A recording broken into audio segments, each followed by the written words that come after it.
Hello, I'm Eagle Gardens, Eagle Gardens 1 on Instagram, and this is fucking Talking Shit with Eagle, episode 379. 420 part 3. Wow. Way to start off episode 3 with a squirrel. Hello, I'm Eagle. That's me talking in the background as well. There you go. What's up, sus? What's happening, brother? Not much, man. Little shower break real quick. I said 10, but everybody insisted on 20, and I was like, well, what the hell? I'll take a shower. Right. Chetter Bob might pop back in and want me all fresh and clean. Gotta see the fresh you, huh?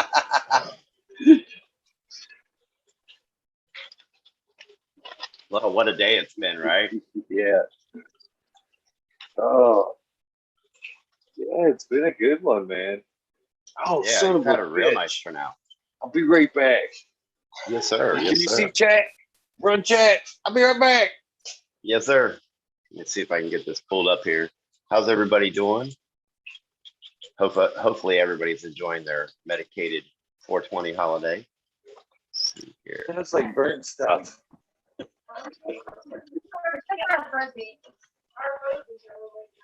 I have frisbees. Oh, what a day it's been, right? Yeah. Let's shut that up. There we go.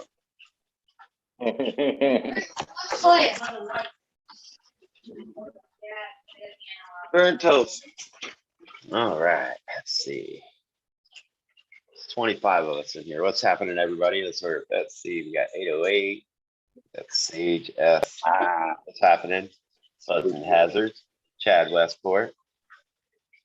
Chetter Bob. What up, Chad? It's Chad's appointment time. Come on, Chad. Polly Be Quick. What's happening, everybody? Oh, man. I broke open a new bag to like start the third fucking session. And I was like, oh.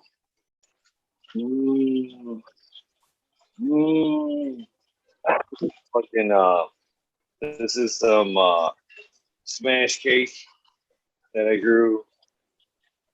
Fucking beautiful fucking little fat nugs and shit. Take a better look at it. Shit's so fucking fruity. Nice. Real flat spot. This is rock hard. Nice. Looking good. I'm having a heck of a time with my internet.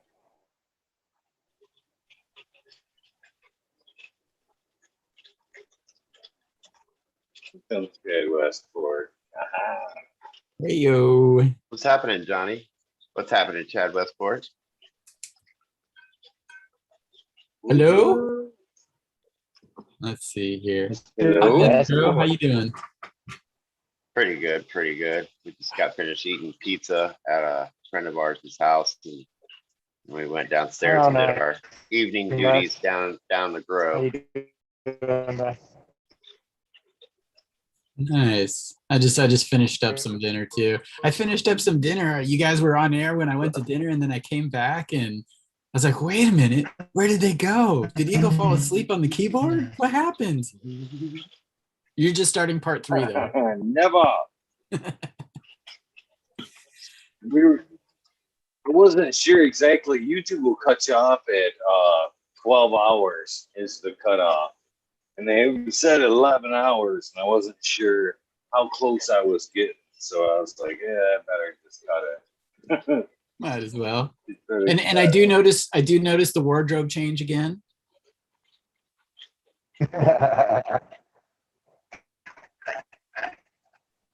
Yes.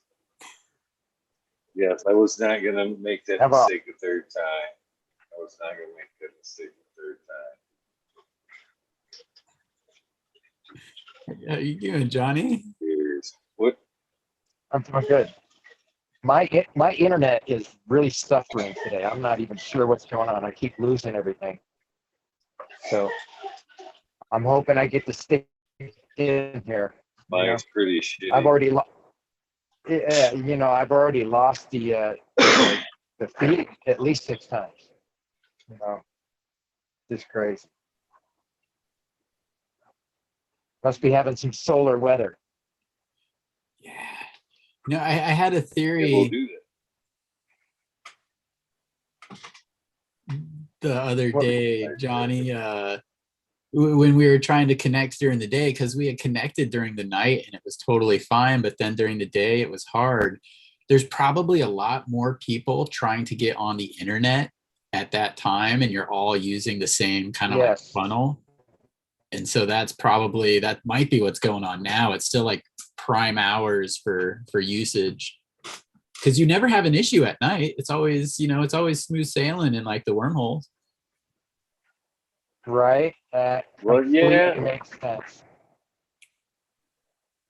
There's also Yeah.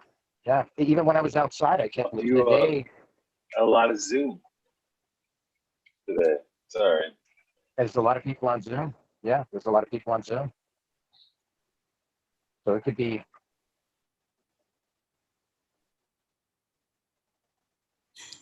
a little bit crowded.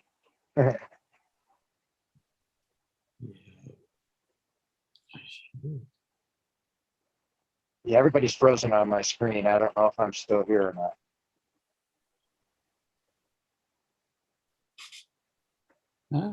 We see you, and we see some nicely looking nice plants that look like they're in flower behind you. So we've got that, and every now and then they wiggle. Yeah. Okay. Well, that means that they're wiggling all the time in my screen. So it's choppy. It's choppy. Yep.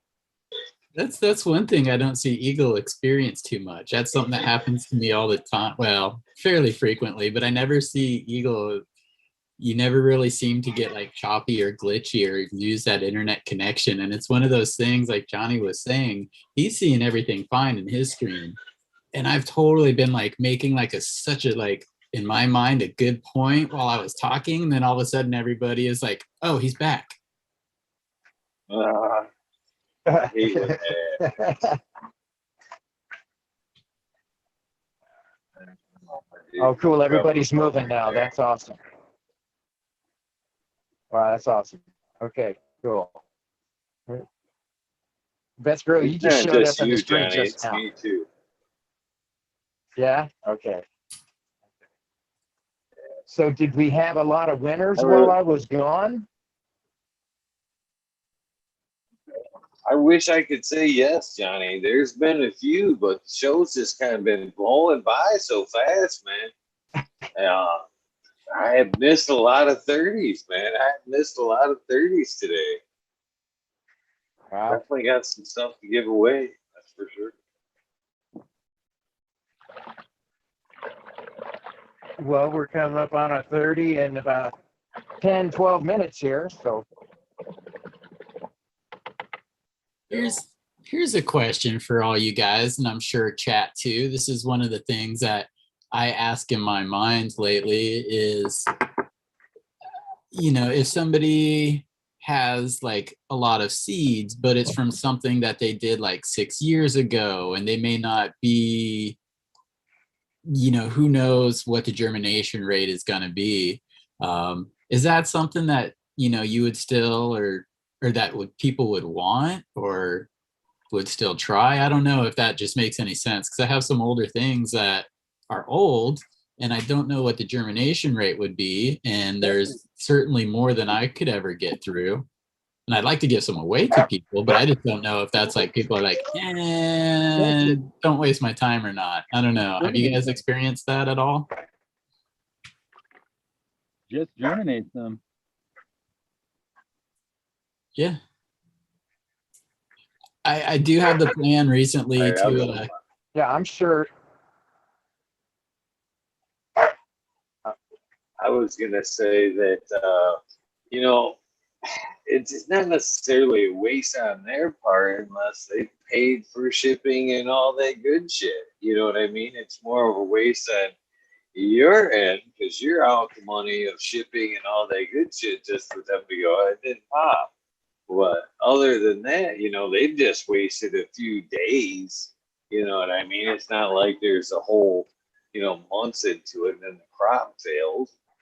You know what I mean? Yeah, right. I see somebody gives me seeds and they don't generate. I didn't pay for them. It's like, wah, wah, wah. What can you do? Just drop some more. No room to be mad in that situation.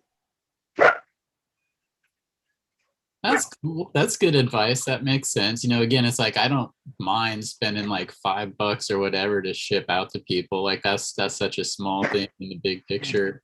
To be able to try to help people with stuff like that. I don't know. I guess I just don't. I'm more. Well, yeah. I'm concerned about wasting people's time, but also I just don't want people to be like, oh yeah, I got beans from them once and like 4 out of 7 cracked. I don't know. I think you're putting too much into free. Too much into free there. You know what I mean? As far as, beating yourself up on what they think. I mean, you're trying to do the right thing. If they're not out anything, then they're not out anything. Cool. Yeah, that's it. Mr. Alex, are you there? I am. Can you hear me? I can hear you, just can't see you. Can't see me. I wonder. Let me try. I'm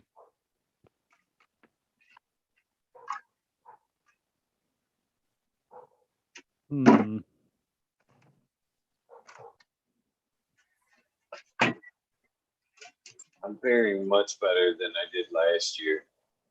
This time last year, I was at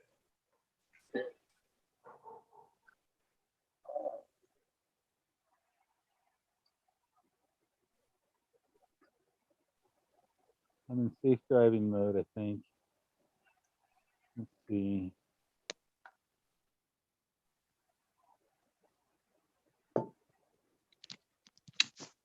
Hello. Hey, Red. Hey, What's going on? we've made a panel together, Red Pill. Yeah, finally. I know. Yep. That's hilarious. We made a panel. You That is- want to play?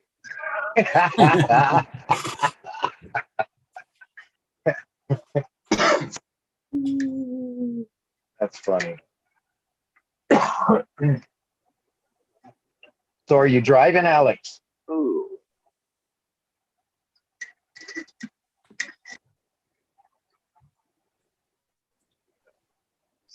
Didn't hear him. You're on mute if you're talking, Alex. Oh yeah, Alex, you're muted.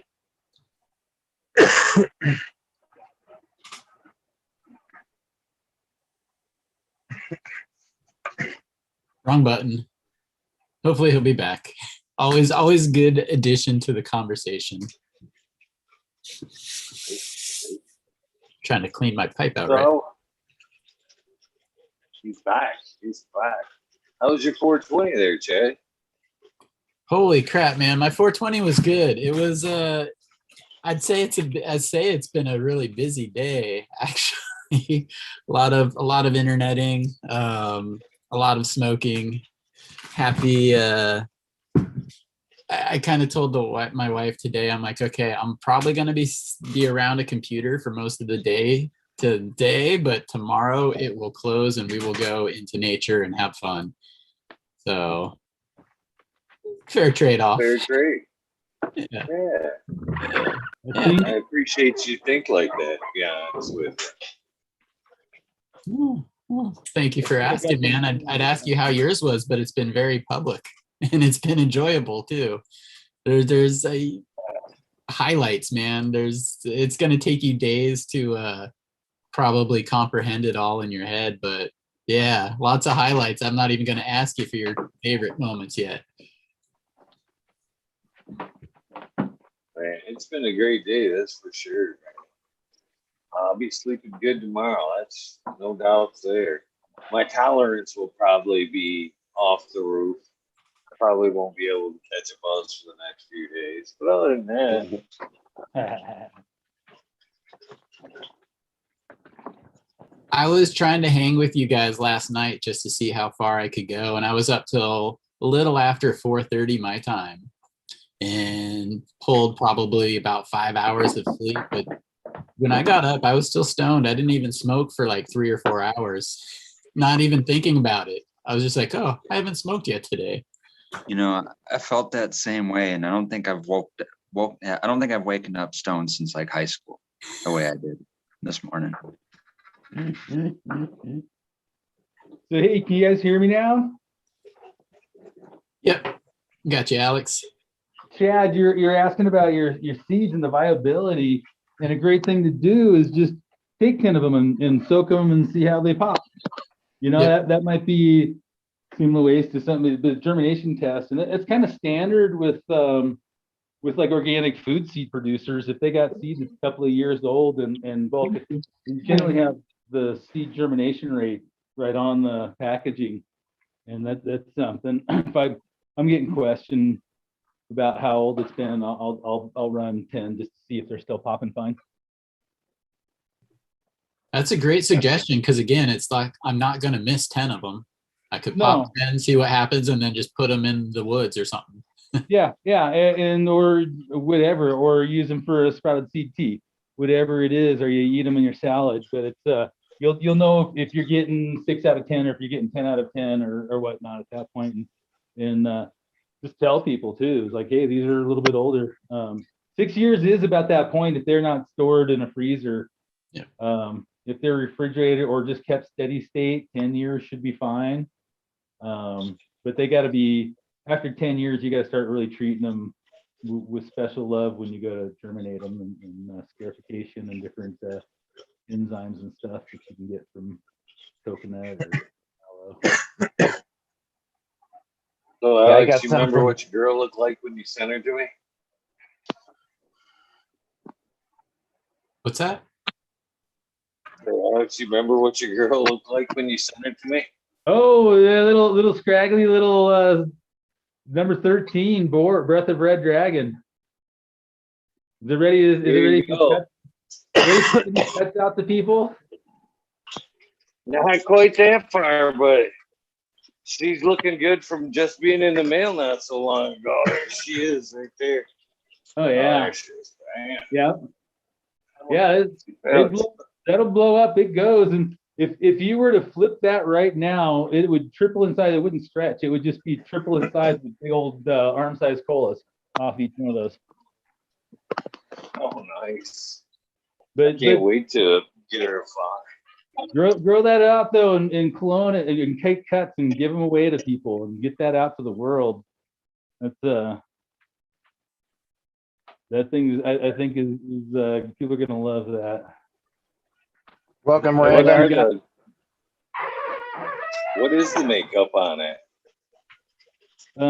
So Dr. Green Maltier is my baby that's been in house. I've been running around here for 20 years, and it's my brother's Henry Kissinger, which was Henry Cush from back in the day.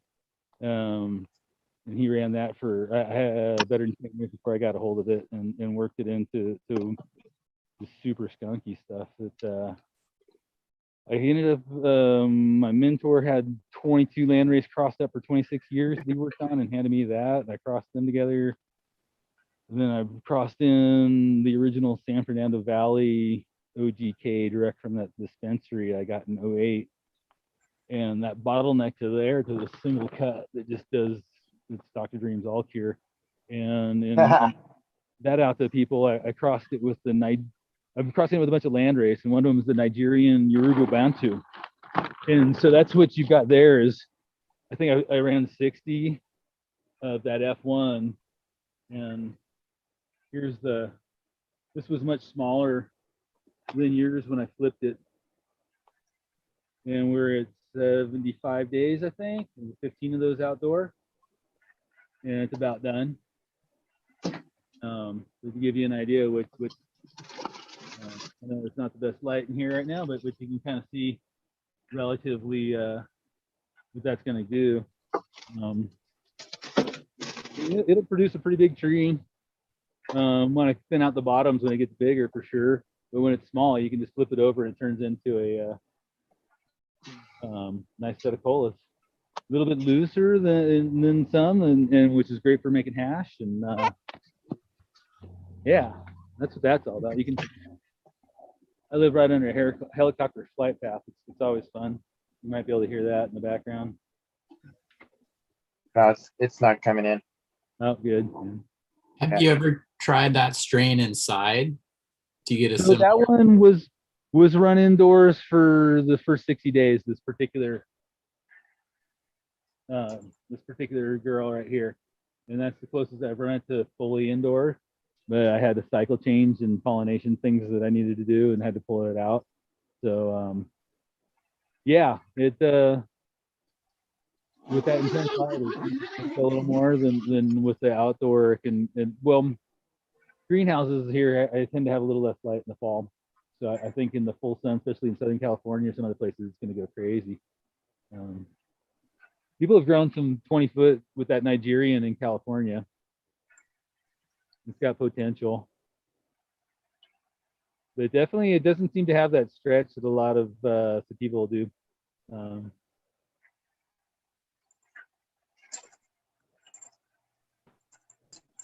Looking forward to it. I definitely will keep you informed. Nice, yeah. How she's doing in my garden. Gassy, skunky love. Yeah, I was gonna say it's not only my first on panel with Chad, but Alex, you too. And I really liked your description when you did the episode with the eagle and you talked about snakes and sparklers. Is that you? Is that you, snakes and Yeah. sparklers? Excellent, Well, excellent. Good to meet you, man. With your blessing, of course. Oh, I don't want dude. to just jack that. Hey, no, that's awesome. That warmed my heart so great to see that comment come up, and I'm stoked that that's what it's all about. It's your passion, right? And that's not just all sparklers. It's awesome. Yeah. I really liked it because anytime I listen to or have a breeding conversation, at some point, I think of, man, my taste and my preference is just way off of what everyone else is, it seems. So I'm that dude. I'm that dude that smokes the snakes and sparklers, and I'm happy with it. I'm totally fine with it. And everyone else is like, you know, you can keep it, or you know, I don't like it. Yeah. Yeah, I guess you don't understand. Well, and so many people are trained for the consumer product, right? And that works for so many people too. There's a reason. That is the standard. But we all like a slightly different dish. I'm stepped into my plow back in there. It's getting dark and I'm pulling. You can see my row covers for my vegetables and stuff. So Alex, you do have a question in the chat from a friend Warlock. He says, Hardy, what's your most foul smelling line you've worked with in the past? And do you ever have any planned future projects working with anything more sour, earthy, or fuely varieties? So things are very fuely. Things can be very death rotten in the gutter. Azarian in India described the breath of green dragon as the odor at the end of the gutter after a rain with all of the decay and dead animals kind of piled in. So that, it really is a huge part of the majority of everything I produce is got skunk profiles and gas capacities, but it's not. It's like it varies.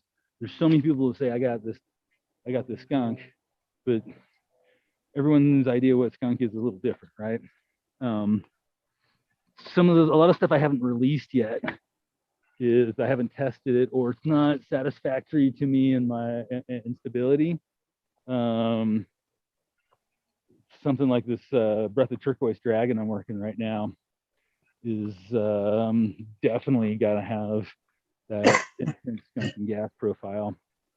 There is stuff that I put out a long time ago that I only have my breeding stock left, where I crossed like sour diesel and Tangy, right? And just doing some stuff. And I need to open some of these up. And I literally have just been pinning out like the rest of the next 9 months, every 2 weeks, what seeds to pop. And it's like, there's only so much a human being can do. And I have, every time I look at my list, it's like, I got like 60 things I want to do. There's 500 different listings in my vault.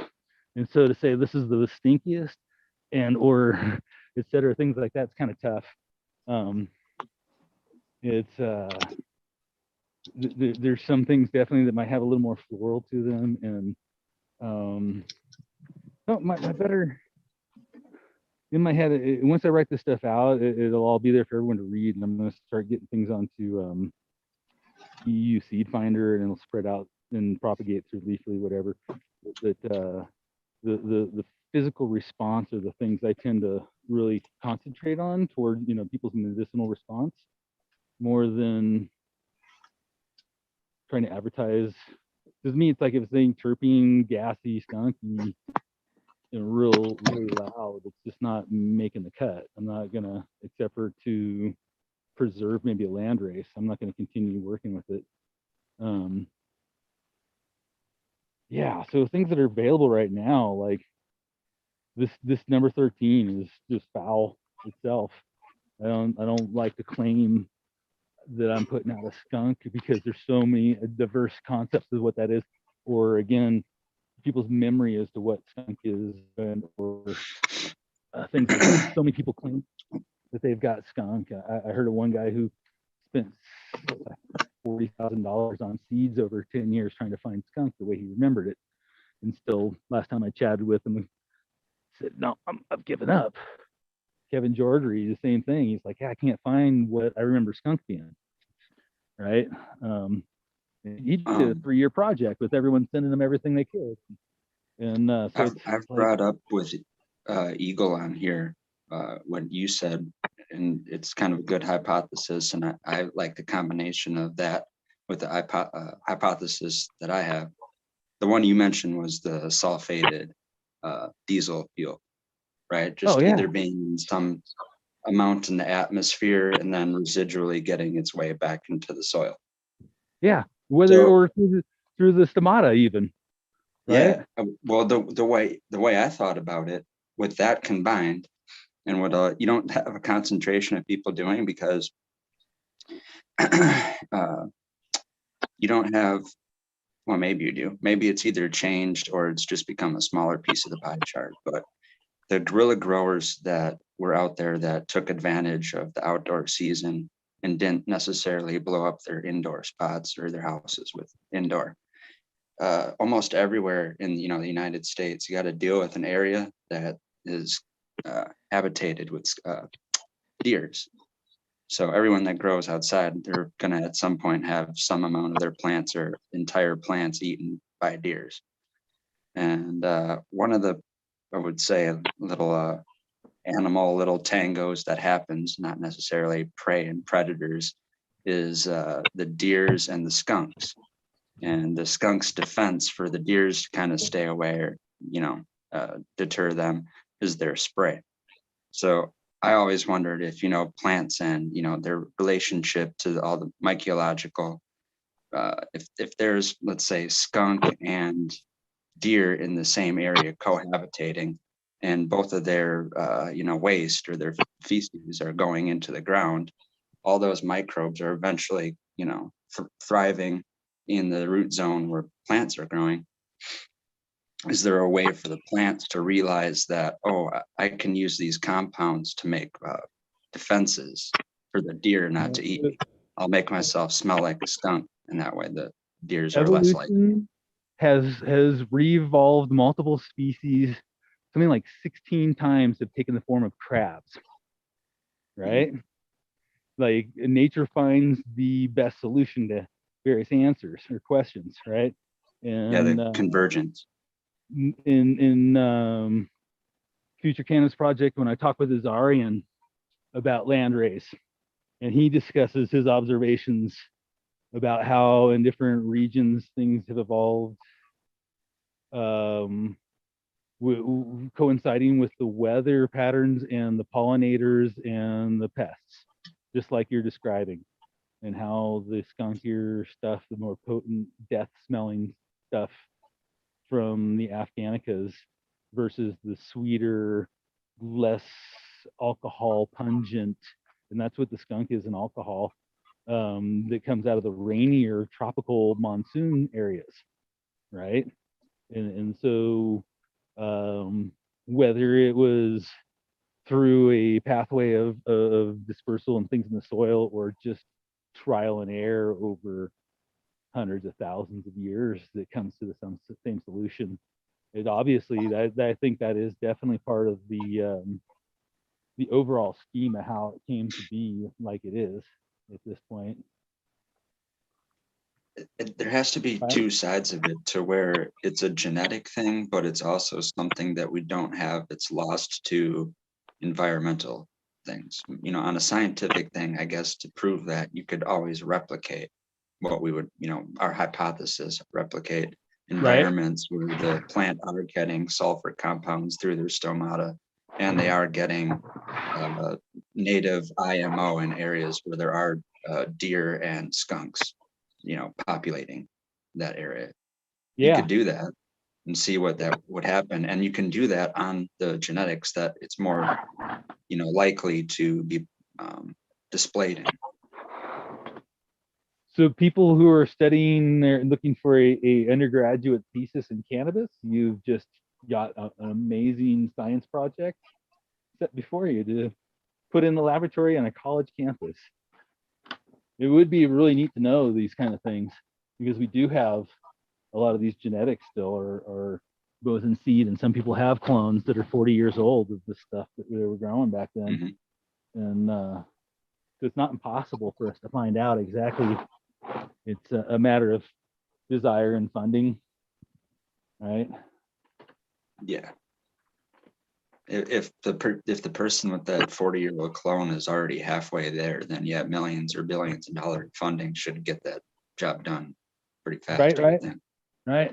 No, there's also that entire concept of our nostalgic memory. What we think we remember, we don't have terpene profiles from back then to tell us exactly what we were producing. We just have our memory and written descriptions of what we recall things were like.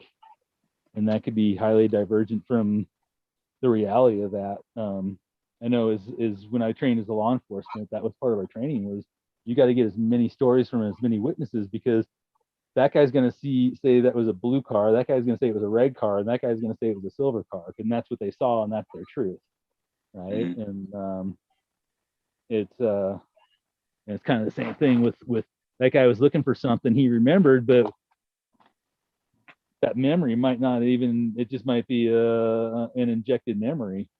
And people talk about it smelled like a roadkill skunk, and I know when I run over a skunk, I wanted to puke. I do not remember any weed that made me want to puke that bad. It would make me happy to think that every time that you did go through the neighborhood with the windows down and you did smell that, yeah, it would bless my heart to know that that's someone growing. But you know. There's a spot in Park City, right? As you're coming in, you pass the big white barn. For anyone's ever been there, it's the iconic barn. You've probably seen a picture of it, whether you know it or not.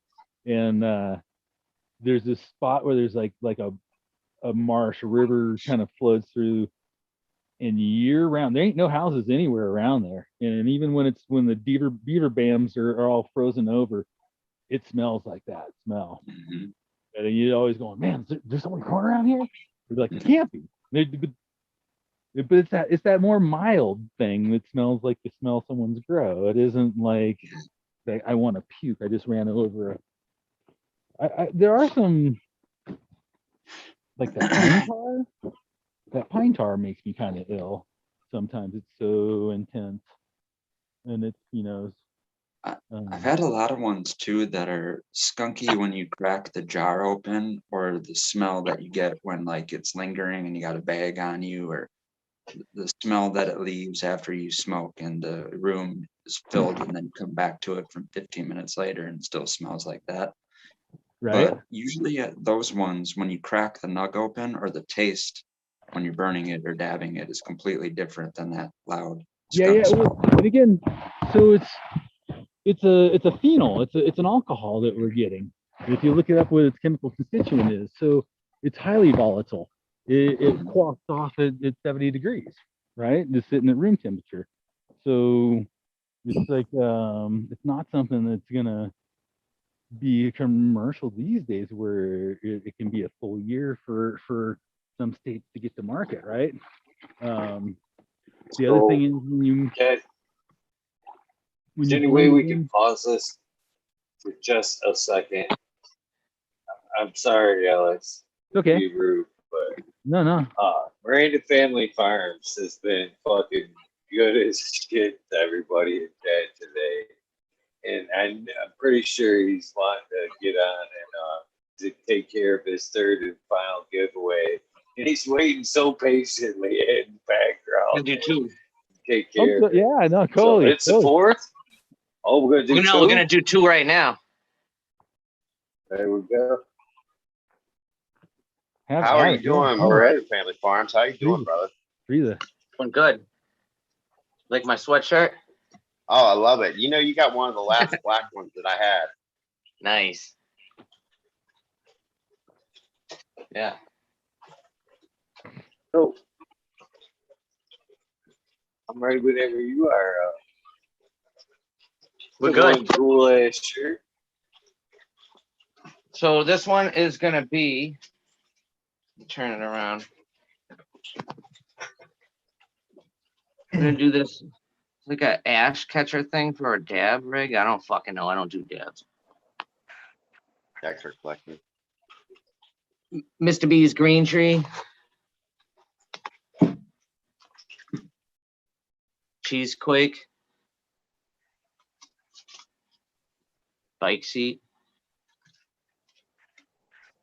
Bunch of slaps. Brochures. Cucumber seeds. And one of these posters here.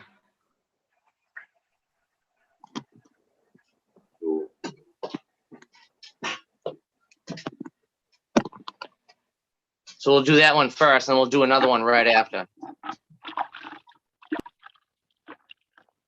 That's a pretty nice little honey pot giveaway you're doing here. Yeah. I try. I share the wealth. You do. I cannot deny that. You did very good. So we got. We might as well just round it up. We'll go 1 to 400. Mr. Westport, you're new to the show. Do you want to pick out a number if you're there? Put it in chat. Looks like he kind of walked away or something. The panel chat. Mr. Hardy. We'll pass it to Mr. Hardy. Can you put a number from 0 to 400 in the Zoom chat for the lucky number for this contest? Let me see if I can figure out how to do that. It's just tap on the screen, the lower right-hand corner, you'll have some dots. 3 dots. More, yeah. Tap on that, and you'll see chat on there. Everyone. Boom. You'll be able to send it out that way. All right. This is for US only. I gotta say that again. Both of them. All right, that's on there. All right, you guys. Okay, we got a number. Minute and a half, get this thing rolling, get your guesses in. One guess only, unless you see that your guess has already been taken in chat. Then you get one more guess. Good luck to you guys.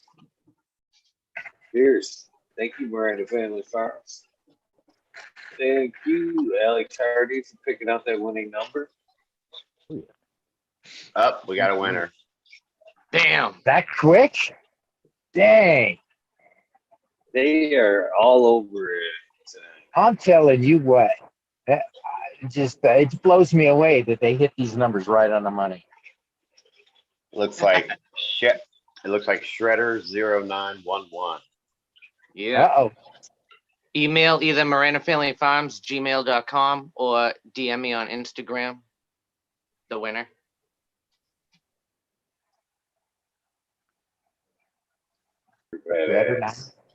Breading it up. All right, so now we're gonna do another one. This one we got. Let me see what we got here. I'm gonna do sticker and a bike seat and a garden beans. Miss Jill rolling papers. These things are pretty sick. It's got like a magnetic button. It's got the little cardboard things, filters. What's that say? Oh shit. That's there. You motherfuckers. yeah. Whoa. Blushberry. Oh, Meow, man. meow. You're Nice. And it's just divine. We're gonna go with Yeah. Miss Jill sticker. And we're gonna go with a Miss Jill pin. Cool. And I got one more Miss Jill sticker too. One's a Miss Jill pile here. I got to meet her this weekend at Chronic Palooza. with I know Jack that's Carrico. cool. I never met her yet. I get to meet her in August. She's actually coming to do a booth with me. Oh yeah, you guys. What is that you got going on up there in Boston? We're doing Terptown. That's gonna be fun. So, oh man, the first yawn of the day. Sorry guys. Fucking Shredder 911 says he is good. Please give it to the next. Which the Oh. next falls to Dirt Road Dude.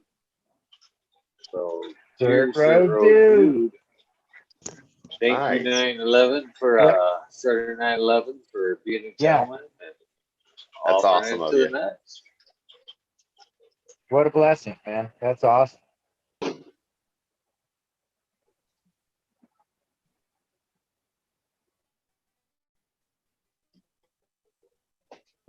So I guess we'll just do another number pick for the Miss Jill Love one. that.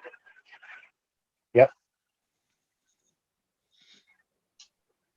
I say Damn. since you just got to meet Miss Jill, you get to pick the number maybe. Let's do that. All right. What do we pick Sure. between? You got to put it in chat. Yeah. What's my range? 0 to what? 400, I think. Something like that. Yeah, we'll roll with that. Yeah, we'll roll 400.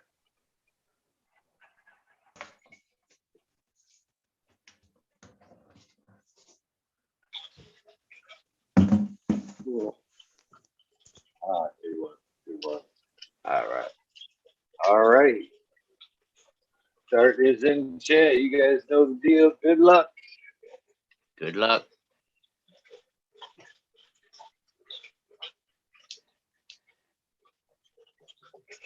About ready to go smoke a couple of joints and pass right out. Tell me about it. Holy cow, it's been a long day.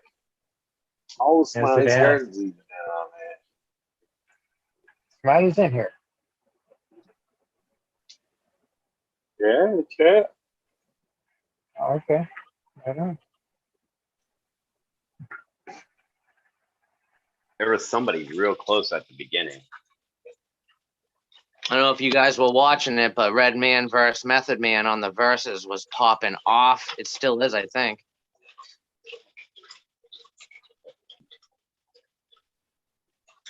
No, I'm gonna check it out.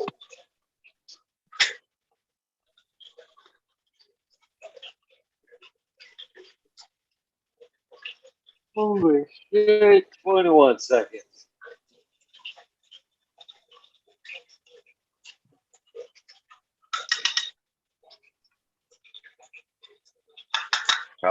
down to the one that was closest, huh? Back and Up or down.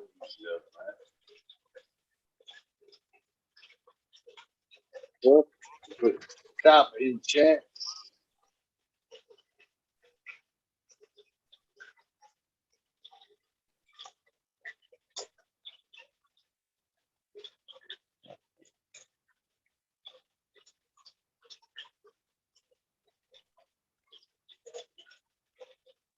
Holy coffee best. Oh yeah. No way. One more hour. No Stay way. awake. Yeah, yeah. I'll make it. planning I'll on- make it. I was planning on So- driving out to the end with you here. I got a little bonus time with my daughter tonight, so I'm gonna be taking off here pretty quick. She just showed up to the house. Definitely a little story I wanted to tell about skunk before I drop away, though. Get the winner here. Did anybody get the number? Or are we looking for the closest? Looks to me. I'm looking for the closest. There's one that's too Sub-Zero guess 89. close. Let's see. That's the one I'm seeing. That's the one in my book. Sub-Zero. DM or or Sub-Zero. DM me on Instagram or email me, mirandafamilyfarms@gmail.com. I got you written down. All right, I'm gonna hop off. I'm gonna go do my damn thing. And you guys have yourself a happy rest of your 420. Happy 4th. Hey, that was awesome of you, man. Thanks for doing that. Thank you, Miranda Fan Farm. Oh, yeah. That was super awesome, man. Love spreading. Man, the chat has been the ultimate winners tonight. That's what I'm saying. We need to start hanging out in the chat and not on the panel. That's good. I love hopping on the chat. Right, so the story about skunk, and it does it gets kind of overwhelming around here sometimes with just like all the like inside my room where I keep things. You can't really tell the difference between one or the other until you get it out of the house. My daughter though likes to tell me about how when she was younger in grammar school and before she had ever sampled or partaken or and I want to say it was the junior high school when she was maybe 8th grade there or 7th grade, and just when she come spend the night here, her clothes, her jacket in the locker, everyone's like, why does your locker smell like a skunk? She was never around it. She was That's never funny. allowed anywhere near it. I didn't want to have any gray lines when it came to my medicine and taking care of cancer patients and what they, I had to deal with that shit. And if you've heard my story, but yeah, that is just, why do you always smell like a skunk? There has to be something universal about that because it's kind of like that in red states where they don't know anything about any flavor of the week, new hot strain of the year. They don't know anything like that, but they do what you said. And anytime they smell it, they think not only does all weed universally smell the same so much to where cops, they think I detect the odor of marijuana, that thing. Like, well, you know what? This is fucking Tangy and this is fucking OG Kush and this is fucking grape So- fucking. Think about this. That actually might be a huge factor in why skunk is lost. Yeah. Right? Because literally it all has the overall general skunk smell. And then as all of us over whatever it is, 10 or 20 or 30 years since we first had what we called skunk, have refined our palates. And so we don't just smell skunk anymore. We smell the geosmin.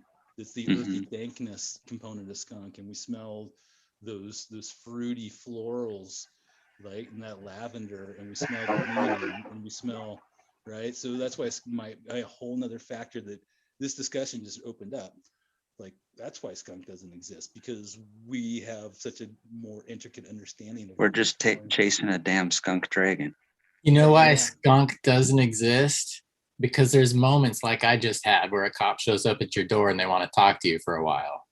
Oh no. No, but see, They're like, That's hey, we're what doing but there is still Really? That just happened? Yeah. Wow. I'm sorry to interrupt. Exciting. Yeah. No, I mean, yeah. Exactly. The shit still happens, and you're a licensed medical provider. Is that correct? Yeah. No, they won't knock on my door anymore because I have this First Amendment thing that I've declared to them, and they're scared to death to talk to me now. Yeah. They fucked with me over the First Amendment stuff when they put me in jail. Like, the whole time I'm just going, and it was my blue corn that had been destroyed, and they never even found a stick of weed. They didn't find a bong load, and they made up bullshit to put me in jail because they didn't like the long hair guy organically growing, being different, right? And well, the crazy neighbor kept saying, "It's tomato plants or weed. His art studio's a drug laboratory," so it was even worse. But hey, Alex, a lot of the people in chat are asking if you can maybe hold the phone a little bit closer. They're just having a hard time hearing you. I'm sorry. You're Yeah. awesome. I didn't have my hand on the freaking speaker there. I'm used to having it sitting still and whatnot, but yeah. I know you always have a ton of good things to say, and I see a couple people saying that, so I'm like, oh, gotta breaking news. Yes. You can't hear them. Yeah, no, having the door knock sucks, man. I tell you, Dude, it's completely unrelated too. Like this was actually a follow-up, but I mean, you guys have just seen me. I've been sitting here smoking for the last couple hours. I think I probably smell a little like weed. right. But yeah, just That's a factor that why people stopped really breeding with it and why it wasn't mainstream. But there's tons of people like me who didn't get rid of it because that's all we had was that super sneaky stuff, right? And that's the only thing that worked for me. And it's just like, well, what do we do to make that smell not so bad and cover it up and things like that? But there's it's interesting. I've had this stuff in my pocket on the ski lift and the lady on the far side in the snowstorm going, "You guys have skunks in the snow here?" And to me, it's like, oh, that smells like skunks and lemons and berries. But yeah, it's the daughters was talking about having her jacket at school smelling like a skunk and never even being in the same room with it. Is the stuff's real. It's just our perspective of it has changed. It is really, I think we just came and hit it on the nail. Well, I know when I was a kid, I'd go to school and my teacher would always ask me, "Do you smoke cigarettes?" And I said, what were "No." you smoking there? Was it Downtown Brown or did you have some skunk? No, actually, it was my mom. She Your mom smoked all smoking. the time. Didn't care about the Interesting. kids. Yeah. No, the secondhand smoke of cannabis is usually not as flavorful. That's interesting. Yeah. No, I definitely didn't smoke around. I Yeah. grew up, my dad smoked around me, smoked tobacco around me. And so I've always been very conscious about that kind of stuff. Yeah. It's Yeah, I used to get car sick, man. My mom would be driving along. We'd be going on a vacation or something, and they windows rolled up, hotboxing us with their cigarettes. yeah. And Yeah. next thing you know, I'd feel like I'm about ready to throw up. I get out of the car, getting ready to throw up, and all of a sudden I feel better. Didn't make sense to me as a kid, you know. No, But yeah, some of that I'm tobacco they were smoking was just laced fully with all against sorts of cigarettes. chemicals. Yeah. Yeah, I know the stuff my really dad good smoked was the Kent cigarette, which turned out when they started really, like saying they put chemicals in it, they ended up being like the worst. And that's basically what I grew up addicted to. Is he was smoking 4 or 5 packs a day, and half of that's in the house or in the car like that. And I was probably 3 when I first stuck one of those things in my mouth. nasty shit. It had the adverse effect upon me. I hate cigarettes because Well, there's some bad stuff I to it. mean, Here's some interesting things though. The more I learned about shamanism, I was talking about this the other day on Cannabis Project. Tobacco. The tobacco is a sacred plant, and there's a lot of different aspects to it. And one of the things that's kind of lost in North American, Native American culture is these guys in South America like chew it and swallow it. They eat the stuff. They don't spit out the juice or whatever.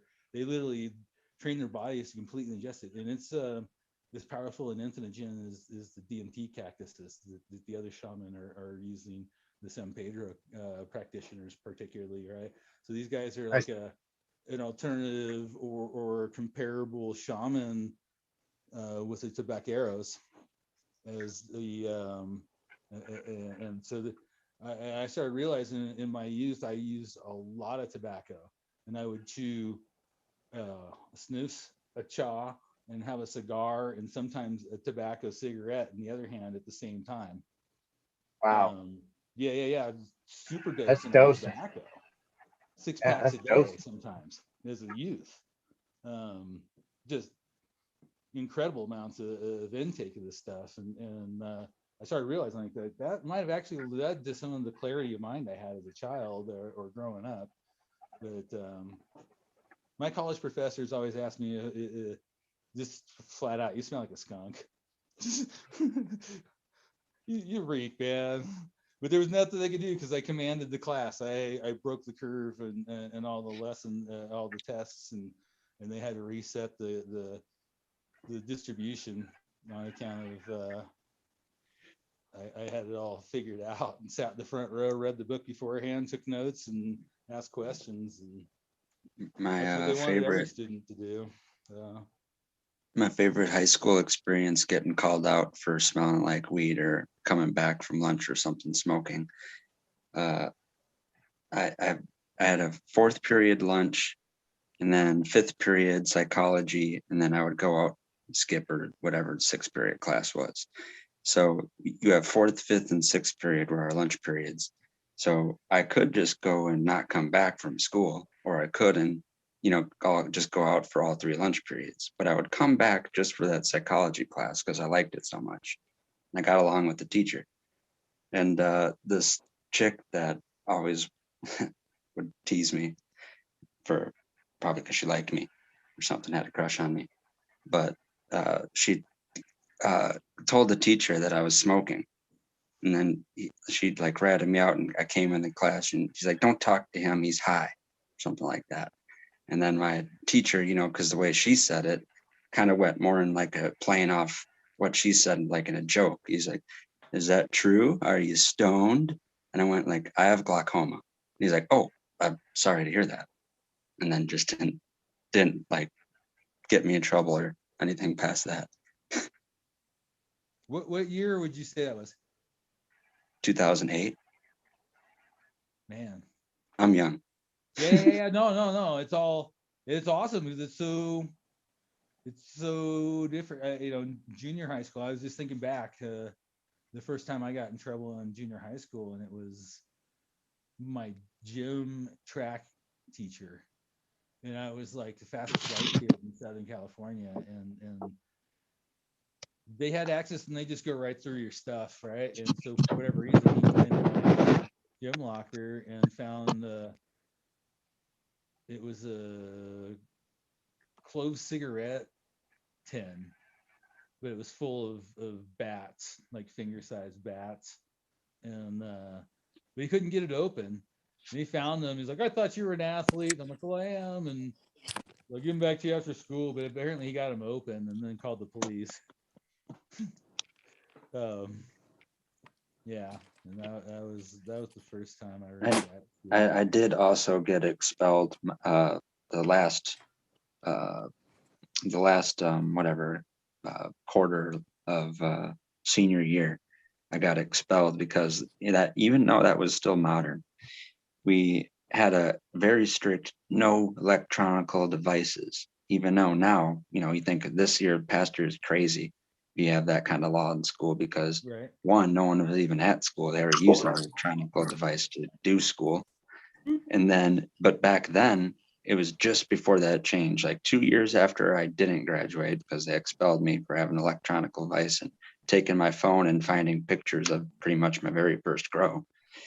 That didn't play out so good. I didn't, even though I didn't have any weed on me, they still expelled me for that and text messages, like alerting my friends that I had weed brownies for lunch. Still don't keep grow records. I don't keep grow logs. I don't keep, I take very few notes in my breeding still.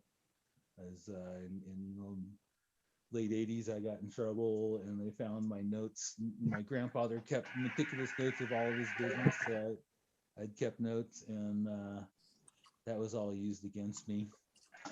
So yeah, so I still have that. I'd like to change that and move forward in the future with science and all that good stuff. Yeah. So, but by the time and depending on where you were and stuff, it made a difference also. Like I went to junior high school where that happened in a rather affluent suburb, but I went to high school at a private school in inner city Los Angeles. And as a senior in was it 89, the cops drove up to us while we were smoking, drinking beers in the street. And they congratulated us on the football game and then told us to get up off the street on the curb before we got run over. And told us to keep playing well and drove off. As it wasn't a big thing there, but in wealthy suburbia, it's a whole different story back in the day. What's a man doing there? Yeah, you. What you doing there? Ginger Bob. Yeah. Oh, me. I'm just gonna do a little pressy. Get some GMO from Boneyard Seeds that he sent me. Love ya. Been sitting in the sea vault for a while, so figured I might as well do something constructive while I'm on. Did you just straight up fix your hair, dude? Did I what? Camera? Did you just look at the camera and straight up fix your hair? My hat. Sometimes it flares out like that, and I look like a dick. Look like a big blue penis. So that I gotta fold it down. Psilocybin mushroom, a penis envy. Yeah. Oh shit. But I did wardrobe change to the Green Lantern.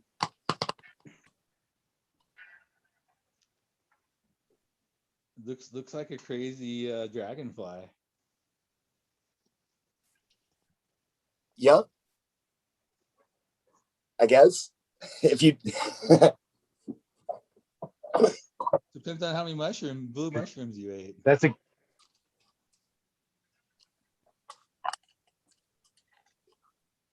What's that? I wonder if you could get that shirt in a smaller size. Oh, it comes in a smaller size. You just can't find a smaller person. I'm little. This is actually a small.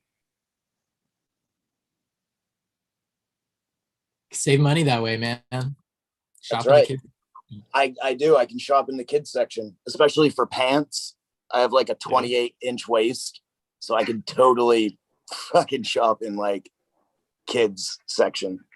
My wife totally rides that line of like the kids section or the adult section. So every now and then she finds like the raddest shit for like $4. I'm like, what the hell? Yeah. But I look like Ronald McDonald because I have a size 11 foot. So it's like, it's weird.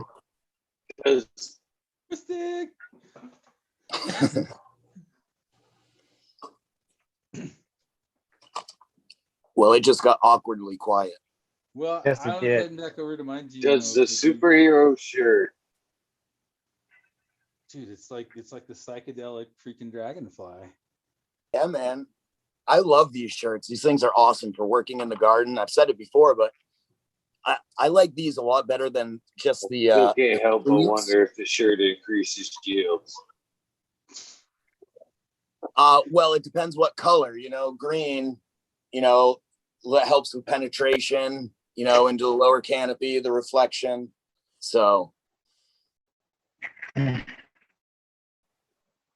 I wear my flash one towards the end of the light cycle, to get some of that deep red hue firing back on the plants. Acting as a reflector source. Yeah. For the white light, I just take my hat off and shine my head towards the plants. There you go. Oh, man. I was supposed to take down a Gondog Mimosa today, but I don't remember which one it was. Life is hard. Yeah. Go. Oh, decisions. Completely. Full of flowers. What's up, brother? Made it back. Oh, got most of my gardening done. Actually, I have all these extra phenos that I am ready to flower, but I had no more room, and I convinced these guys I'm working with to set up another light. So I'm gonna go put 10 more plants in the room tomorrow and be able to flower all these phenos I hunted last month. So that was good. That was a nice 420. That's about it. Did a little Zoom 420 sesh with some people. Saw a few people I haven't seen in feels like a year.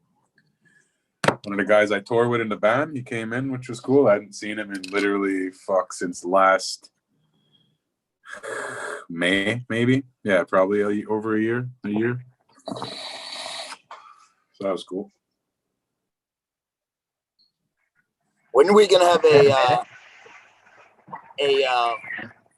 wormhole Zoom jam session with all of you musicians that are so prominent?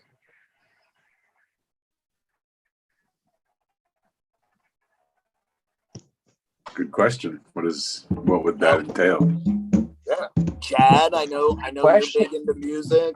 I'm sure all of you guys play something. We could have like a big old jam session. I'm the audio engineer. I'm the guy behind the board that'll make it all sound good.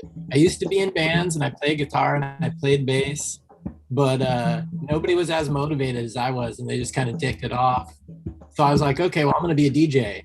So, because you're a one-man show at that point. But I did that, and then audio school, and that's, the audio engineering. So bring the musicians together and I'll make you sound good. Pretty similar.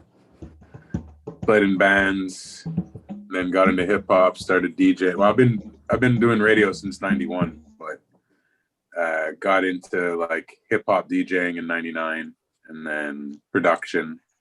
Started producing for a good decade, and then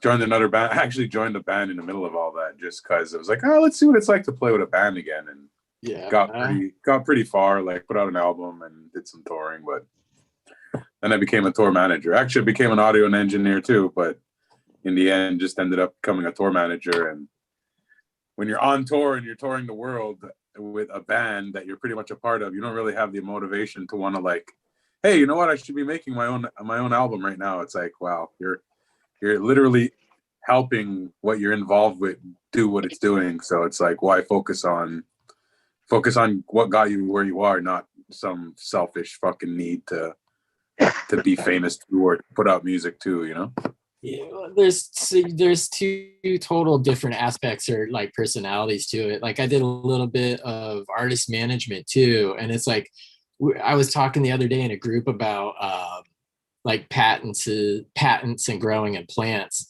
and I wanted to say it's there's a reason why artists have managers, because managers make horrible artists and artists make horrible managers. And when you were doing that oils and flowers, it's like, dude, it's so full time. It's like 24 hours because you dream about what you have to do next while you sleep. So yeah, dude, that's rough booking tours, man. I've done a couple North American tours for a guy from Finland, and it's like getting flight shares and booking hotels from people you've never seen before. It's just like, hey, send me, a couple $1,000. Some guy from another country is going to show up on this date and play your show. Yeah. Yeah, no, for sure. I've done touring for all over the world. Like we've done European, Australia, New Zealand, Pakistan, Arab Emirates, probably like 30 plus states in the United States. Yeah, no, it's not as much that it's like always thinking 3 weeks in advance. That's what I used to fucking hate. Like, and knowing that for the next 9 months, like I know exactly where I'm going to be. So it's like when something comes up, and it's like, oh yeah, let's go see that show, or oh fuck, this is happening. It's like I can literally look in my iCalendar and be like, sorry, I'm not even gonna be in this country. Or like it's like, nah, I'd love to do that, but I'm gonna be way the fuck over here. Like that was always like this last year now has been like a trip because it's the longest I've been home in almost a decade. Wow. Like literally I was tour managing for 8 straight years until COVID. And even COVID, I was like at Spanibus when it hit in Spain. You know what I mean? They don't call it artwork for nothing. Yeah. It's We used to say every night is Saturday night and every morning is Monday morning. Yeah. And that's when you start to learn that you put like shit like healthy food on your riders. You're like, dude, I do not need pizza. I do not need beer. I want some fresh fucking fruit. I want bottles of water. Like, treat me right. I've been on the road. Yeah, the first year and a half, we went pretty fucking hard. Like drinking, like 5-6 nights a week, fucking 8-9 months in a row, and then we ended up having like a what do you call that? Like a personnel change. No, not burnout. We had personnel change, and the new guy who came on was like, "Okay, yeah, but I'll come on, but we ain't partying like you used to." So we all just quit drinking. Like we're all heads anyway who smoke, but it was just like, "Oh yeah, no more drink, no more alcohol on the rider. Now you can have like anything you fucking want because alcohol costs so much, They don't give a fuck about some weird requests about different stuff if they don't have to pay for like 4 bottles of vodka or something." These ain't cheap for some reason. All those taxes.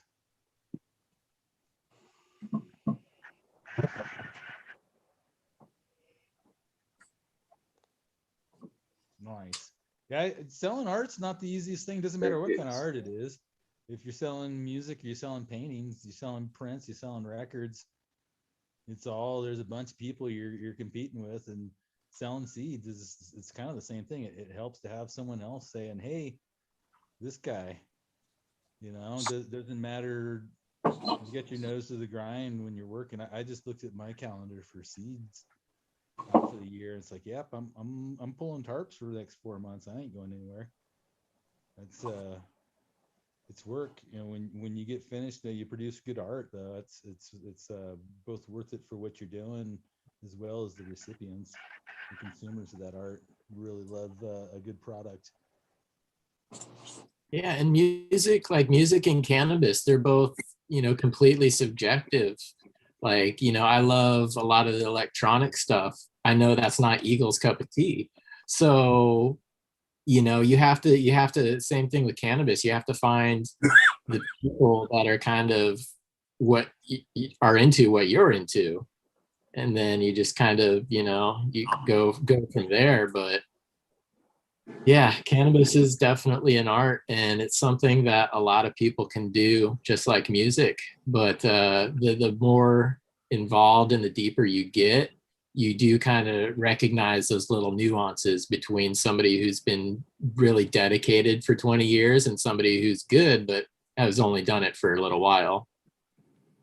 So those are always fun to see come out in expressions from, like your favorite breeders. Sometimes just, you can rely on like good homozygous traits, and quality expressions.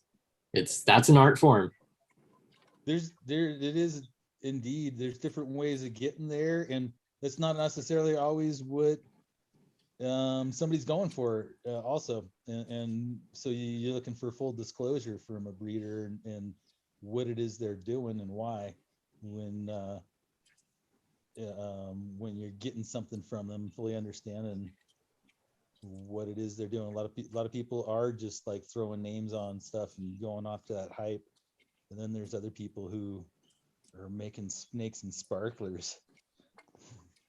So you know, you've got these whole other side trips, and it's like, I love some heavy rock and roll. I love listening to some funk. I love listening to some good rap. I've never gone to any sort of hip hop or rap concert on purpose, but man, when people play some good music for me, I love it just as much as when I hear some good classical that's performed by an orchestra, was written by a master.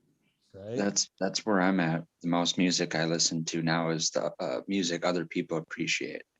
You know. And I'm convinced with like hip hop, there's two kinds of people. There's the lyric people, and then there's the beat people. It's like which one has your attention, because they're both battling in your brain for like dominance. I'm more of a beat person. I love the beats. I love beats, but I love when someone knows how to use language in a fucking infinitely clever way. Yeah. Especially now in the last, like, see, my whole thing with music is I love having people discover new music.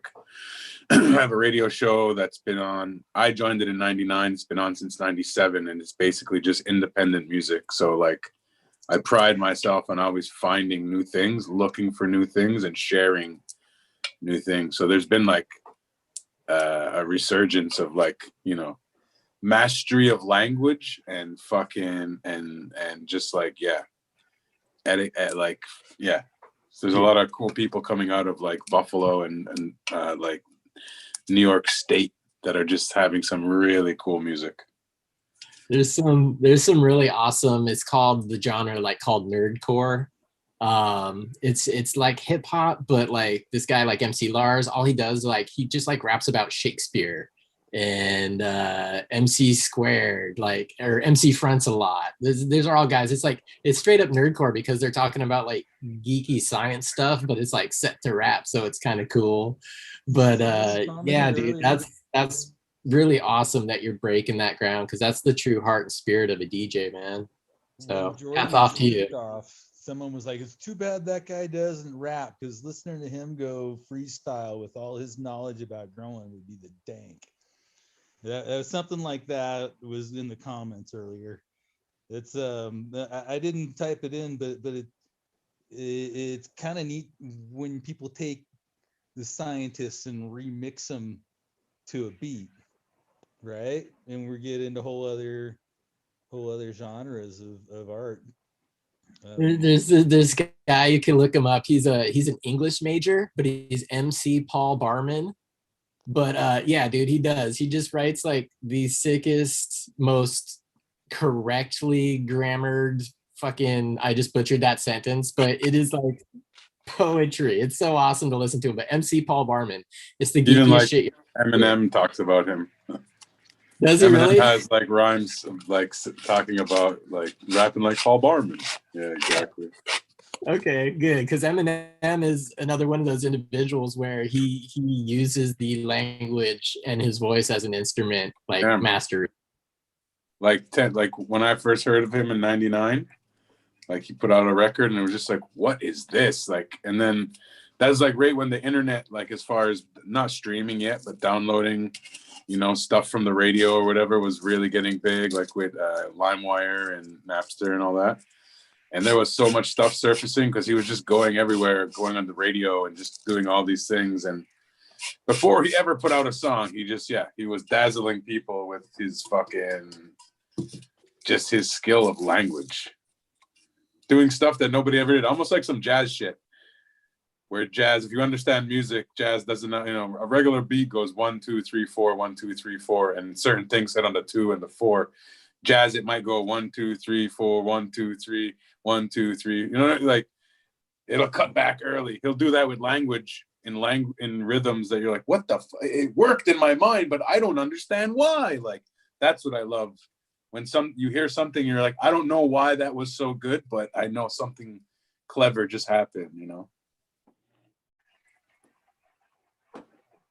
Get the sync. I remember I used to play music as a kid, and the kids we played with, my brother and Steve Sweeney, Tim Sweeney, there was a saying, it was something like playing music with a group of friends is as close as you could have the group sex with your clothes on. And you hit that flow. Oh man, there's something about it for sure. Being in I was just thinking about that, being in unison with like 3 other people. The start stop of making vibration happen is so powerful, right? Because you just hit everybody with that wave, and then you literally feel it. So it's like, whoa, and doing that, whoa, it's a fucking trip. Yeah. It's like I'm getting those tingly chills just thinking about that or hearing it. Like I know it, and sometimes people will get that same feeling or association with music, but it's literally you are on mentally the same wavelength. Like the wavelengths are the same, and you guys are seriously all grooved together. Like that's a pretty powerful thing. So Alex, good statement. That comes from other people's minds long ago, and I'm just passing it along. And there's so much of all of what we're doing with music also is the same thing when we regroup things that we've learned, right? But you're clicking. Harmonic is exactly what it's at. One of my best experiences in that myself was in Alaska, and I don't know if it was overnight, if it was 3 days. There was a fiddle, a banjo, 2 guitars, and I had a steel skillet and a stick, and the reverberation in the wooden house was all on the same vibration. We had an old cabin that had been turned into a sweat lodge, and there was a dinner party, and I don't know if we played music for 1 night or 3 days. It was one of those times when the light was just kind of there, and it didn't get daylight and it didn't get dark. And I've been there and that that's the trippy feeling. Yeah, it was like there might have been some smoke, but it wasn't like it is today where it's prevalent. I remember having to really search it out up there at that time. And so we had maybe a couple of beers, but we had a sweat lodge and we had music, and we got pretty high on music in that house. And it was an art made house. I don't think there was a nail in it. It was all wooden sawn up, old cedar wood or whatever. Pretty cool in itself, a whole nother craft.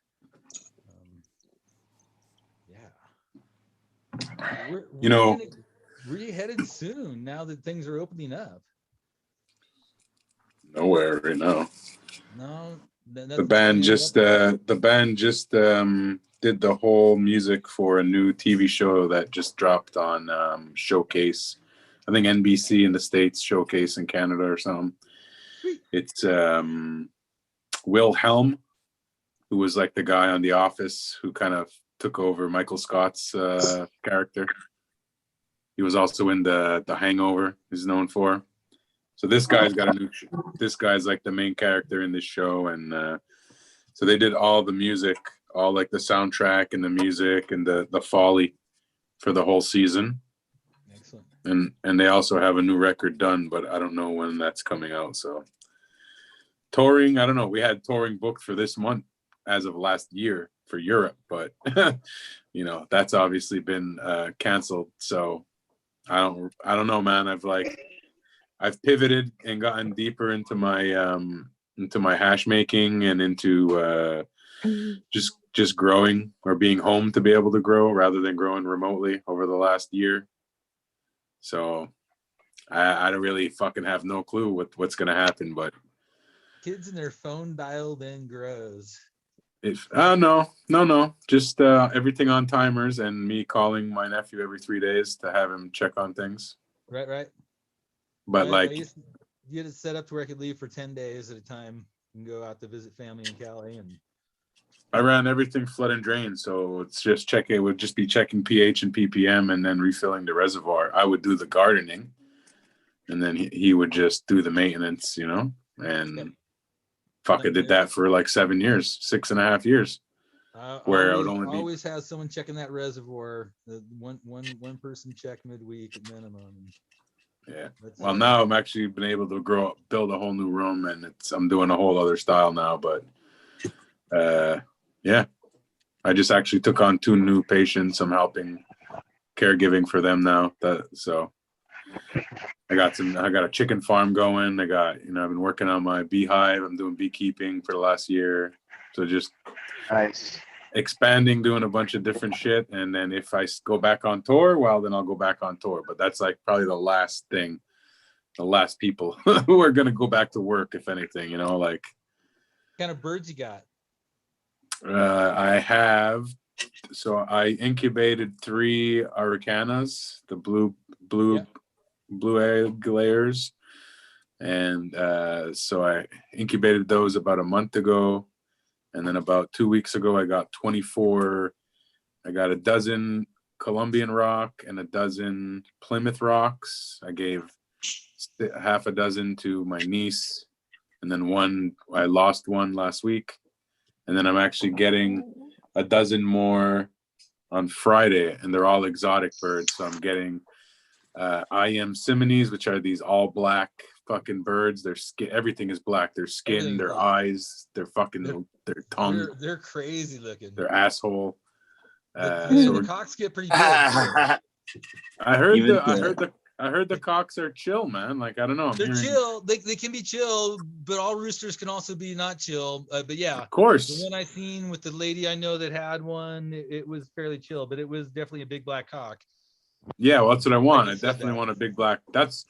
Because I'm getting 5, and so my brother has chickens, so he's taking some of these exotic birds I'm getting. But my plan is, out of those black birds, that's the one I want to be the rooster. Like if I'm going to keep a rooster, I want it to be one of those. They're beautiful.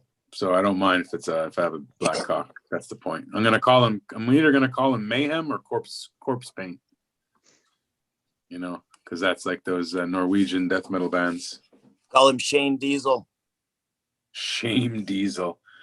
I'll call him the singer in the band, in that one band that like burnt all the churches down. I was gonna call him that. Like I think it's Mayhem is his name. Or Destructo or some fucking shit like that. Yeah. I got one that's pretty mean now. I lost one to dogs a couple of years ago, and it came out, actually broke out. I had it separated from the younger one, had the sharp tines, and was busting them up. I was looking for a new home for the older guy, or the younger one. Actually, I like the older guy better, but he was huge. He was a Rhode Island Red, and but I fight with those often. The yard, and he busted out of the greenhouse and was destroyed protecting the rest of the flock. And, my brother, that's what he has. He has a Rhode Island Red cock and 5 hens. And that fucking rooster is a dickhead, man. Like, yeah. I actually had to like face off with him finally, and then the last time I saw him, he like tried to come at me, and I would just have my foot up like this in front of him. Right. And every time he'd come, I would just like push him back against his chest, push him. It took me about 3 years to where he was comfortable with me picking him up and holding them. And then I go like this. Yeah. Well, the thing was, my brother bought them grown, so. Right. We didn't have that relationship. Like all the birds I have now, for sure, I'll be able to pick them up, right? Because I'm raising them. They see my face when they're this big, this close all the time. You rub them down there, and they get so chill. But that stuff is great. You feed that their droppings to worms, and that's some of the best feed we have for our. I've definitely been feeding my brother all my foliage. I feed to his birds, and they just fucking eat it up, man. Yep. As quickly as I put it out there, I come back the next week or whatever, and it's all gone. You get some labs into their water source, the lactobacillus serum, and it keeps them super healthy. It's a great thing to do, keep them all probiotic and such. I heard giving them the mother, putting some apple cider with the mother in it is good for that. Yeah. That's what I've been doing. Basically the same thing, for sure. That's what I've been doing. Yeah. Nice. Fucking there's chicken nothing like talk. fresh eggs. Chicken I like talk. fresh eggs, bro. Talking Say fucking something. shit with chickens. They Talking eat up chicken my shit and garden all the shit. time. They go and No gets more loose chicken. and gets into my veggie garden or whatever. And this, they don't. They'll tell the leaves off of the cannabis plants, but they won't touch the tomato plants until the tomatoes are ripe. But they will get in and destroy my greens gardens until I get the gates all, the fence all secure. And it just, it's like, oh, I want to wring your neck. And I think about it, like, oh, those eggs are so good though. Yeah, I have a neighbor who says they're gonna let me put them in their garden before they till it, and then let me use their yard, do like a chicken tractor, and put them in there, let them fuck around in the day.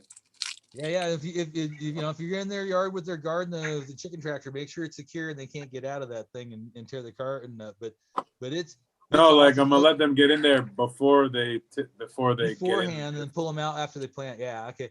They'll till up all the bugs for like the first 3 to 4 inches into the soil and just roll everything. That's what I want to do. As soon as it's nice enough, just throw them all out there for a day or two. Well, not keep them out there, but you know. And then like where I live, there's spots where there's just grass and fields. I'm just gonna fucking, depending on how it goes, take a few out there, let them graze, just so they can, because I can't really have them open and out around where I am. Like my neighbor, one of my neighbors is a dick and would just fucking yell at me. And then we have a husky in the neighborhood that I know is an asshole that would probably just eat them all. No, I just had luckily neighbors on both sides of me dove into my house. I didn't hear it happening. I was in here. I don't even know what I was doing, but the door gets knocking and there's a neighbor going, "Oh man, I didn't even have time, and we just chased the dogs out of your yard, and I don't know what happened to your birds, but last I saw there was like in the mouth of the dog and and we shut the dog back." But luckily I got good neighbors on both sides, and they know I've lost some birds already, and they all scattered for a while but came back this time, and again yeah, there's this like scamp of a husky that's in my neighborhood, and he's just like roams. He'll show up, he's around, then he's not around, but he's like, I'm very good with animals, and like when I see him, he comes, he lays on his back and puts his arms up on the ground, like he wants me to dominate him all the time. So I brought him out a chicken. I brought him out and I had him smell it, and he was just looking at me and he's looking at it and like letting him smell it, and then I just like stood back and I just like looked at him, and then he like laid down and like put his arm, you know what I mean, like totally submitted. I was like, you're gonna learn today. right. So That's what you got to do, more or less. it's like the kind of dog where I'll walk, he'll approach me, and then he'll just naturally come at my heel and follow me like onto my porch, sit on my porch while I go inside. Because these dogs can't even stay inside, right? They just want to be outside in the cold all the time. It's such a weird, it's a weird thing, man. This dog, I don't know. I'm worried still he's gonna want to eat my chickens. He does. He wants to eat your chickens. Hey, question. Huskies. So you chicken people, do you guys ever deworm your chickens? I've done it a couple times to start with. I like to use when I had poultry, which I don't anymore because I think chickens are pretty nasty creatures, but diatomaceous earth in their water or food. Yep. That's all you need. Yep. No, I do topical with the diatomaceous earth, and also this probiotics help quite a bit. I'm down to 4 birds now, and I had over a dozen for a while. And it's just way too much for a 3rd acre to have that many, and especially if you don't have. Everybody wanted free eggs. Nobody was willing to buy a sack of grain for.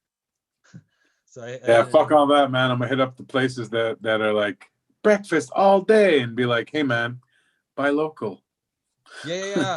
I ran a farm and stuff, and so yeah, you know, I really didn't get the chickens until after I was done with the farm, and it was just neighbors at that point. And it's like, I'm just like, I'm gonna compost them or feed them to my worms for something else. But you've had like $300 for free eggs already. Barter, man. It's like, well, what you got to trade? What you got to trade? That's what I always say. I love barter system. I'm a bartering fool. I literally used to like barter whatever. And one time in the Four Corners when I had my chainsaw for tree work, and I went into the trading post there, and this guy, we get to talking, and I can't remember how I met this guy. I might have been in the trading post, and I met him through some other way, but somehow I got to do this job for this guy, and I asked him if he was into bartering, and I got the trading post, and I bought this trading post. I moved from New York to the Four Corners because I wanted to barter with people, and nobody in my entire 35 years of living here has ever asked to barter with me. And yes, please, what do you want from the trading?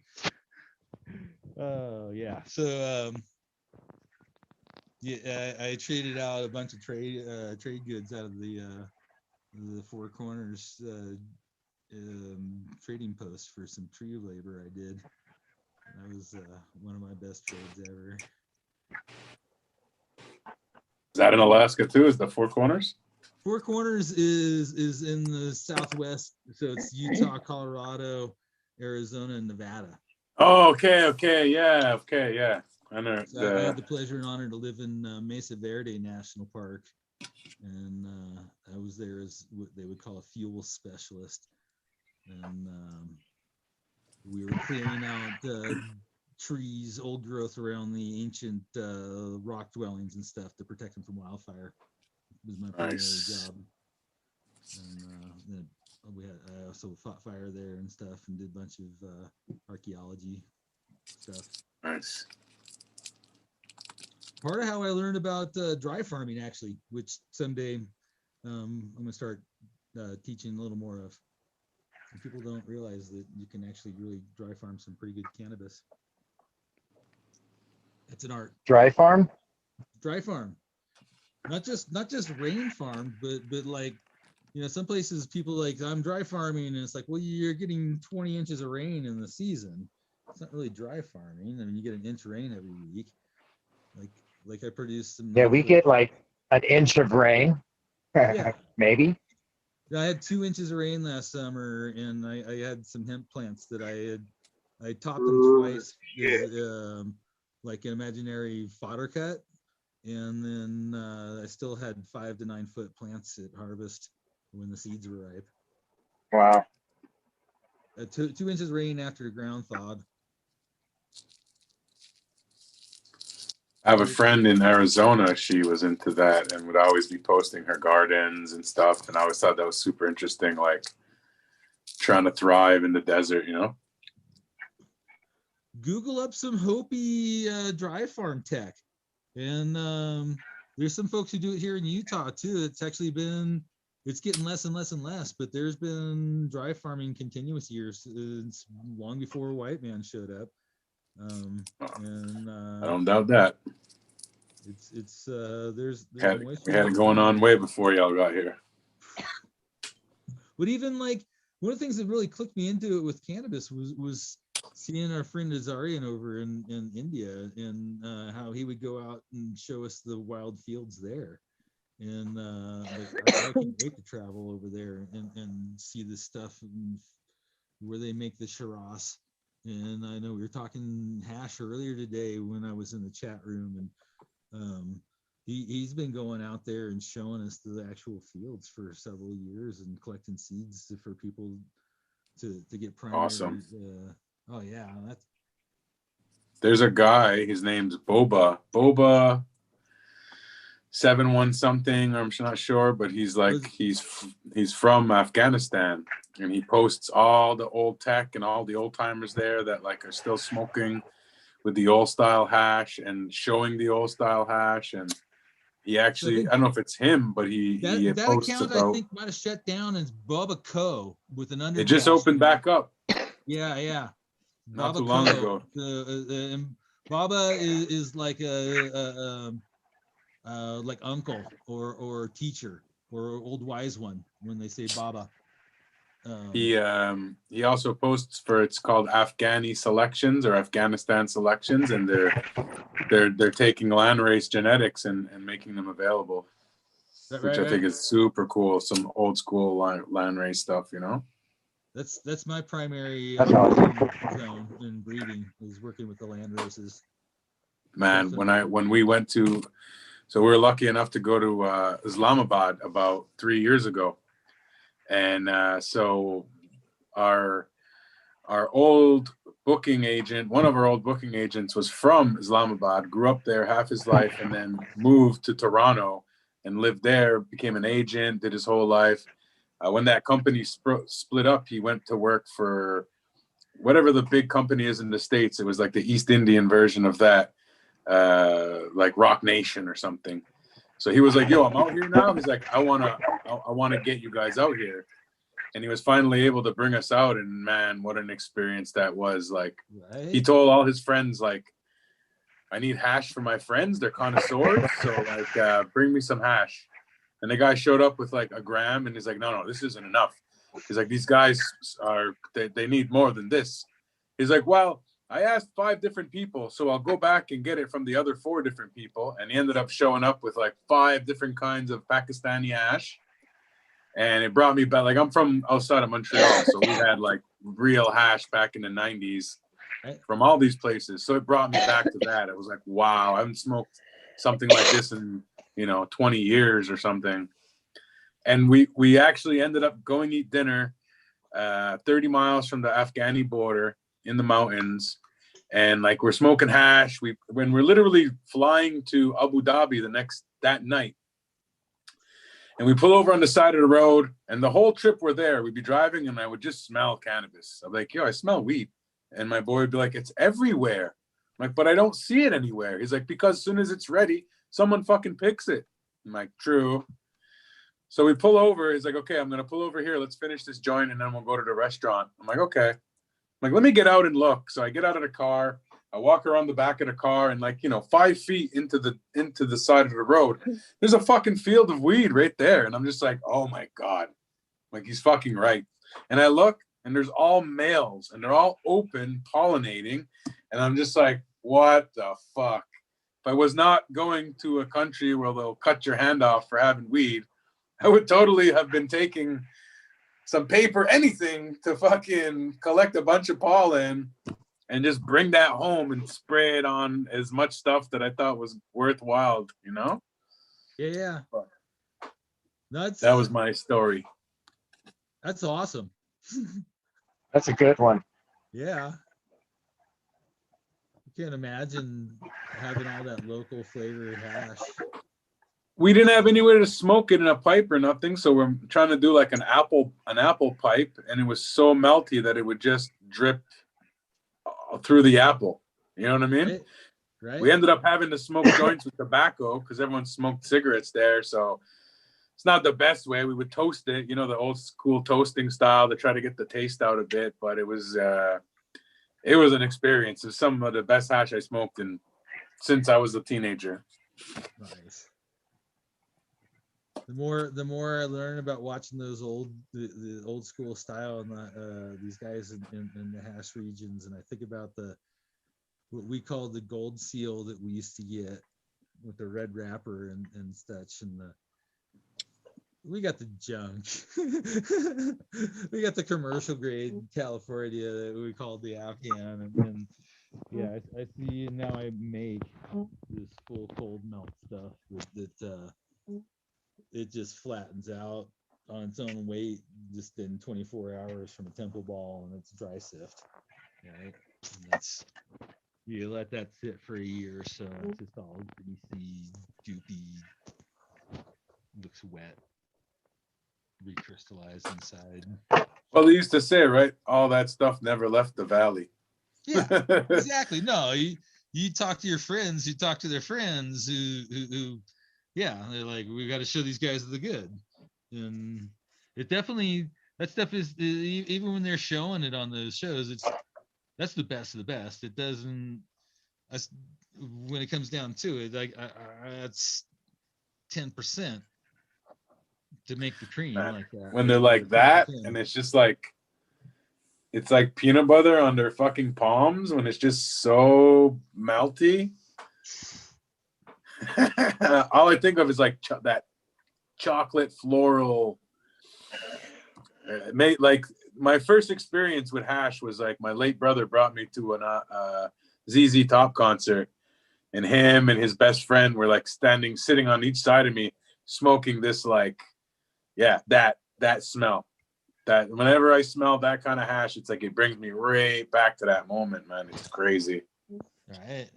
Him getting in a fight with these fucking bikers and shit, and then them like having the peace offering of the hash joint, and the other guy having the deer sack of wine or whatever.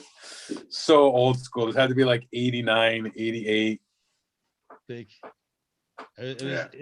Actually, it was, I want to say 4/17 of 86 at the Shoreline Meadows Amphitheater, when someone handed me a hash pipe for the first time, watching the Grateful Dead play some crazy music high out of my on insane amounts of LSD and mushrooms, and these old couple are like, here, sit, enjoy. And my brother's tugging me to the ground, and the guy I mentioned earlier, Steve, he's sitting there pulling me to the ground, and then I smoke on this long skinny pipe with a little bowl on it, and the big cherries is roasting, and it was opiated hashish. My mind just went blah blah blah blah blah blah. Yeah. First time with the hash. That was the jam I heard back in the day. They used to love to mix their fucking black tar with their black hash. Or well, not tar, but their whatever, opium, whatever you call it. The opium.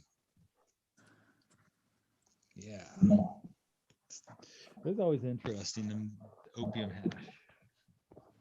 Definitely a different thing. Glad it wasn't like super available, because it's super addictive to have that. I'll bet. With the opium poppy is primarily morphine, I think. And people mess around with that stuff and start growing those and making tinctures and things. It's like, you ever see people playing with that, make sure they're careful with it. It's a great medicine used in proper portions and as a weaning effect off of medication and whatnot, and avoiding addiction as long as it's administered properly. But it's recreational. Not smart. For sure. Nice. Are you holding up, Eagle? I don't see everybody myself. I got Swipe left or right, you'll see more people. Fading slightly, Buddha. Fading slightly. There we go. Okay. It changes who I'm seeing. Yeah. There's a whole bunch of folks here. I know, sometimes you'll be talking, like, I'm only talking to like 3 people. Then you start swiping, you're like, holy shit, there's like, how many people are in here? Epic. Nice. Like everybody in their grow room. Fuck. I should go sit in my grow room. What the fuck? I'm stuck to the wall. My phone keeps going dead and playing and working and How many superhero outfits do you have, Chatterbot? I just seen you in Spider. You're muted. You're muted. You were just Spidey just a second ago. You talking about Batman, bro? Batman, totally Batman. I bet he's got a phone booth back there. This one's I'll bet he does too. TARDIS. I got a TARDIS, yo. You guys don't even know what we do up in Maine. Mothman. Crazy up in here. Oh, too many trees. Yeah, no, I've been Batman the whole time, bro. Okay, that's not what I saw. Heck, you were Green Lantern a little bit ago. Yeah. Green Lantern. Yeah. I'm not on the shrooms anymore, man. You can't play that. One wore off too.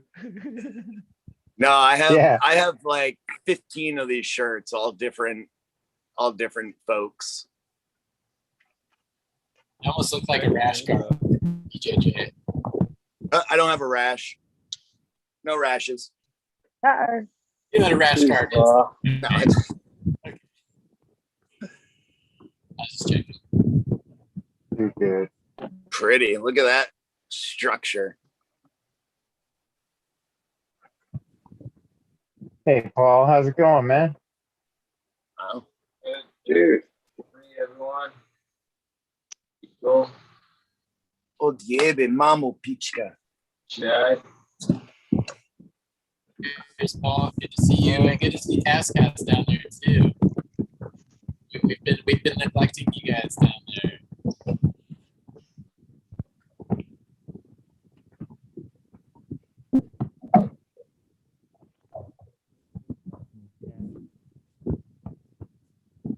Cheers.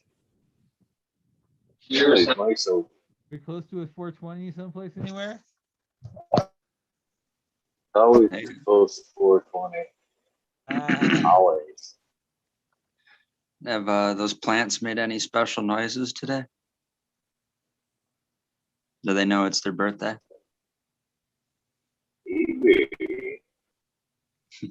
I like to call it Freedom Fighters Pride Day. Yeah. We need to start having parades. That's Frosty. Now that you've been on for 24 hours, Eagle. Congratulations. I feel like there should be a balloon drop and confetti for you. Right? Oh, I know it's been a long one. It's been a long one today. I'm still holding on better than I did last year. Ready for it. Yeah, last year you were shoveling down hot stuff. Habanero types. I've definitely been fighting it last Or year. something like that. Oh, habanero sauce, yes. Definitely habanero sauce last year. Yeah, Where's word. Where's Smiley been this evening? Is he working? He popped in a minute ago, like about a half hour ago, and it fell back out. He was in the chat. Oh yeah, he was smiling. He was showing. Maybe he's at work. Could be. Swiss food. Cheers, you. Holy cow, how many people are still watching? That's what I'm curious of. Miss Chad's 94th. voice. Why, thank you, Cheddar Bob. I'm here for your pleasure. Oh I man. I don't have my silky smooth mic hooked up, nor do I have any compression or EQ on myself right now, which is not something I normally do, but hey, buddy, I can make you, let's not go there. Let's go, baby. Let's go. Talking food. So, it's somebody who's been super. He's blushing. He's blushing.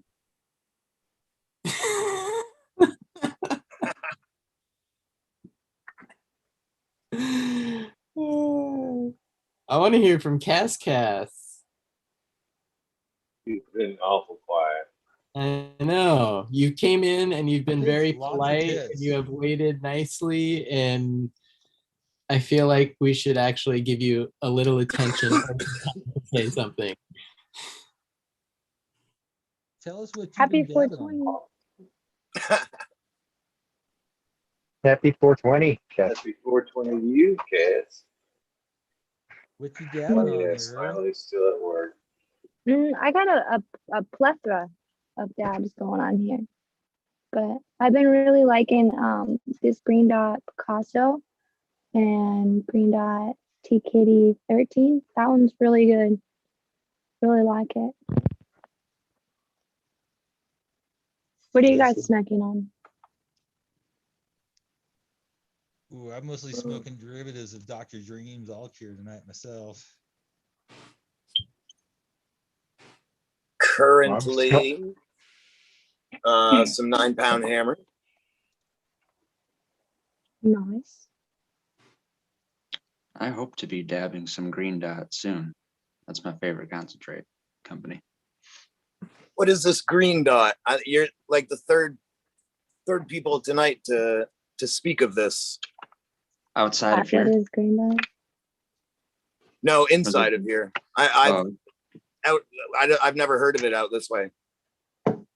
Green Dot Labs in Colorado. Oh, okay.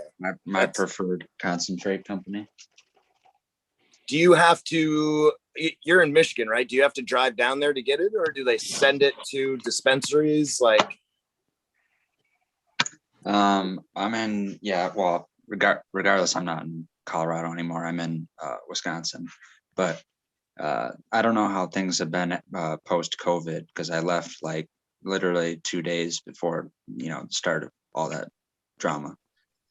So I don't know if they ever got delivery figured out there. So maybe you can just deliver it straight from Green Dot. But yeah, they would just do drops to all the different dispensaries that would retail their shit. but they're primarily like just a Colorado. Yeah, I haven't heard of them outside of there. Yeah, they're not really in a big hassle of a be all in a marketing and expanding business. Oh, it almost fell out, Cass. You almost I know, lost but it. I caught it right at the end. You saw that? I did. Caught it Good right at the end of reflexes. the rim. So is that that looks like solvent, not right? Oh yeah. Yeah. Yeah. Mm-hmm. Cool. It's really the best. I mean, I'm real picky about it, and not to sound snobby about what I experienced when I got to Colorado, but when I got Green Dot, that's the first thing that reminded me of anything close that came out of my garden. So, Do you have a preferred method of extraction, red pill, as far as solvent? well, yeah. I mean, I just like getting the, not getting the waxes to come out as much as possible. And then there's two different philosophies for that. The actual like de-waxing chamber, where you stop the solvent from draining into the collection tank. And then you have that like circled with dry ice. So you leave that in there for a certain amount of time. Then it has a filter on it and you pass it through. And if you do it for the right amount of time, you're getting all the fats and lipids and waxes to turn into a solid and stay behind the filter. And then you can make a de-waxed shatter. Or what I prefer doing it is having the material column jacketed with dry ice.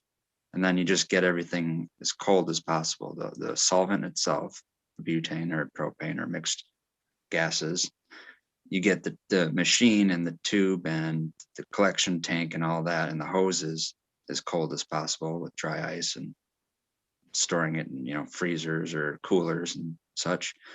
And then even the bud, if you want to go as far as if you're not worried about working with liquid nitrogen, if that doesn't bother you, then literally just go right up to a plant when you think it's ready to extract, not even harvest, just extract, and then just cut as many leaves off as you want, trim it down to bone as much as you want, cut them off the stem, throw them in a big stainless steel bucket, pour liquid nitrogen over it, wait for the liquid nitrogen to evaporate. And the forcefulness of doing this is probably not going to leave the nugs too intact.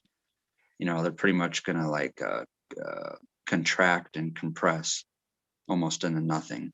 So you don't really have to grind it or beat it up while you're putting it in the tube. Just leave it whole as it is, and then extract it. Do your run with it. And then don't really have to specify or go any further into just pull off all the butane and then do with it what you please after that. Stick it in the jars to either turn it into diamonds and sauce, or put it on sheets and throw it in vacuum oven. There That's you how I go. go about that. Yeah. Oh, and the reason why I said the whole there's a lot leaving, to that. yeah, and I'll say the reason I'll go through the process of leaving those buds almost intact and whole is because I'm going after the most volatile oils in the first place, right? So when you do that with butane, it passes right through. And the reason why you're getting it so cold and you don't let it sit there forever is because the solubility of everything that you don't want the colder it is and the shorter time it's contact with all that material, you're just getting the lighter fraction, the more volatile oils. So after you do that, actually you don't get that high of a yield. If actually you're running like flour that's with its THC and terpene content is over 30%, you're probably only getting anywhere from like 18 or a little bit more percent off that. So you still have a lot that's still left in that material. So after it's processed and pushed out of the tube, just let it air dry and do its thing, come back up to room temperature, and then you can grind it and do a secondary extraction with alcohol or CO2 or butane again. Then you're going to get, you know, a bigger, heavier yield, but a lesser, lower quality oil, which that's actually good for crude to turn into distillate or make edibles with, or tinctures, suppositories.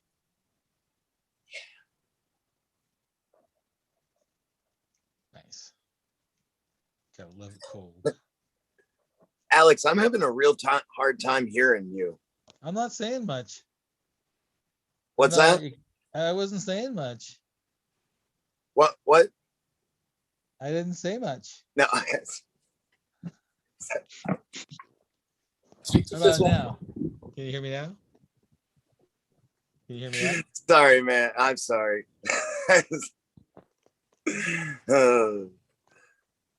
Yeah, I wasn't saying anything. I'm upside down now. I can only hear you backwards now. Well, that's okay. I'm dyslexic. I just like it cold. I just keep whispering cold is good. Wonder how I just keep hearing crystals being whispered. Yeah, it could be my cat humming.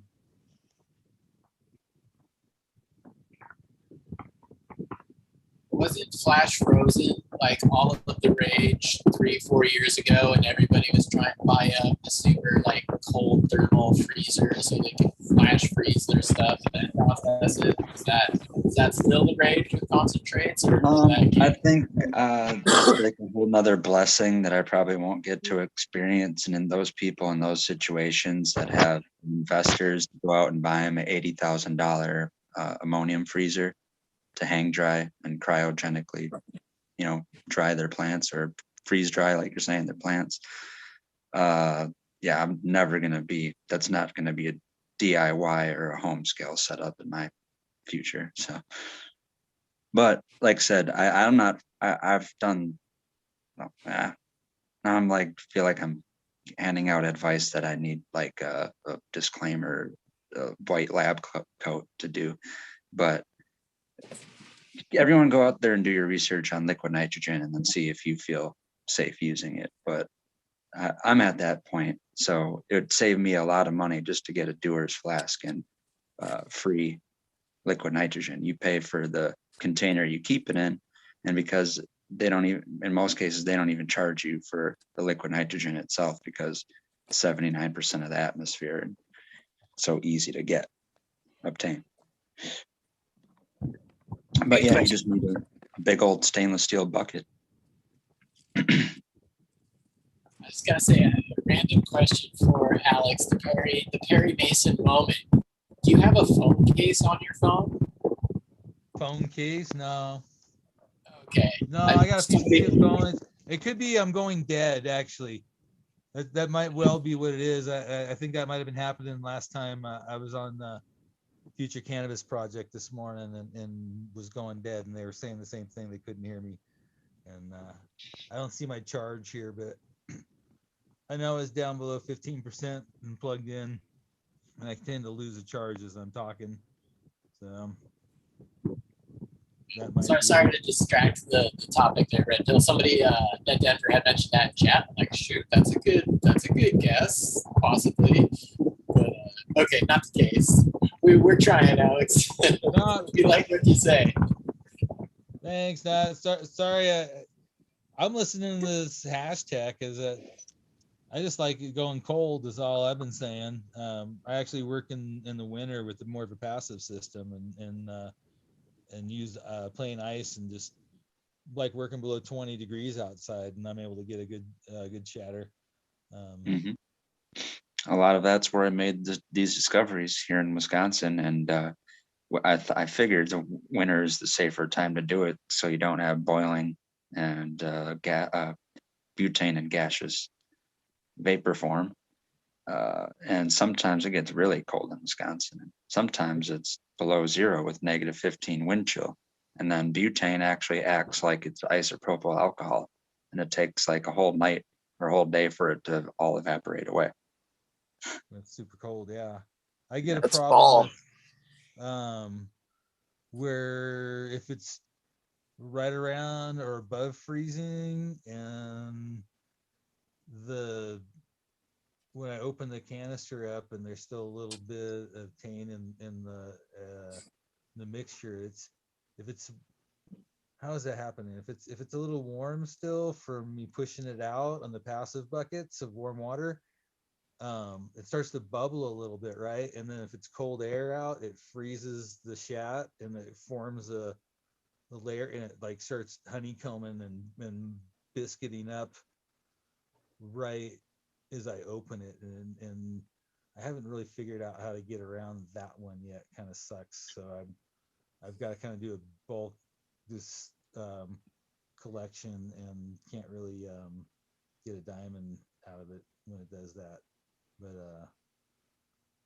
yeah, I don't do a whole bunch of that anyhow. I don't have any place. I have a couple of cancer patients that I give it to.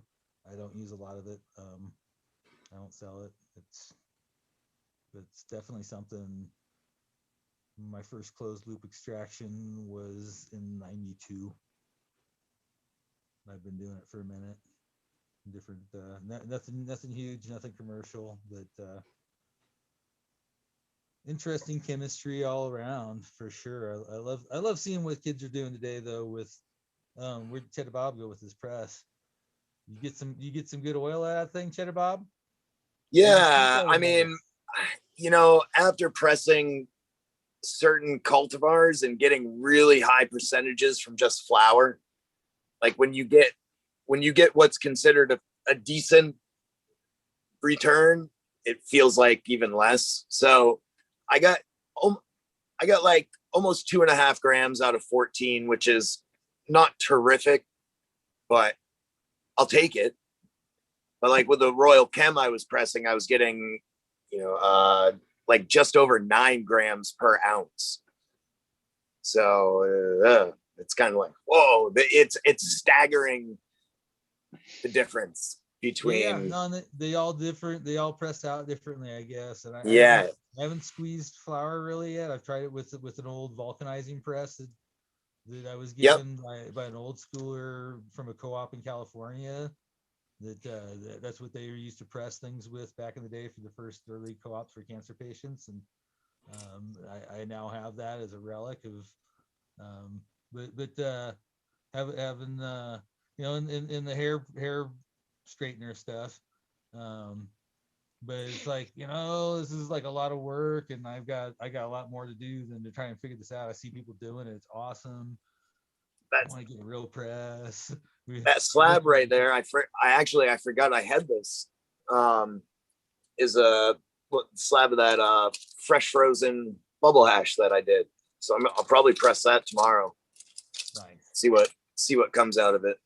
But man, that cream to cream though, that really fine dry sift I get before anything else, it's like, why bother?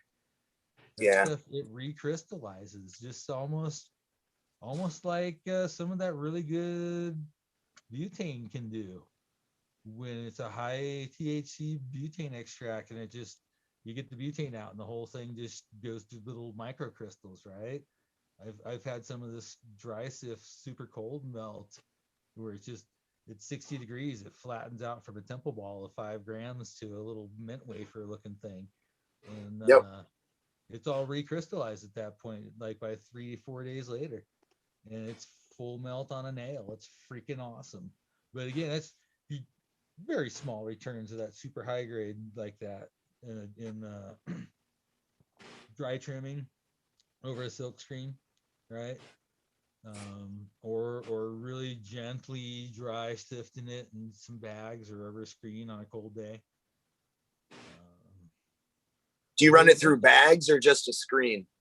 I have actually traditionally since late 80s used a Speedball art silkscreen to produce some incredible dry sift.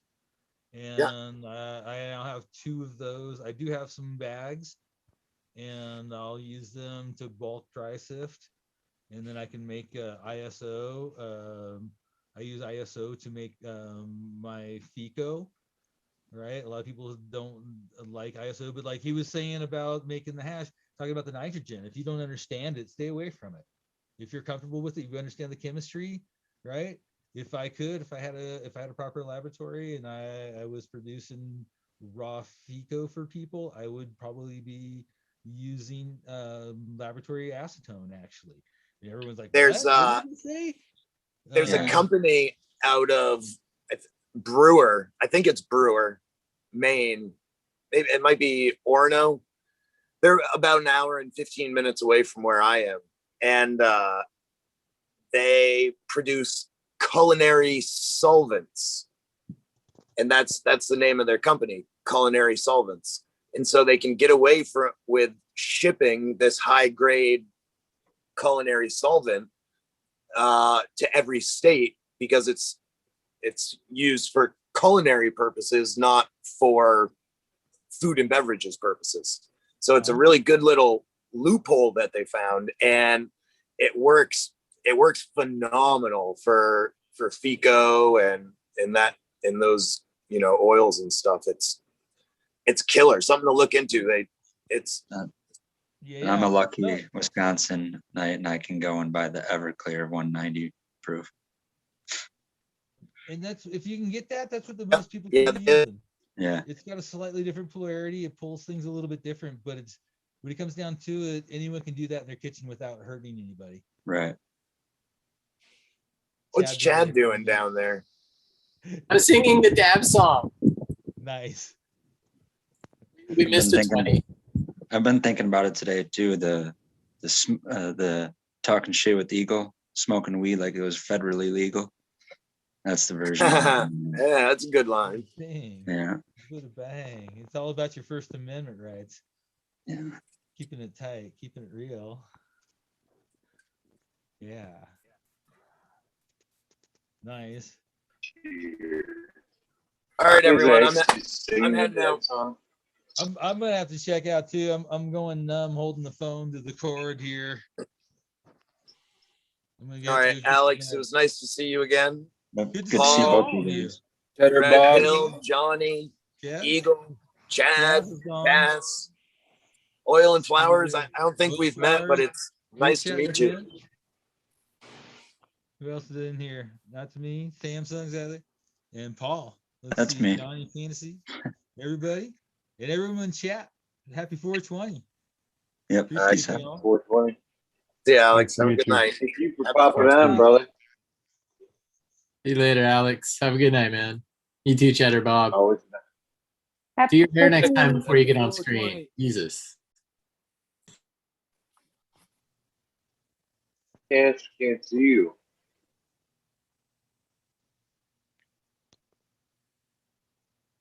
Crickets. Now it's dab time for me again.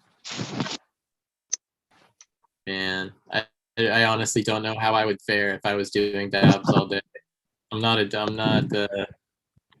don't do dabs regularly, so I'd probably be face down by this point.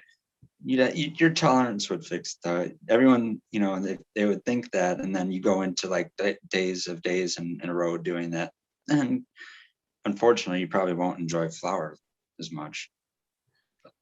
That's one thing, but for me, like the high is totally, well, not totally, but it's definitely different.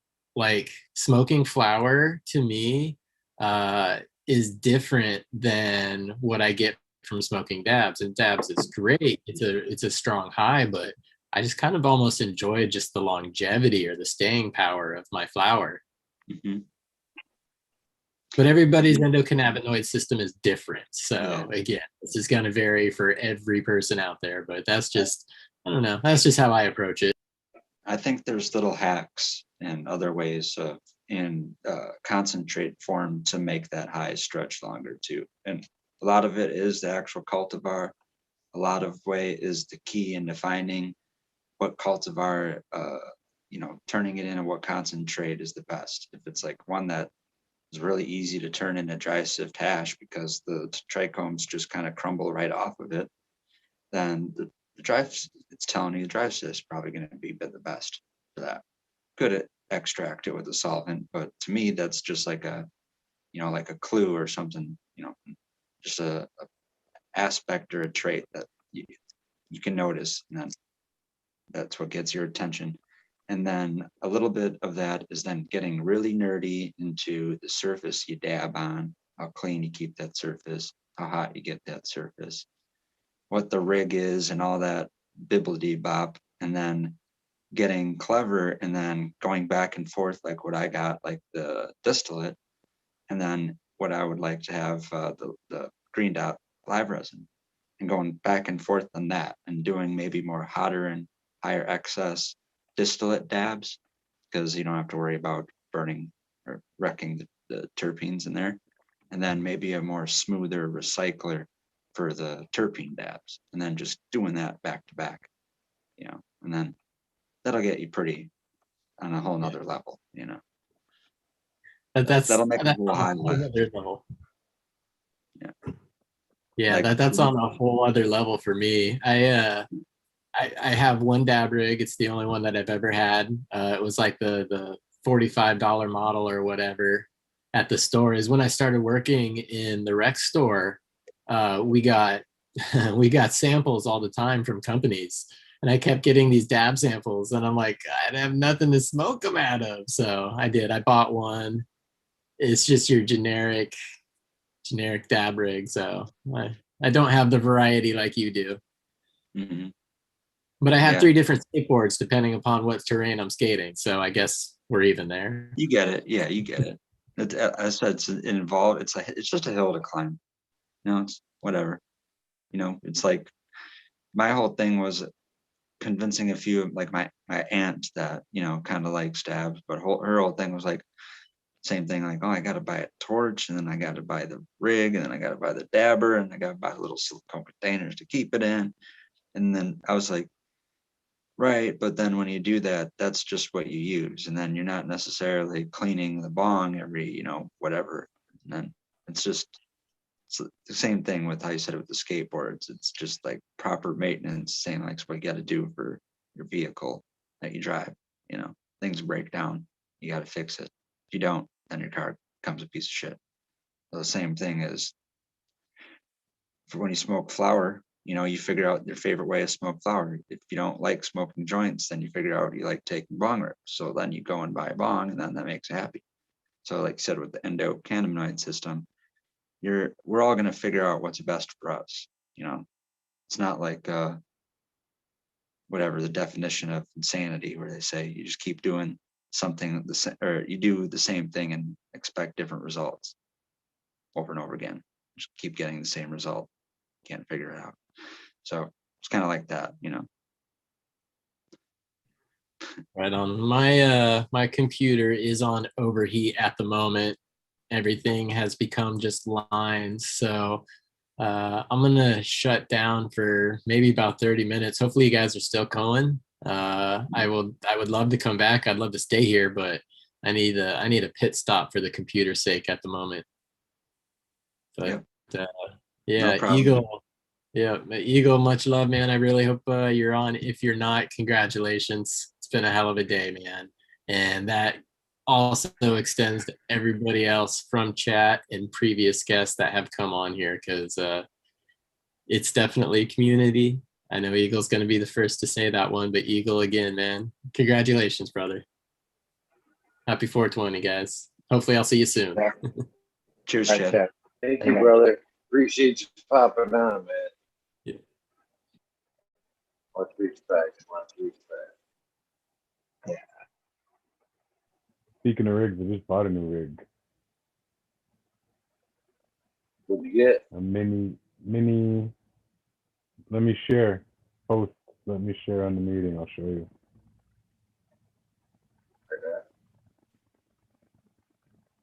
Cass, did you put butane in your rig earlier? Sorry. Thought you were grabbing it, Buddha. Pardon? I thought you were grabbing your rig. Oh, I need to be able to share the screen. I have a photo of it. I didn't bad. get it yet. I just bought it today online. It's from an artist named Full Zerk, and they're Canadian. And this just shows you the scale. I don't know if you can see that. Oh, it's a little guy. Wow, it is small. That's just a little thing. He actually has a smaller one. I don't think he had it for sale. Hold on, I'll show you the smaller one. The smaller one, you have to even have like a custom nail. Check that. That only he makes. I think it's 5 mil. Yeah, 5 mil joint. Wow. Oh my God, look at that thing. It's tiny, right? Yeah. So I got the one up from that, but I actually have a rig like that, like the regular size from him that I really love. Okay, so that answers another question that gets brought up in why I don't have an e-nail. And it's always because the rigs I tend to use are so damn small, they're not sturdy on an e-nail. You know, you gotta get a they're drop down. little tiny micro rigs. Yeah. Get a drop down that's as big as the rig just to hold the e-nail. I know, exactly. That's That was what the it whole ends thing. up being. People were like, out, like, you know, every other day, I'm like, I gotta go clean my rig, and they're like, you should just get a drop down. Be like, the drop down will make the rig tilt over, you know. So I actually had to get one made that away because it would make the whole rig fall over. Yeah, definitely. Yeah. I was lucky enough it was the artist who made the rig, made the drop down too. So I was going to ask, this is a few years ago, so I don't know if the artist is still up to the same thing, but have you ever seen a Canadian glass artist that was making something called beakaroo, a little kangaroo in the shape of a beaker? No. Yeah. No. I forget the name. That's I'm going to have to go look it up. One of my buddies, he's the mocking penguin, and he does everything with a penguin. Oh shit! Look at that planet. I like that when glass blowers cut the corner and they got like one thing on the the market that they do. Like, I do the Simpson fucking rigs. No one else does the Simpson rig. I got him to do me like a handmade ball rig, like without it wasn't really symmetrical. But I told him I want the color blue, and then I want you to do a white just a white penguin with a darker color chest or whatever, you know. And he's like, why? I'm like, because when you look at it, it's gonna look blue. He's like, oh yeah. And then like, so he ended up doing like a different shade penguin than he normally does. So it had a different color hue when you look through it with the glass. And the penguin is the perk. Cool.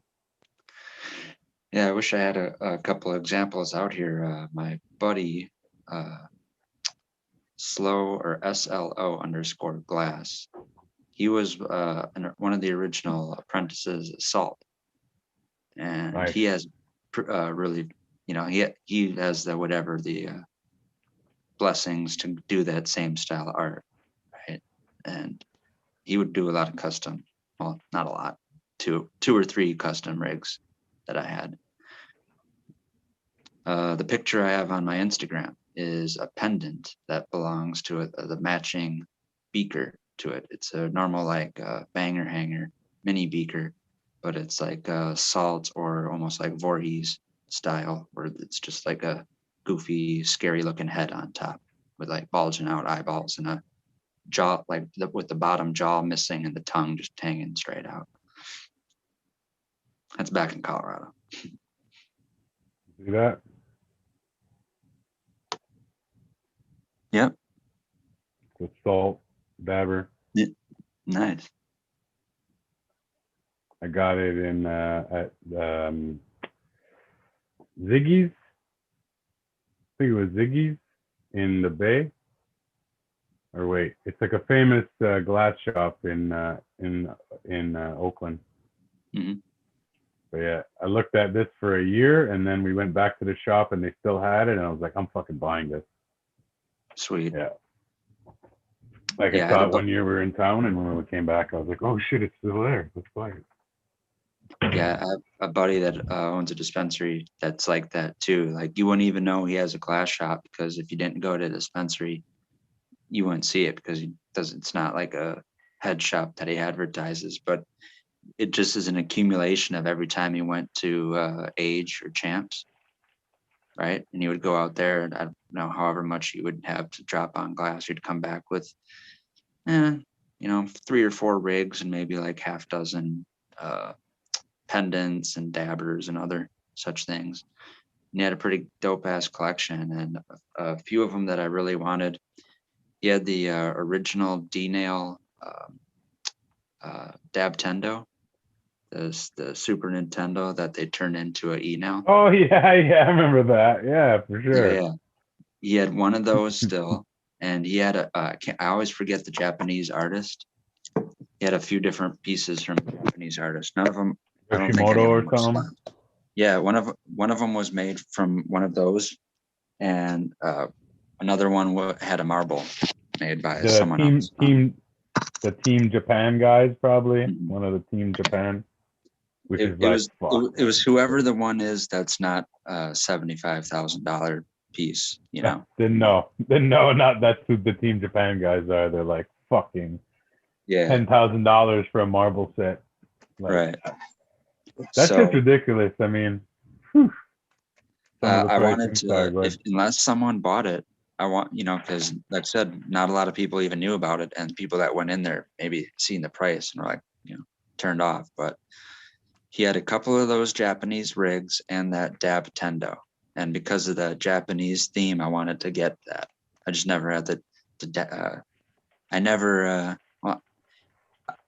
What other things came into consideration? Other priorities that the cash was needed for. I couldn't just drop like whatever it would be.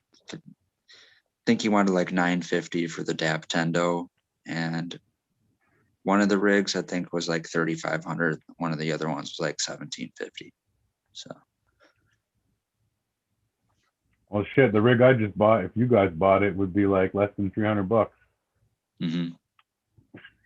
Canadian Yeah, dollars. this one that I'm dabbing on, I got because I liked a whole lot, and the guy gave it to me as the whole set with the nail and the rig. I think this was $130. So. Oh man, so my entry is in for the Masters of Rosin, and so it's one of the 42 entries. If you don't know Masters of Rosin, this year's the 4th edition. It's an extraction competition that happens in Spain, in Barcelona, usually during Spanibus, but obviously they didn't have Spanibus this year, so they still did the competition. And usually they do hash, and then they do rosin, but they only did rosin this year. So it's being judged, and they're doing the awards on the 24th. So we'll see if I placed. I mean, I don't really care if I placed. It's more I got to be in the competition. That's cool. And last year we got all kind of stuff, like you get a shirt, you get a hoodie, you get sticker pack, you get like a certificate of participation. And so I have a homeboy that's from Canada that lives there, and he was able to go and pick up our contestant pack yesterday. So he was showing me all the stuff, man. They got a fucking banger made, and it has the Masters of Rosin logo etched on it. I was like, oh shit, like probably the coolest thing out of everything. So yeah, that you're saying the whole set just made me think of that. This fucking Masters of Rosin banger. Very exciting. And the nicest rig that I was saving up for, other things happened that was more important, was my buddies out there in Colorado Springs. My friend here that I've known practically almost all my life, his cousin ended up being the inventor of Silver Surfer vaporizers. If anyone's familiar with that, that's SB. And then he's tied into a whole bunch of other stuff, but he has a glass gallery, Elevate Glass Gallery, ELEV8. And they Where have is a that Phil in Siegel. in Colorado? Yep, Colorado Springs. Yep. I've heard of it, yeah, for sure. He has a Phil Siegel rig up there, and it's one of, unless he's made more in the present, it was 1 out of 3 that he's made with a gray beard. And I wanted that too. And the cool thing is I got a friend and family 30% discount for life. And that drops the price down, and it would make it for me to get for like $4,500. So. Well, you only live once. Yeah. Wake up, Eagle. I see you. I fucking see you nodding out. I just saw that. I watched you. Your eyes crossed. You fucking, your head went back. Time to fucking do a shot of espresso.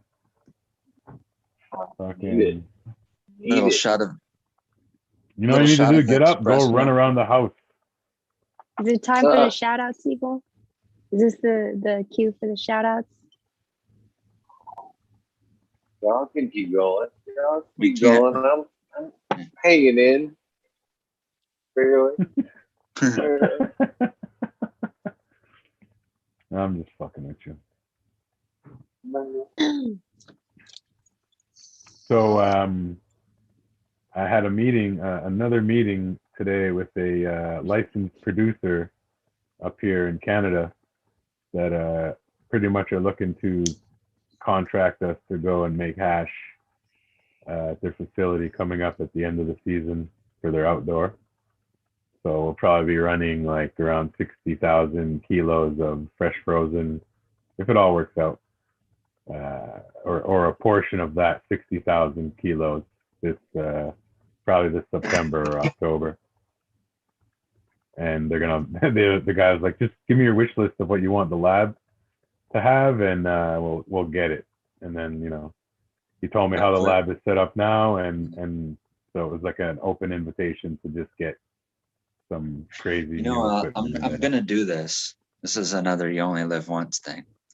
I'm gonna try to replicate, even if the machinery isn't the same. I just want the vibe enough to be like, this is close enough.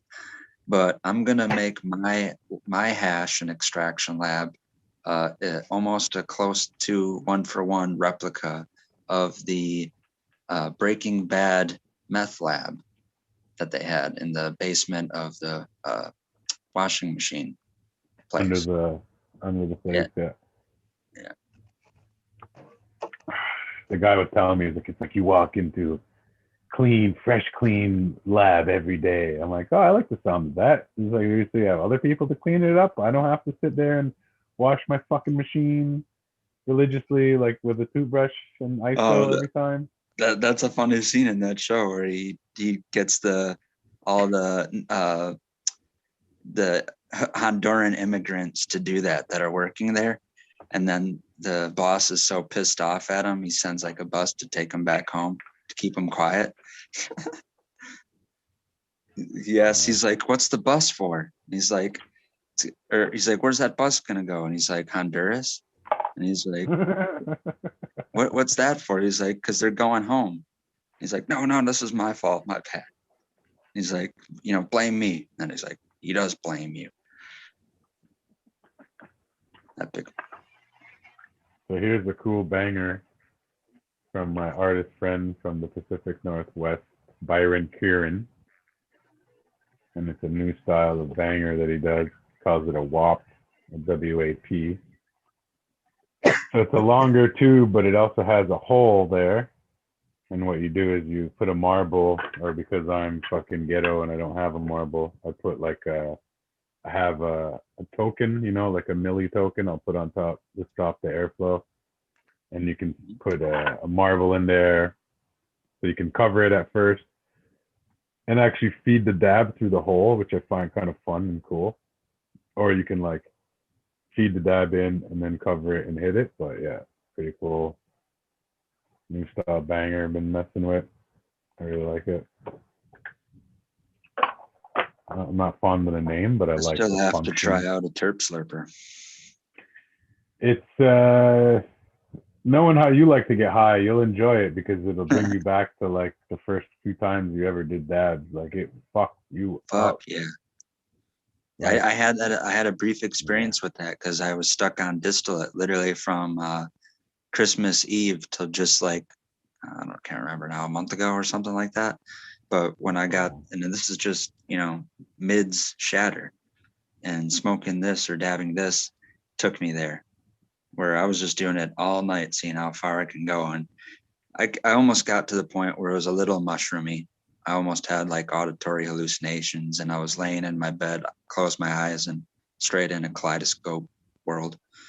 So like that. Yeah. Like that right there. Fucking, it's called, I forget the name of it. Something vision. Communal vision. The fucking Alex Gray shit. No, man, like I could never get to that. I would hit too many dabs and then my lungs would just like start squeezing and I would start just spitting up fucking all kind of gross shit and I wouldn't be able to dab I physically wouldn't be able to dab anymore.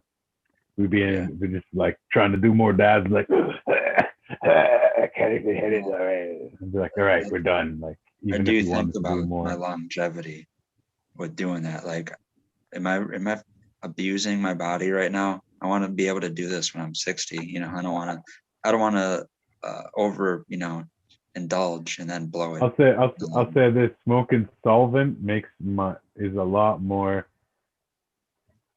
harder on my lungs and my body than fucking solvent is. As much as people say, oh, but the wax is insolvent. It's like, look, I used to dab shatter hardcore all the time. Like I came up from when shatter was shit to like when shatter was, if it don't shatter, it don't matter, to like where we are now with solventless hash. And even the distillate and CBD and THCA phase in between that. And all that stuff is so hard on my lungs that I rarely smoke solvent. And when I do, it's like I can tell like, oh yeah, now I know why. Now I remember why I try to like smoke more flower and hash rather than like diamonds or sauce, because it just would make my lungs fucking tighten up and just like, stop feeding me all this. Yeah, I get that for me anyway.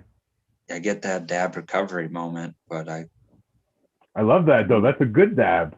I'm talking about when you've done like 7 dabs in a row and you're like, I need like 3 more, but I can't do it. Like my lungs won't go. Like it's like Chad said, it's just maybe the way we're all wired, because what makes me feel like that is having to smoke weed out of like a dry pipe or some, like a improvised, we have nothing to smoke out of. We got to smoke, out of a fucking I know that tin feeling. I know that feeling. That to me is just like burning fucking lungs. Yeah. I mean, more like I have a problem. Constricting. I have lungs. a problem with smoking out of a regular pipe. Yeah. Mm-hmm. Regular I remember I went and I throat. bought a nice Sherlock pipe, and I'm like, oh yeah, nice pipe. Let's smoke some weed out of this. And then it was such a letdown doing it. I was like, I just like smoking joints better. I'm like, this is good in a pinch, but like, I just bought this because it looks cool. No, but all that to say is like after smoking years of BHO and PHO and diamonds and shatter and CBDA and THCA and like mixtures where we do like, all right, throw a bunch of fucking CBD isolate on we'll make tacos. We do like a flat thing of shatter and then we stick in some butter. And then you'd sprinkle CBD fucking isolate on top, and it would look like a little fucking taco with some cheese on top. And then we just do big dabs of those, like I would say, if you want longevity, don't do that. Yeah, no taco smoke hash. Smoke hash. Don't smoke. Well, I'm on going on about year 7. I'm just past year 7, pretty much. Consistently mostly dabbing, where in 2009 is pretty much when I figured it out or found out what it was. But from 2009 to 2013 I was doing both, like 50-50. It was dabbing and smoking. Now, when I moved to Colorado, it was just what I found better access to. I wasn't satisfied with the flower I could find. And then, like I said, I ran into that green dot. It was like, a miracle, or, like fucking dropped down from heaven. And then I was super satisfied with that. So at that point, that's when I less and less smoked flower, because it's picky for it. Like, I can't find flower I'm satisfied or happy with. But then there's not just above quality different varieties of concentrates, solvent based concentrates, but then there's really good ones out there too. And it didn't, Yeah, like, yo, I going through smoke CRC. Yep. I smoke some of the best fucking CRC you will ever see. Fire in, fire out, single source. They actually take all the fucking in-house just for solvent, and they make what they call platinum, which is chromatography remediation. Mm-hmm. But yeah, it's fire, man. It looks like literally if you pour it out clear, like slush from a slush machine. That's what it looks like when you look at it. It looks like lemonade slush, just white fucking sauce. It's fucking great. My boy's like all about purity, and like he's super like what's the word I'm looking for? Well, like he posts all his tests of everything, So like you see, most of his shit is like 95+% pure. His SOPs are as transparent as the actual concentrate. Transparent, exactly. Yeah. That's the word I was looking for. Yeah, he shows his, what is it called? COAs, certificate of analysis. He posts those with a photo of like a dab on a dabber, like they could see it. Fucking yeah, fire. I'm actually waiting for some right now. Should be here this week. Some of his FSC and some of his platinum. I usually get it because he runs some of the most exotic flavors that aren't worth buying in flower, but that that make really great concentrate, and they're super unique or like exotic terps, like super silver haze, or super lemon haze, or like Breeder Steve sweet skunk, or just like stuff that you don't normally see. And when you do buy this guy, you grab it because it's gonna just be flavor town. That's where that conversation that I like with Alex, where he explained the snakes and sparklers. If you've seen the movie Joe Dirt, and he has to explain to that guy in the middle of the desert with the fireworks stand that no one is at, and he's telling him, it's like, well, you can't just sell snakes and sparklers. Sometimes you got to sell what the customer wants. And for a lot of people, like, well, me, I'm that snakes and sparklers guy, because up until that guy came up to me, there was nothing wrong with what I liked. And that's what he's like. He's like, what's the problem? Why do you only have snakes and sparklers? And he's like, because I like snakes and sparklers. Mm-hmm. Right. So I think of that too. Like, all my strains that everything that I want to get back in my garden or my future garden, that I want seeds or clones that I want to chase and go after again, isn't really something that I have no experience with and I've only heard about. It's all the stuff that I've had and either lost or appreciated that worked for me.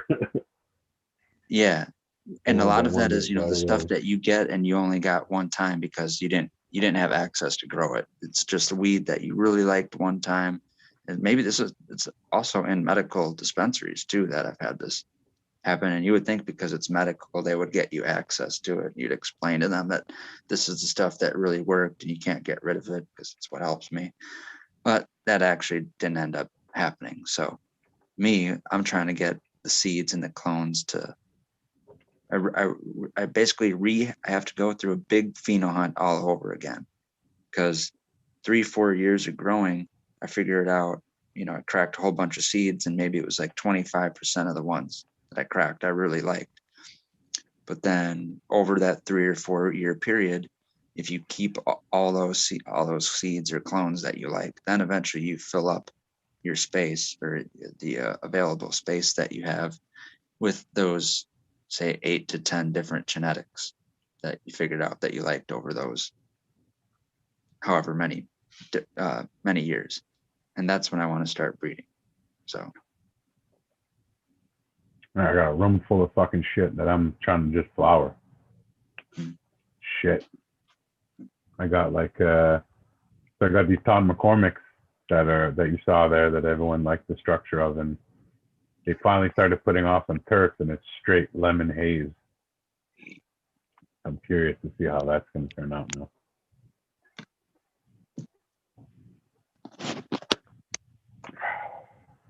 I don't know if it'll wash. Might not wash. Might have to do the Jesus tech to make it wash. Oh, I think Eagle went to take a nap. You think so? He did disappear a minute ago. I'm watching. I see all of you. I'm watching all of you. I'm like a hawk. Uh-oh.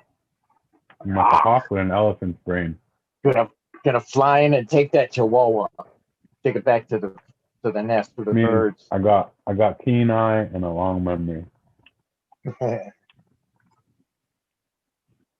Are those autopots? Is that what those reservoirs on the top are about? I've been hearing a lot about them lately. Hearing a lot of good things. No? You talking to Paul? Yeah, I'm talking to Paul. Sorry. Are those autopots? You're on mute, Paul. Yeah, there you go. A fabric pot. Oh yeah, even better. I'm a fabric pot man myself. Who here's got anybody here doing fabric beds, fabric pot beds? No, but I've seen them. Pretty cool. I think Chetter Bob might have set one of his friends up with something of that nature. And it has allegedly like a friend of. Oh yeah, it has like a plastic tubing that goes around and the bag is suspended up on it, you know. But it was a really big. It was like a 4x4 size. Well, I saw they have 3x3 too, or 3x5. But allegedly, a friend of a friend of a friend was asking for a friend about growing for a little guerrilla style in a small area. Do like almost like a hoop house and do like two 3x3s or maybe a 3x5 outdoor. Yeah. And just do all autos. Like this friend of a friend of a friend's friend who was asking for a friend, he just got a bunch of autos from some friends. And so yeah, he may want to run those outside this year. So yeah, I've been looking at it because it's something I want to get into doing more organic stuff, but I'm still waiting for people to give me some recipes and then find something that's around me that'll make sense. Not being like, oh, I gotta order this fucking organic, but whatever. I'm not even gonna say some shit, but you know, it's like, no, what can I use here that I have locally? I mean, I live in an agricultural area to begin with, so I mean. How big are the air pots that you're using right now? Pardon? How big are the air pots or fabric pots that you're using right now? Oh, fabric pots, I use 3 gallons. 3 gallons? I was doing 2 gallons, but I wasn't doing the right kind of feeding regimen to really make that work. Like, I feel like you got to do that feed stacking, where you're like feeding like a minute, and then at the end you flush it out. So it's like you build it up, then you flush it. It's like this, and it's a way to do it in a small root area with a neutral, whatever the fuck you call it, you know, cocoa. But I just went up to a 3 gal, and 3 gals seems to be this one right here. That's a 7 gallon. Yeah, too big. Like I need. Yeah, no. And I've ran 3 flowers in the same pot. That's cool. Yeah, I like that. So I kind of re-amend down at the base. I cut a hole down in it, leave all the roots in the outside, and just replant right into it right after I take one down. That's fresh. I like that. You're in soil or you're in cocoa? In soil. Oh yeah. See, with cocoa, you know, it's like I learned soil technique growing up, and then when I started growing with cocoa, it was like I had to learn that everything I learned was not wrong, but you can do so many other things in cocoa where you can grow a huge fucking plant in a tiny little space, but it's like it's because it's hydro, but you just got to know how to feed it and do it right, like anything, you know. Not to say I don't I can do understand it that great. part. I don't know, man. I didn't understand it enough. I understand it in veg to get great results. All my plants I grow in a 4-inch pot or like in the solo cup, and they'll get 3-4 feet tall, and like I'll keep moms in there for, you know, until I decide it's gonna go in a 1-gal. But like other than that, I keep, and sure I have to feed them 3 times a day, but like if I have it in my reservoir, I just have a timer on 3 times a day or whatever, and it saves so much space, and they're healthy as fuck. Like the plants in there that you saw, the veg plants, those are, the majority are in fucking little 4-inch pots in cocoa. And I stopped using perlite. Fuck perlite, everybody. Fuck perlite. Yeah. Fuck perlite. I use rice hulls now from a brewery. So don't tell me it's got arsenic in it, because you wouldn't brew beer with arsenic. But so yeah, I'm finding it's working really great. Rice hulls in place of perlite.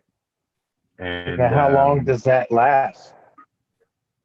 I mean, normally I would run the same cocoa at least 2-3 times anyway. Right now, the last run I did, I had to change my soil out because it had perlite. So this is the first run totally cocoa and rice hulls. It was a whole thing to get them, man. It cost more. My buddy ended up getting them, and I just like it was a whole thing to get them. It costs more to ship it than to buy the goddamn product. So right. the thing ended That's up crazy, costing right? like, it ended up costing like $90 for a $25 product or something ridiculous like that. And I was like, bro, we could drive there. It's a 2-hour drive. I go, it'll cost us $40. We'll still save $20. Maybe not time, but like, you know, it's an adventure. You go buy fucking 10 bags. Yeah. But the shit So is great. I've been doing it 4 to 1. What do you do with the when you use up your cocoa? What do you do with it? We have a local put it into a garden, or? Yeah, we have a local, what do you call it? Compost pickup weekly. We just throw it in a fucking bag and give it to them. Like with all my plant matter, I've been giving it to my brother's chickens. And stems, I just put it in like same shit, put it in with that stuff. Or even recycling, like it's fucking, you know. Well, not recycling, but you know what I mean. I've been using this same soil for over a year now. That's great, man. That's the great thing about soil. But like like I said, with cocoa, now that I tried to switch it to out of the perlite, I kind of have to get rid of all of that. But there's been times I've used the same cocoa in the same fucking bags over and over. Yeah, I mean, just put it back into the container. What I would do is put rhizotonic in it, and then more so now that I found different products, put inoculates in it. You know, let it dry back, and then not amend it, but like re-inoculate it with some sort of like a recharge with some rhizotonic and maybe what's called microbial mass. I did my mix last time for this run right now, and I put all of my fabric pots in a pile, and they started growing mycelium. It was great. And it was just rice hulls with the cocoa, and I used that the recharge, this stuff called microbial mass, and some rhizotonic. I was like, oh shit, I'm getting fur. Awesome. Like, that's a good thing, you know? Yeah, it is. Most people might be like, oh my God, what the fuck? My soil is ruined. Well, exactly. Now, I mean, if I had seen it when I first started, I'd have freaked out. Yeah. But now I realize that that's actually a healthy medium, you know, where everything's good, you know? With all the stuff I put in it, how could there not be some sort of reaction going on? Is like in my mind, I was like, well, that makes sense. I put so much life. I just put so much life in there. There's gonna be something's gonna happen. Well, that's like over at Smiley Gardens, man. He had a frog inside of his garden. That's badass. Yeah. That's awesome. I I mean, found a frogs, friggin' a they live ladybug in, recently. yeah, they live, frogs normally, they're going to be in a very healthy environment. Awesome. You So know, he has that's he just, has a greenhouse, or like it got in his house somehow. well, it's, from what he's saying, it's in a barn Oh, where okay, it's yeah, at. that's So awesome. it's out, you know, around other, and there's fields around it too. So from my understanding, I guess that whole area is in good shape. So just the fact that the frog wanted to hang out in his garden, that means a lot, you know, that his garden's Yeah, setting right, you know. it's hot and humid like the jungle, like the swamp. That's dope. Yeah, Yeah. for sure. And you know, Yeah. you're talking about the chicken shit with the worms. Like that's another thing is I'm gonna have a little area back there. I might even like maybe get like a composter and start making some putting some worms in there and shit. That's my next thing. I'm gonna start composting and I'm setting up a worm bin. I just got done setting up what is it, about a 30-40 gallon container for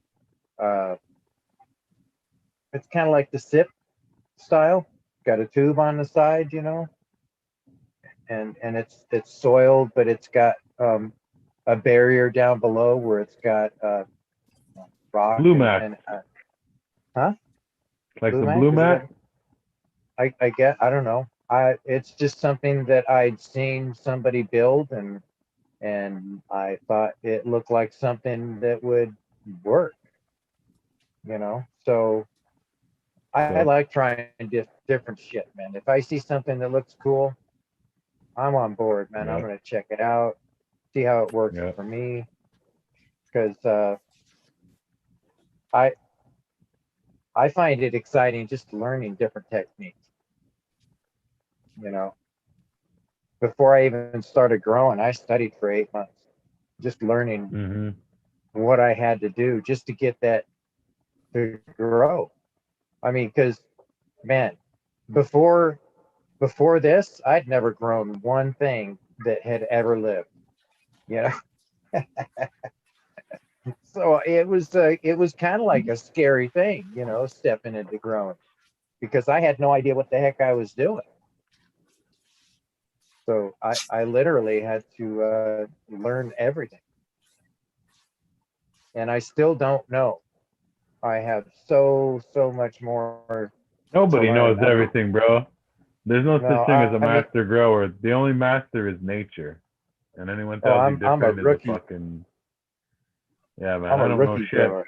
I say I don't know shit, man. You know. Yeah. But I know one thing. I love it. Yeah, for sure, Just man. just hanging out in my garden, being in here. I got a desk inside my grow. I sit in here and I watch the show, and I watch other programs. You know, it's so peaceful being in my garden. So Oh yeah. The it's first thing my I do in the therapy, morning, just I the get up, same as smoke. go in the garden, my veg, go feed all the plants right away, first thing. You know, check everything, make sure it's good, make sure I don't go in the flower room, make sure the door's closed. And yeah, no, for sure. First and last thing I usually check. Well, not last because the lights usually go out before I go to bed, but I'm usually in there till they go out. Yeah, I got to design me some kind of a little lung room kind of setup, or not a room, but a box. So more like a junction box, because I got a big vent fan that I have outside that I want to incorporate, but I need to, because it gets super hot here, and so that it works better for my plants. Because the way I got it going right now, it's not working that well. I have to figure something different out for this next coming summer month. months.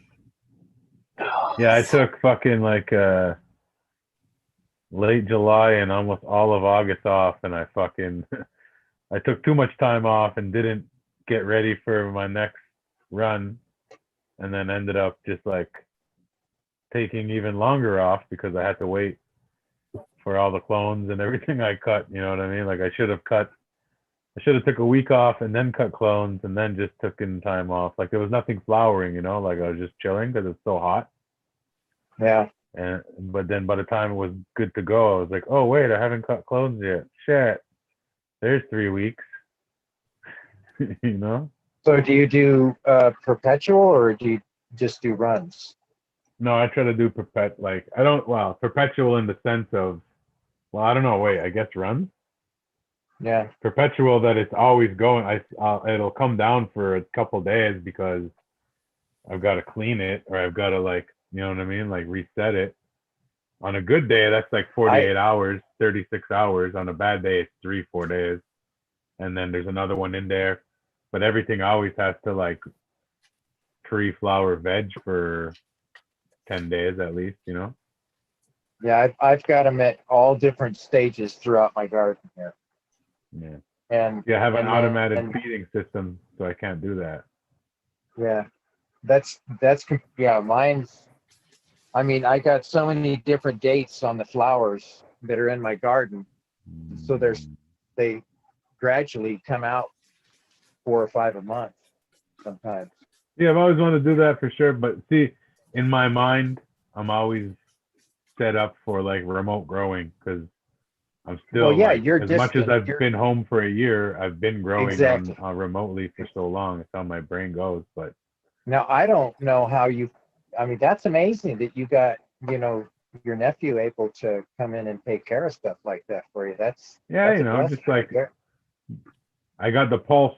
So if there's anything funny that will look funny, I just like, yo, go over there, go check, go check this up. What's going on? And be like, oh yeah, fuck whatever, or like, you know.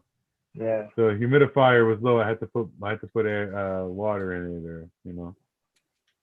You're like, all right, when you get there, this is gonna be done. You got to refill the res. Here's the recipe. You know what I mean? Like, put it in this order. Do it like this. Nice. So he was fine with that. You know, he's a mechanic. His father was a mechanic. But if I would come home and be like, yo, I got fucking thrift, and he'd be like, what's that? Well, you don't notice the little yellow bugs all over the plant? And he'd be like, oh yeah. And I'm like, bro, you're not a gardener. Like, you can make the mix and you can fill the fucking thing and you can super crop and shit, but like, you don't know how to not micromanage, but you know what I mean? You don't know how to check the fucking micro shit. Yeah. So yeah, there was a give and take, but I got a lot of good runs for sure. I'm on a mission right now to get rid of these gnats that I got. I just got. I'll tell you right now, bro. Pirate bug. Straight up, telling you right now. The pirate bug, the Orpheus fucking Bacillus, Macillus, Capillus, Razilis, Machillus. It's the pirate bug, bro. It eats fucking everything. It's great. Get praying mantises. No, I don't get those. Well, I get those. Those are cool too, but. Well, I'd love to have praying mantises in my garden, but not in my house. You know. What you do is they usually recommend a 2 to 3 bug sort of treatment, right? And it'll fucking eat everything. But the pirate bug is like, you'll even see it. It'll fly around and shit, but like it eats everything. So you want to get like one of those, and you want to get maybe like N. cucumbus, which are like soil mite bugs that'll like eat, because the larvae. The fucking the fungus gnat larvae, exactly. Thank you. And then the other one will eat the pirate bug will eat any of the ones flying around and hanging out on your stems and shit. They'll just eat everything. Wow. Yeah. And they'll just hang out in the garden, huh? Oh yeah, they sell them in sachets, so you just hang them and then they come out of the sachets. Other ones, they'll mix it with barley, and you'll just like sort of tap them on all your plants. You got to do it like So pirate bug is more for veg because it flies around. You don't want it getting stuck to your plants. You know what I mean with the trichomes. But you can put the soil mites in there. But you know, obviously, if you're flowering, those plants are finished anyway. But you're reusing the soil, so you do. You know, it would be depend where you are in your cycle. In the You know what I mean? cycle. Yeah. I have a guy here. He services all of Canada, but he's literally the spot is 20 minutes away from where I live. And this guy is he's a G. His name is Claude, and the company's called Anatis, like ANITIS Bioprotection. And he's the man, bro. Anytime I have issues, because a lot of times I'll bring in clones and I'll get thrips. Usually they have thrips. And I just call them up and be like, yo, I got thrips. They'd be like, yeah, here, how many plants? Where's the stage at? And then within 2 weeks, you know, they're kicked down, if not gone. And then you do another treatment after 2 weeks. And I usually I'll do a proactive treatment right before flower, especially if it's spring or fall. Like they're either trying to get in from like the cold or they're coming out from the warm. And So what's your success. proactive kind of a thing? What do you how do you I do usually that then? I usually tell Kind of a them good question. I usually tell them like if you have a good bug person at one of these places, you know, you explain to them, like for me, it's very subjective, right? For me, I'm like, look, I run LED, so my heat's like 79 to 85. So there's certain bugs that like work better in those temperatures, whereas other bugs work better in lower temperatures in the 70s. So depending on what kind of environment you run, it may differ as far as certain bugs. So you really got to talk to like, or like look it up a bit, but. So you're actually talking the predator bug might not work in at that kind of condition, is what you're saying. I'm pretty sure it'll work. It works in my conditions. Like he knows I run LED and I run cocoa, so he knows it's like hot and the type of medium I use. Oh so no, like no. What I'm saying is you actually got to get a bug that's willing to work in the conditions that you have, is what I'm saying. Yeah. So like a lot of times people like I was at a great conference at the Regenerative Cannabis Conference at Lyft in Vancouver about 3 years ago, and they had the bug lady there, and wow, what a fucking wealth of knowledge. But she was like, you know, a lot of times you'll go to these places and they'll just be like, yeah, here, just use this, and they're just trying to sell you a product because there's certain bugs that like are general bugs that may be good for certain things, but like she was literally like, if you go and you tell them you have this and they tell you to get this, don't even, just leave. Don't talk to those people anymore. You know what I mean? Like, so you gotta know a bit, like do some research, but just having good people who have a reputation for doing good work is really what it is. And then they'll be able to be like, plug in those little information tidbits, and then they'll tell you what's gonna work. Especially for soil, like my boy, he runs like mixed cocoa with like other biomaterials, and he was having fungus gnat problems, and he got some bugs. Forgot which ones he got. Stratius ovarius, no, Stratius something maybe. I don't remember. Sorry, they're like super long names all the time, but. And he got rid of them. But what was interesting is he has a compost bin. He started putting all his extra stuff in there, and they started building colonies in his compost bin. So now he's got like his own little like fucking soil his own little his own little. That's cool. So he's like, whenever I have issues, I can grab a little of the compost and I topsoil it over, like top amend it over my plants, and they'll be in there. That's you know, good. like that's what I said. I'm like, fucking hang awesome. on, just a second there, Oil and Flower. Hey, Eagle, are you here? Are you alive? You're taking a nap, though. Yeah, because Chad Westport's in the background waiting to get in. I can't see Chad. Is Lexi in there? I can't see Chad either. Lexi, Yeah, I was gonna let him in, but I fell asleep. No, he went to fucking Arby's He went to the Waffle House for a little in and out, quick fucking Yeah. burger and fries. He ain't go make a double espresso with fucking a lime. He's downing a bottle of habanero sauce right now. Is that what he's doing? That's what he said he did last year. He's like, That's what he I did. was drinking hot sauce. Shit. Oh, it was horrible. It was horrible. I couldn't even believe he was doing that. Just to what? Keep himself awake? There's better ways to do that. Yeah. You smack yourself in the dink. Couple times, Damn. that'll wake you the fuck up. Yeah, it will. Ring that bell. You could do that too. Definitely. You just you swing the mallet, you just don't ring the bell. If you ring the bell, it's over. It's done. I see you shaking your head there, Johnny. I like that one. Yeah. Yeah. So, what kind of strains you got in your garden right now? I have mids 1 through 7. I have super junk 00107. I have I Can't Grow Weed AK 49. No, I have the papaya from Nirvana. But the cut is from not Purple City. Yeah, Purple City Genetics, is it? They do tissue culture clones. So I have the papaya going. I have the push pop, Sea Junkies push pop to wedding cake. I have one GMO that was 8 inches tall and now is like 5 feet tall. Stretched 600%. Oh yeah, we had this conversation this morning. Yeah. And then that just brought me right back to that GMO. I told you. I told you what to fucking do. I know.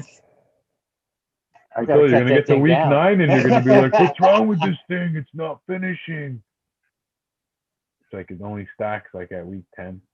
Only starts to chunk up at week 10. You're like, "What is wrong with this plant, man?" Wow. What the fuck? Well, no, not It'll really, be but exciting. yeah, pretty much. 65 days exciting. before you see stuff. You're saying that now, but do you ever run a 13-week plant? That's the first 13. GMO is worth it. Oh yes, Yeah, I you ran can my. still run it at 65 and get and it'll dump hash. Well, if it's for hash. I ran my Cindy 99 blueberry. I ran that sucker for 13 weeks. Wow, that's a lot of CBD and pepper. Oh yeah, it was Pepper. That's why that fucking South American in it or whatever. Yeah. I don't like those terps anymore. Yeah. I don't like that Oaxacan haze. I want to smoke a real European haze. I've never tried an Amsterdam haze. I've smoked Amsterdam style hazes where what they think is haze compared to what American haze is nowadays. Or I guess what American haze thinks haze is, because haze really, but not really, because haze comes from America that got sent to Amsterdam and then came back here. Sort of like tobacco. So we had tobacco here and then you guys took it, brought it back there, then brought it back here now. Right. Changed it all up and then brought it back. Yeah. Yeah, exactly. We That's can't not the grow it same over thing. there. Let's bring it back here again. Yeah. There's millions of kinds of tobacco. My brother has a tobacco that's 14,000 years, at least 14,000 years old. Wow. That's old. Fucking. I've got a haze from a light leak. I've got a haze that I got from a light leak, an accident, and it's probably the best haze ever. So I decided all the best weeds like that. So I decided to grow out a few of the beans just to see what the heck, And I got this one that came out, and it's got really strange looking leaves on it, and it's just. It's kind of like an ugly, sexy kind of a plant. You know what I mean? Freak show. Yeah. Well, it's not. I call it crazy hazy. I call it crazy hazy because it's just crazy looking. You Oh, know? there's a strain called Freak Show. Oh And it yeah, I looks know. like- I've seen that. Yeah, right. Freak Show. Yeah, I'll show it to you. Show it to me, Johnny. I want to see it. My earpiece is going Show me your canna seed. here. There, going robot-y. Do. Eagle, where are you? Are you taking a nap or two? It's almost time for a dab, but I got to go in the other room for that. Yep. I'm Let's see taking it. dabs like Eagles drinking hot sauce. I'm just lazy. I got to get up. I'm see the eating, I'm structure. eating these fucking edibles. I'm getting ripped now. This cake pop I ate, fucking fire. Yeah, it looks cool, but like, you didn't show it long enough, Johnny. Go back to it and show me the structure again. Oh yeah. I was just showing you one of the leaves. Nice. Yeah, I saw that too. It looks fucking. It kind of looks like whoa. Oh yeah, it looks furry, eh? Does it have a very soft velvet feel to it? Yeah, I was gonna ask that too. Like, is the leaf like furry velvet? I've gotten that one time. It was a Hawaiian snow, and the whole plant, the stems of the plant literally felt like a pipe cleaner, like fuzzy, like a pipe cleaner. Yeah. Oh wow. Yeah, it's not soft and velvety. No, it's rough and coarse. That kind of probably feeling. makes real good hash. And I'll tell you what, when it gets done, it starts underneath the leaves. They start turning purple, and inside the buds, inside the buds, it's literally it goes purple on it. And there's another. These are cloned out, So there's another one right there, and she's just got a different structure to her. But look how gnarly, Fuck, you froze up. You just get that just. Oh, I'm too far inside my tent. Yeah, it was froze on the plant. God damn it, Johnny. Yeah. Oh yeah, okay. Yeah, now you're getting robotic. Which one is it there on the left? I'm getting robotic. It's the one in the back on the right. Those two right there. Just gosh, if I go in there, it's gonna do it again. Yeah. That one right there. Well, I saw the one you were showing, haze. but the other one. Okay, yeah. The second one's there. The one with the bunny on it, Yep. That's the haze. And I got another one right here that's a haze. And the thing about it is the stem is so stiff and rigid. You can't Can't train it. Yeah, you can't low stress this thing. It's just it's just a really rigid it's almost like it almost looks like beans, with ridges going along the outside of the beanpole. Yeah. I've had that too. And they're There's really a couple strong. weird different shapes of stems. There's ones that are like that have that weird old school trash can like ridging to it. That's what it's got, kind of like that trash can. Yeah, I know what you ridge. mean, and it's usually purple and green, huh? Yeah. And then some straight up have a physical? square stem. You ever seen the ones that have like a square No. stem? No, but this is kind of like that in a way. It's kind of squarish. That's how they are. And the main base stem on the bottom, man, it's just an animal. And it'll get like maroon kind of streaks that'll run up the side of the little ridges, So it's got stripes on it on the ridge. Yeah, the 83 purple Afghani to the cookie wreck that I'm running, that's how it is. It's like crazy weird purple striping in the stem, and then all the myristin stem is purple. And on the leaf itself, It literally has a ridge. It looks like a piece of celery. Oh yeah. You know how the celery is. It's got that curve and down the center of it. Yeah. Well, it looks just like a stalk of celery that on the leaf itself, going up to where it branches out to the leaf. Really? Yeah, That's it's a really really interesting. strange structure to this plant. I wanted to, I was trying to get a cut over to Microdome so he could grow it because he's here in town, but I haven't been able to do that. But it clones really good. I mean, it has no issues. The bugs don't even like it, you know? So What's the terps though? It's like real haze, like it's really lemon strong. haze, pepper haze. Yeah, I mean strong what? Yeah, well, right over here. Pull that little thing out. And that's the first time you're flowering it, right? Oh, this is the second. This is the second one here. Nice. That So I'll you be smoked it flowering. already. Oh yeah, I've smoked it already. Nice. And, Okay, I thought this was your first run with it. That's dope. Okay. So is it like no. a Yeah, so lemony this, or is it like a fruity? oh, there's no lemon. There's no fruit in it.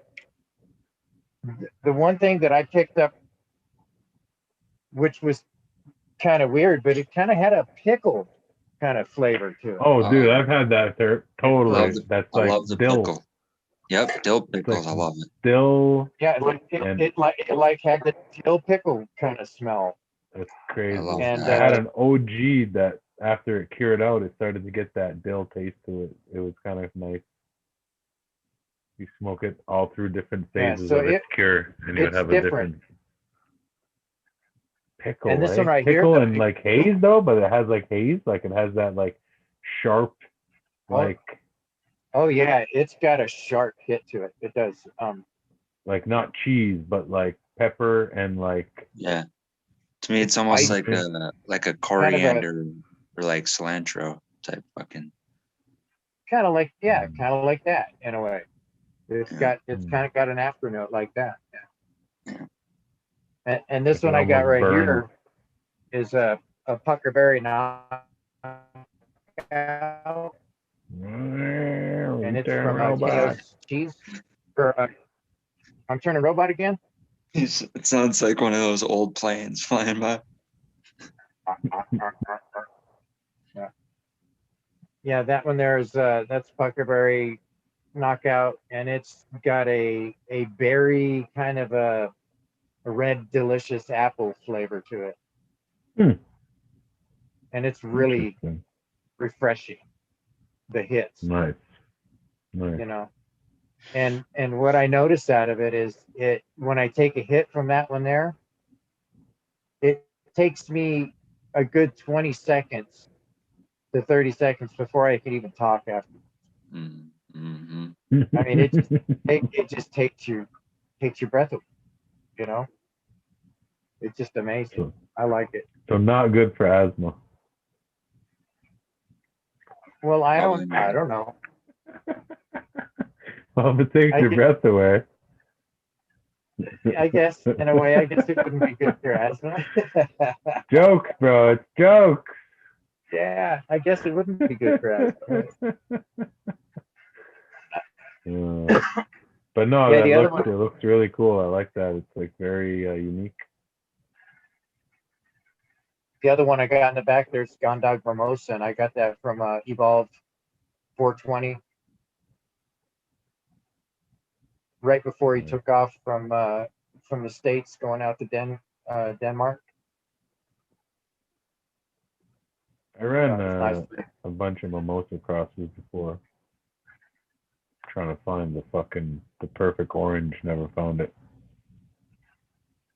Yeah, this I ran a mimosa that he gave me as well, and it tasted like barbecued oranges when I got done. Wow. Was it really short flowering? like short flower time? It definitely finished off in 8 to 9 weeks is what I did. Yeah, I've had people fucking finish it at 47 days. Wow. Yeah, there's the Jungle I Boys have probably a ran it a pheno little that. bit. I probably ran it a little longer than I should have. You know. So I know the guys who bred it, like the symbiotic, the Mikey and the biologist, his partner, and they gave a bunch of seeds to the Jungle Boys, and the pheno that they found was 45 or 47 days flower. They probably just like clone it and flip it and then run it 40 fucking something days, like. Wow. Because mimosa, it's lanky and it grows golf balls, like these crazy chunks. Something with the purple punch in the genetic just makes it grow this like solid, chunky buds. Yeah. All right, I gotta do a dab. Time to move location.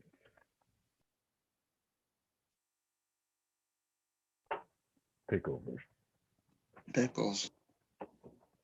The takeover.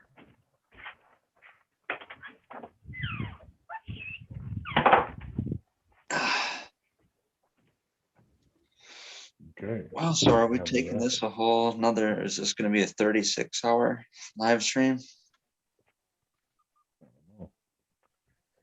Rise and I'm about shine. to do some dabs and then I'm gonna go play some mindless video games. That's what I'm gonna do. But for now, we're getting high. Getting fucking high with Eagle. I think Eagle turned into an owl. Fucking you think so? Taking naps with owls.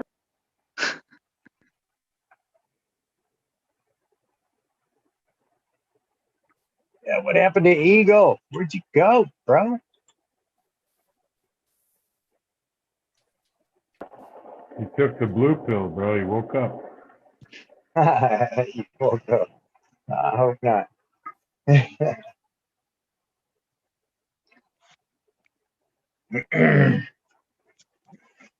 Yeah, heck, that situation with Chad when the police officer showed up at his house, that would have been kind of a freaky kind of a situation to go through. Wouldn't have been fun.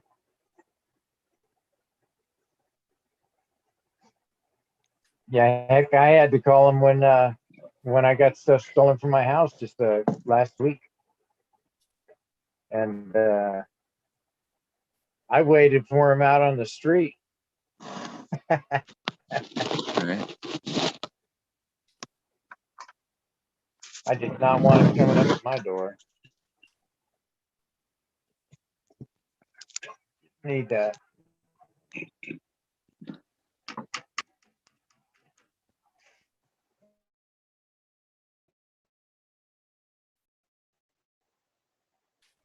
Yeah, I actually got a plant growing for the first time outside before it started warming up, when it was still just a little bit cold outside. If it don't shatter, it don't matter.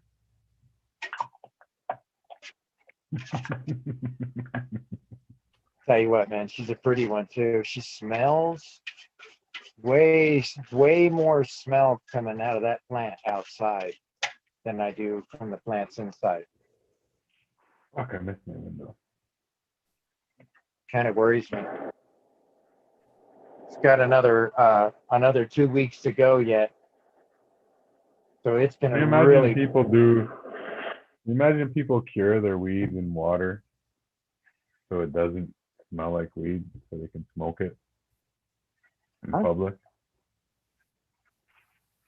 Really? Yeah, you don't know about that? Water tech, they like fill a jar with fucking water and cure their buds, and then take it out and then cure it again and then dry it. I've never heard of that. Never heard of that. And you're a better man for it. I don't think that's right. I think you want to smell it, smoke it. Hey, listen. If Bobby doesn't want to have terps, then Bobby doesn't have to have terps. Don't put Bobby's terps in the corner.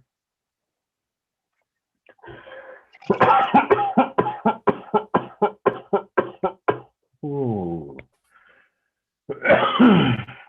Yeah, I don't know. I don't get it either, but it's definitely something people do. I guess in certain situations, I suppose that's what you would have to do. Yeah, it's bad. Oh, god damn. They wouldn't have tech for it if it wasn't needed. Dang. That was a combination of my my Gondog Mimosa and my Cocoa Berry Jones 1-to-1 CBD. Very Nice good, flavor. very good. Very good. All right, I'm gonna kick off, gentlemen. Y'all enjoy the rest of your night. Right then. Muchas gracias. Good night. I think he's gone. Yeah, he's out. It's quick. So, Paul, you're busy back there, man. You've been working on that garden, doing that diligent stuff. Yeah, I've been that. transplanting. I've been watching you. Looked like you were doing a little bit of top dressing on one of them too, or something like that. Yep. Yeah. Did you worm cast it? It's hard to find worm castings right now. Straight worm castings. I've gone to the most places that have it, and they don't have the big bags. But this soil's some leftover soil too. So it's got some worm castings in it. I have a worm bin too out back. Yeah, I like to. How big is it? Pretty big. It's like I have two of them. One's big and round. It's like 4 feet tall, made out of plastic, like holes in it. And the other one's like 3 feet tall, the square. And they're teeming with worms, and I just hunt those and throw them in the soil most of the time. Nice. Compost from, it's mostly coffee grounds and cannabis leaves and banana peels and like some bunch of leaves, a little bit of old soil, eggshells, all the worms' favorites. Yeah, that's my next thing to do is to set up a worm bin. I got everything I need pretty much. I got to order some worms. Probably get those from Big Jim or Jim's Worms or something like that.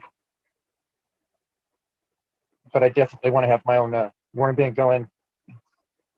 And a compost. I got to get me I think I'm going to get me a 50-gallon compost container that rolls,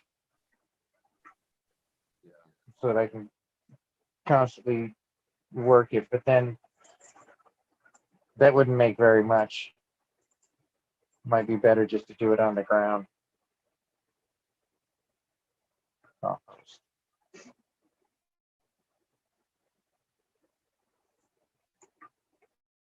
But I'm still deciding on that shit.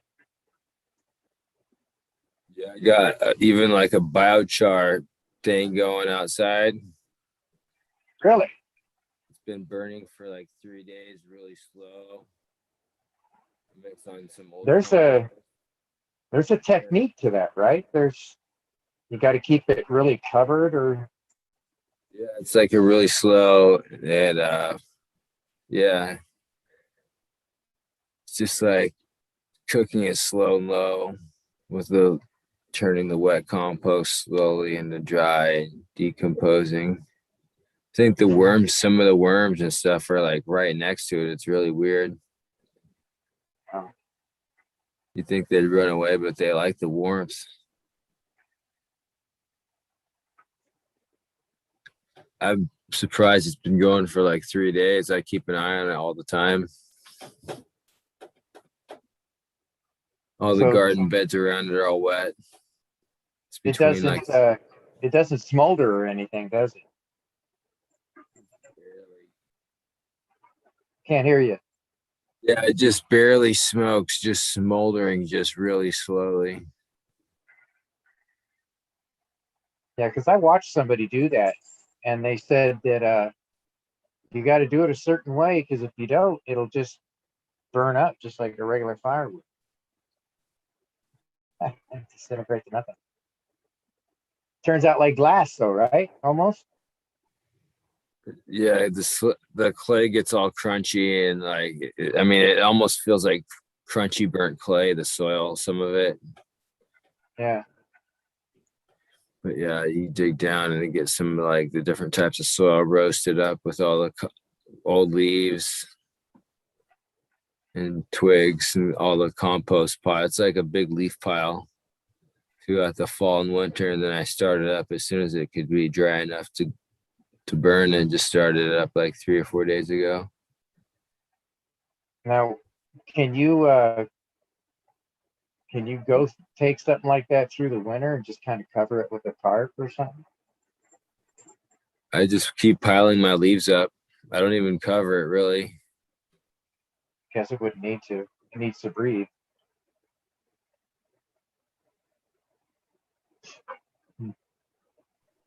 Yeah. Yeah, that's one of those things that I got to learn is composting as well. There's not a lot to it, but there's technique involved in it.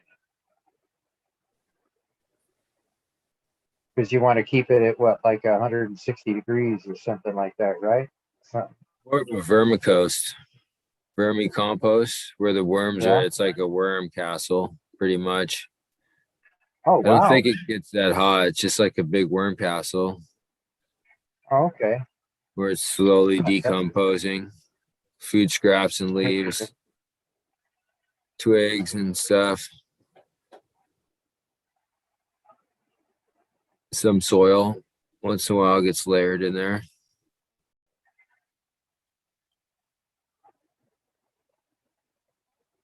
Yeah, that's completely different than what I was thinking. But then I have that, and then I have a different pile that I do my biochar in. And that's like 30 feet away from the worm bins.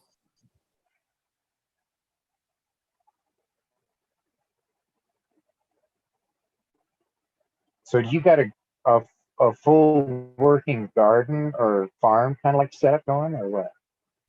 It's a small backyard craft farm.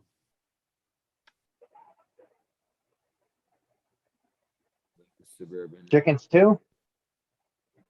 Just a little personal, like backyard conquering farm type food garden.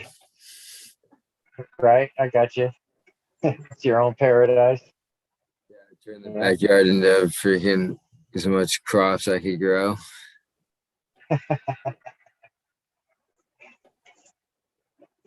Can you grow outside there? Yeah, pretty good. It's starting to get nice out. Really, it's the nicest spring we've ever had. Up here in Vegas, it's desert, so I'll probably be able to do like a plant it in the early spring part, like now, and then at the end when it's real close to winter time, and probably take it right into winter to outside, because it doesn't get that cold up here, or up in the desert. I think it drops down to the 30s once in a while. Gets kind of chilly, but it doesn't get really, really cold like in other spots. We don't have that moisture effect. We get like, if we're lucky to get an inch of rain throughout the year. It's very arid. Yeah. During the summertime, man, that's why I was talking earlier about I got to figure out a way to get the air conditioning to work better at cooling my room. Because last year I was really struggling with the heat. Get one of these. It might make it too cold though, and you'll just have to use it less. A cool bot. This looks like how you turn like a room into a refrigerator. Was it hook it up to an air conditioner? It's a cool bot. It hooks up to an air conditioner and it makes it work twice as hard. It's the same amount of watts and everything. To a window air conditioning unit? Yep. It might turn into a fridge though. You might just have to use it here and there. Dang, I'd love that.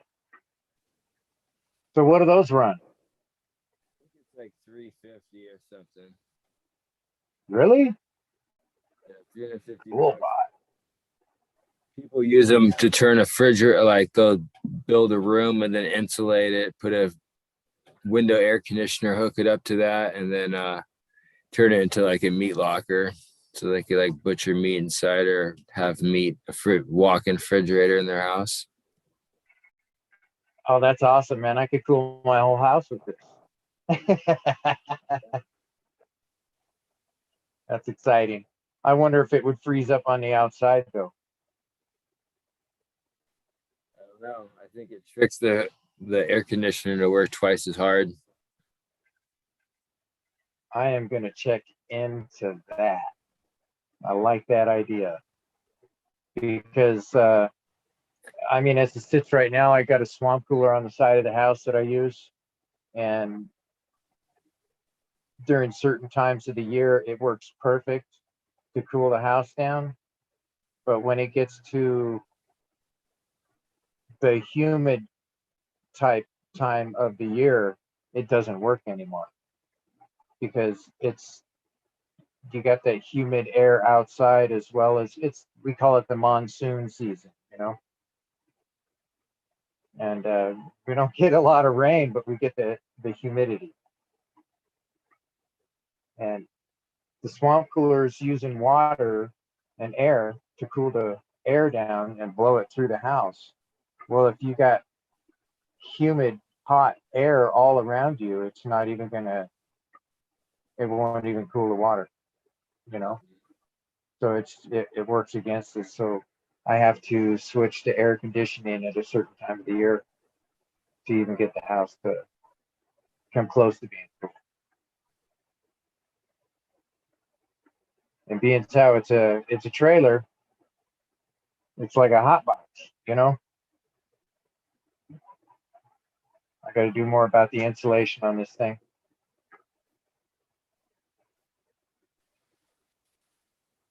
You get out of where I'm at.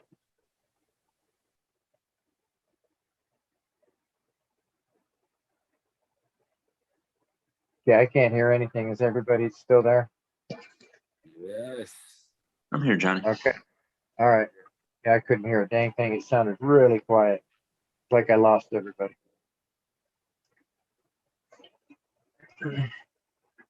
Well, you think Eagle passed out? I wonder if that's just an extended thing, little nap time, and come back. And if you know, what's the worst that happened? Stream went a little bit longer. Everyone got to hang out just a little bit longer. Yeah. Well, I don't know when the next 11-hour session would be, or a 12-hour session would be up, because it would. Probably getting hungry or something. I think it would be like 4 a.m. his time, around that, either 3 or 4 a.m. So I think 3 or 4 a.m. on his time, so that'd be about midnight here.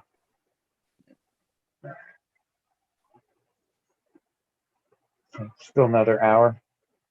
Good. Because I don't want it to get taken down. Defeat the purpose. Last year we lost everything. The whole everything? Yeah, Did you just never. Oh, because you didn't even shut it down once? Not once. No, he went 26 hours. Basically. Forever to upload. Yeah. And he said that he broke so many rules. It, it was too long. There was a couple other rules that were broken as well, as far as their policy rules go. So waited for 3 months to be uploaded. It never did show up. Yeah. So that's lost to the Ethernet. I think we're good for a couple more hours though, at least. I think so. Shoot, man. Earlier, man, I kept losing my internet every time I just lost it. I actually had to go outside, stand outside for a little while, and then next thing you know, my phone went dead. Was that earlier today or last year? Yeah, earlier today. Oh, okay. Yeah, because I couldn't get back on the internet for a while. There was probably a 3 or 4 hour period there where I had no internet, which was kind of strange. I blame it on the solar winds. Been having a lot of crazy stuff going on up on Sun.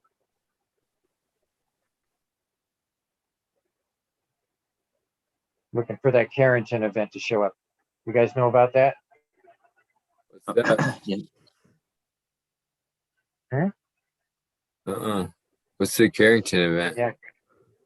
Carrington event happened back in the 1800s, I believe it is. And it was a really strong solar blast, a flare that hit the earth, and it literally it fried the wires, the power lines. They caught on fire. There's a what do they call it? Electromagnetic pulse from the sun. That's what it was. Yeah, it was like an EMP, basically, from the sun. The whole thing that they say is because the electrical grid at that time was like minuscule to what it is now. So if something like that happened, the whole world would have a blackout because we're so dependent.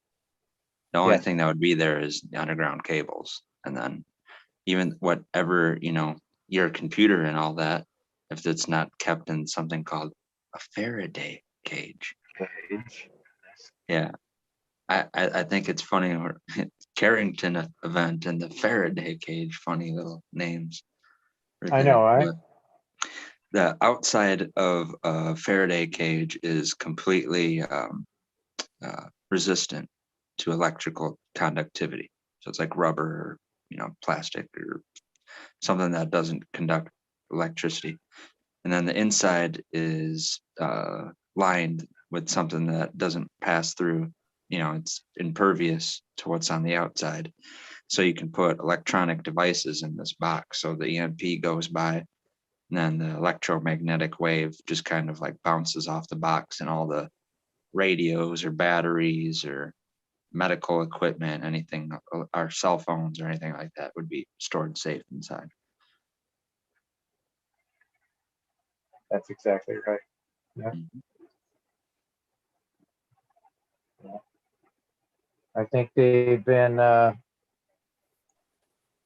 heard people talking about they sell EMP type devices that will connect to your car and stuff like that so that it will not affect it. They're military type things. I think they cost around $300 for one of those or something like that.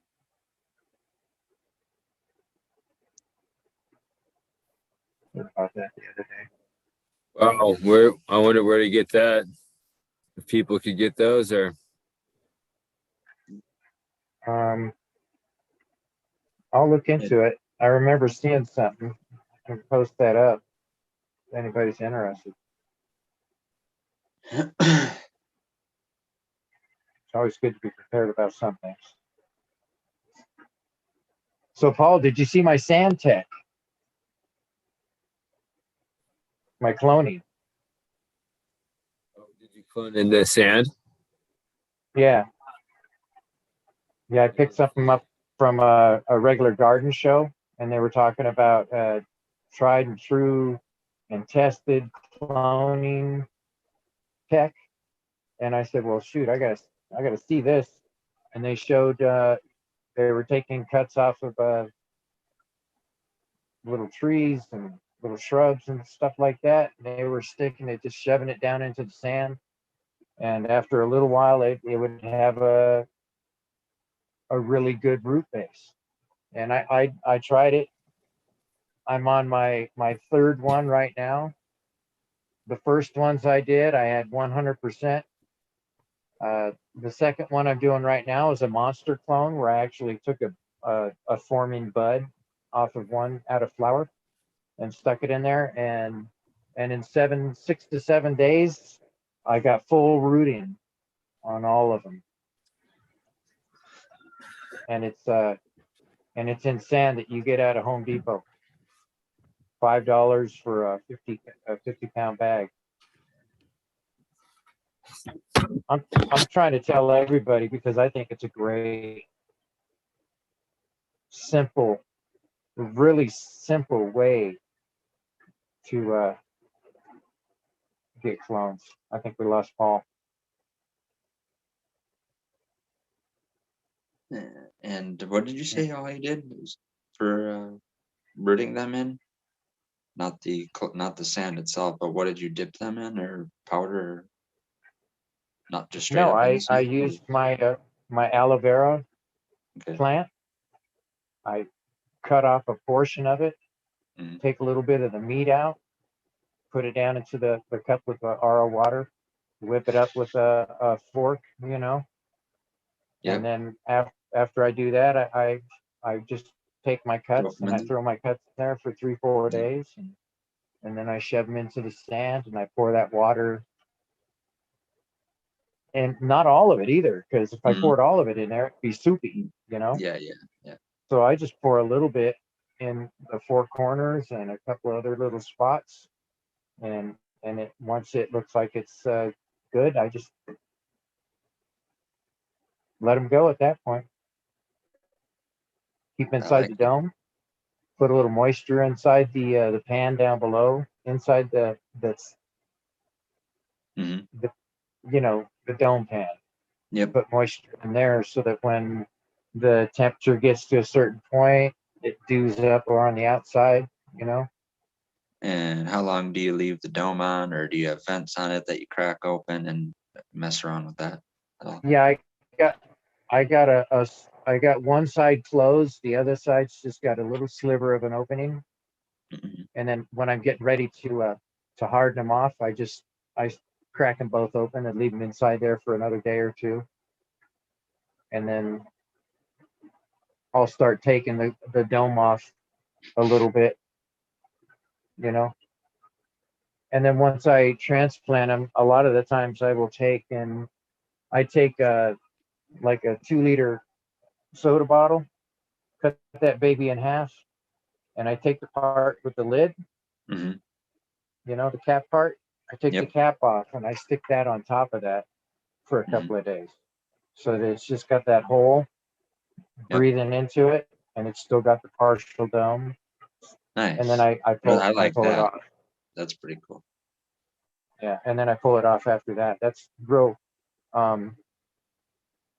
You know, I've been thinking about all these little containers and different things you get from the bakery or anything like that. You see all those containers they have been. I'm thinking, man, I could use some of that crap for little domes, you know? Yeah, you just made me think. As soon as you said bakery and containers, I used to get these. They were muffins. Muffins were okay. They're just muffins. You know, muffin is a muffin. But what I was all excited about is these apple or blackberry strudels. Those were amazing. But when you said that, that made me think of the trays that they came in, the packaging. And for whatever reason, it wasn't no flimsy tray or a flimsy top to it. It was like pretty durable. Like I said, not only could you even use it for something like that, but you could probably use it a few times. It's not like disposable. Are you talking about the big coffee cake round ones? No, they're square, but they're rectangle. They're like black and they're like textured on the bottom, and then the top is clear, like totally transparent. And then they just seal it. It clips on all four corners, and they'd seal it with a little like receipt, gluey label stamp. A label sticker, yeah. Yeah. I when I was at the store the other day, I was gonna buy something that had croissants in it, right? But I really liked the container it was in. I didn't even care about the croissants. I was just looking at the container. Yeah. Because it had a really tall clear dome on the top of it. It looked like a cloning dome. Yeah. To me, a little smaller than that, but it would have been perfect. You saying it is making me think, why didn't I see that all along? It's like literally what it is. Yeah. Except it doesn't have no vents on the top. So what? And how easy would that be to fix? I mean, you just drill a hole in it and put a piece of tape over it, Yeah. I mean, that's easy. I'm all about simple, easy, making stuff that doesn't normally work for this and use it for that, because everything's got a transferable kind of purpose. You can use different things for other types of work, and I believe that if people think outside the box a little bit like that, sometimes they will come across some fantastic ideas. That's like the Sandtech, I was looking for something different that I wanted to, because I was having issues with my cloning. Hey, Smiley, what's up, brother? Smiley. What's up, man? How'd you get in here? I'm sneaky motherfucker. Hey, is Chad in the background? Maybe you could let him in. He was trying to get in earlier. I couldn't get Eagle to come back up. I'm not the host, so. Well, you got in.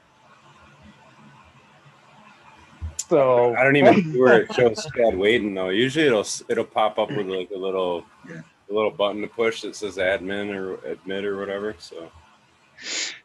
Yeah, I don't see anything like that on mine. You guys weren't even watching chat. We were like giving away seeds and shit in chat. You guys are just all talking. How do you do a seed giveaway from chat? I just did. Justin Station won it.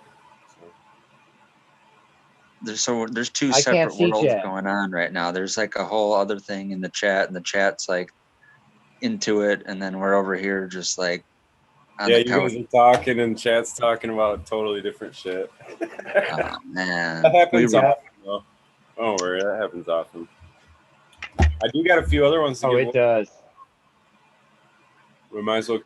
Is this a reverse thing? Is this a contest between me and Johnny? What do you mean?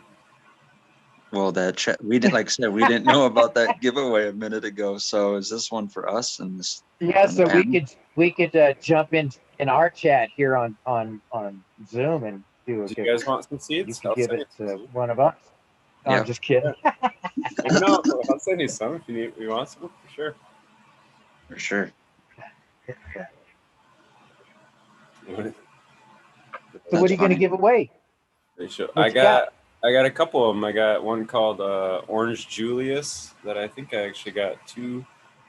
I got two different sets of the Orange Julius, and that's Sunset Sherbet. Wait a minute, I'm reading that wrong. That was wrong.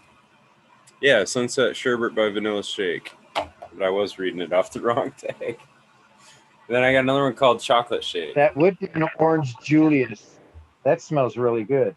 I mean, it sounds really good. Smells really good. It'll probably end up smelling really good. What is an Orange Julius? Is that a drink? Is that a mixed drink or is that Yeah. a? Okay. No, it's an alcohol. it's okay. On the West Coast, we have a place called the Orange Julius, and it's inside the malls, and they sell all kinds.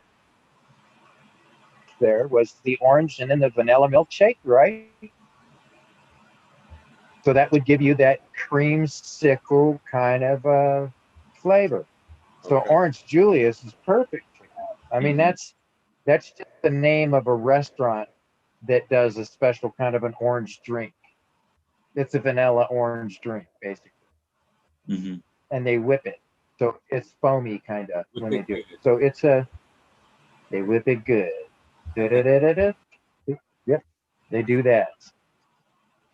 All right. They do So that you a guys lot. want to jump out, and then, well, I'd have to figure out how to be host, or you wouldn't be able to get back in. Let me see Oh if my no, Or don't worry or about you it. could just not let us in on the number, right? Don't put it in the chat. Just think of it yourself. Don't tell us. Oh, and you guys got you guys can't type in chat. What are you gonna type in the? I can type in chat. I gotta just right. I can home screen out of this and pull up YouTube and pop it up. Yeah. It'll be easier if you just give me the seats, I guess, like you said.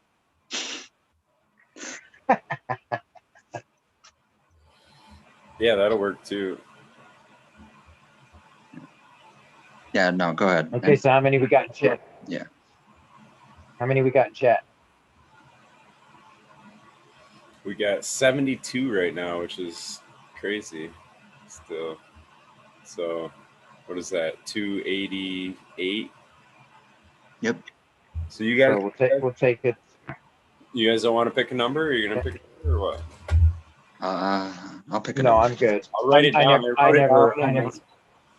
I didn't cheat either. I wrote it down on paper before I hit start, so it was legit. Oh, okay. It's No, totally no, legit. I'll pass on this one. It's cool.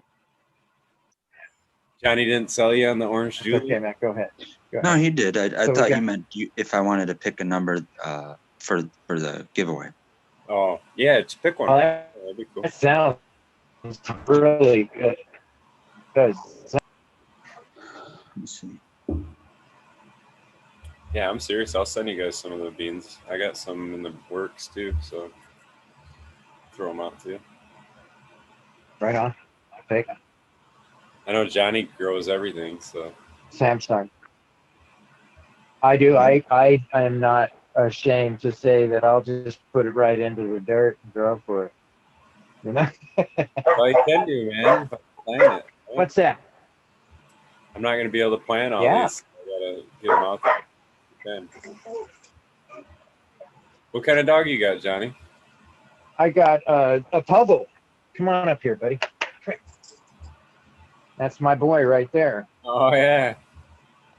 Yeah, that's him. Oh, yeah. He's a pug and a beagle mix. No shit. He's one of those. Yeah, one of those designer dogs. As a matter of fact, I found out the other day that Miranda Family Farms, he has a pug and the heck is that? A Jack Russell mix. And these dogs look so much alike. It's ridiculous. That's cool. I got a Chihuahua Jack Russell mix here. So. Oh man, that is a wiry dog. Oh yeah, I dude, mean, he's got attitude for days. He's we should have called him Scrappy Doo because that's what he reminds me of. Is that little Scrappy Doo? Oh, full on, yeah. The little let me use Scooby-Doo's little guy. Is it working for you? Oh, there it is. Cool. All right, we got a number. We got, what did I say? It was 0 to 288. So yep. I got to set a timer. Hold on. I had to remember to play all the roles, even the one Ego always does the timer. You're gonna set it for what? A minute and a half, or a minute? I did 2, but I can do a minute and a half. That'd be fine. It seems like the guests get out there by then anyway. So yeah. Well, minute and a half is plenty. All right, minute and a half. Type in start. Bam, bam.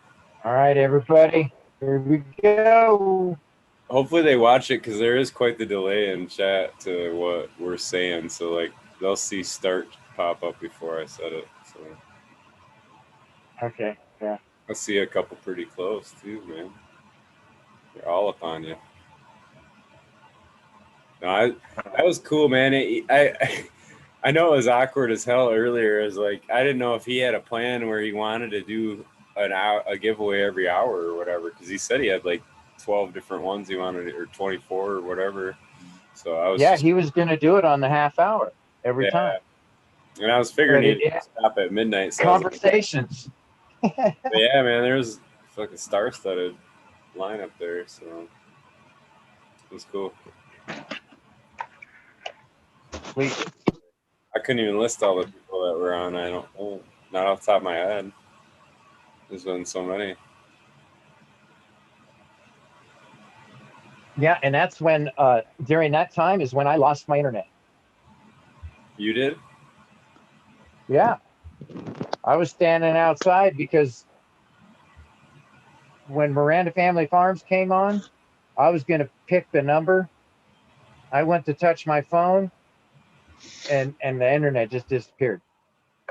And after that, it took me probably about 15 minutes before I could get back on. Once I got back on, I was on there for a couple of seconds and then it did it again. And then I had to go outside because it wasn't working inside my house. So it was working okay for a minute, and then my phone died. Because when you're on Zoom, it takes up a lot of power, on your phone. So ran out of power.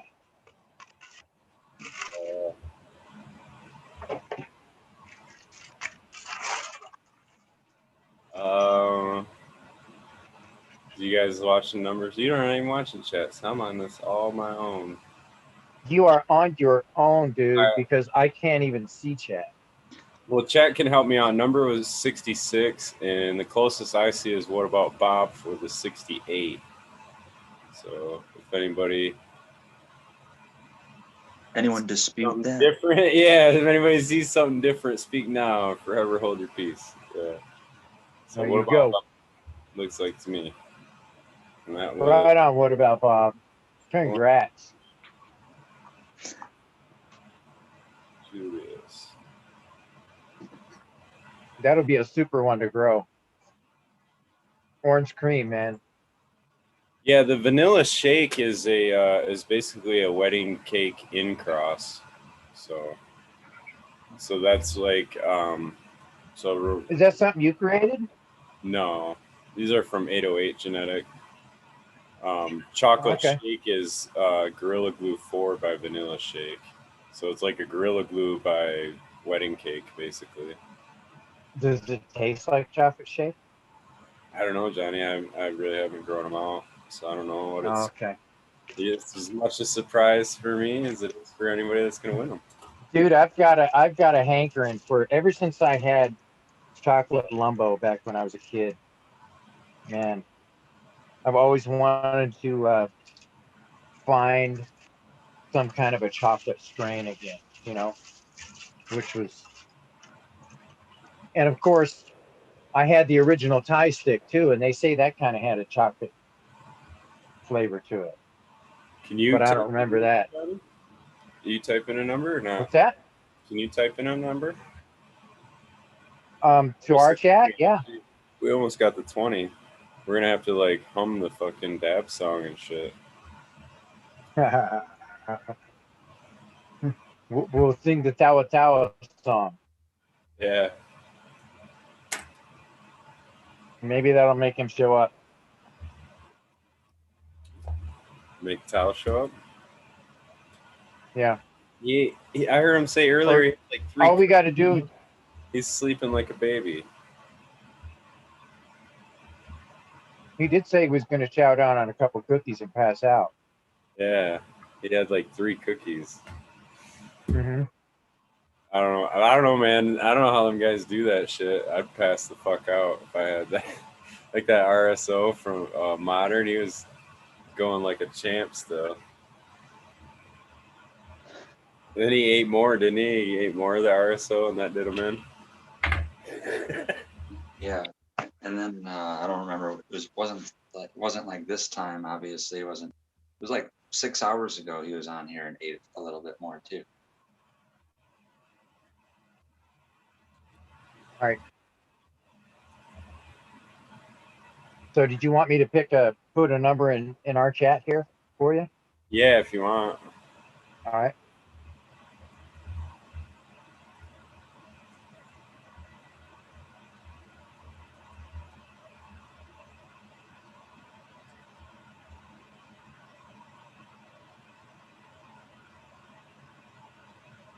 Get that?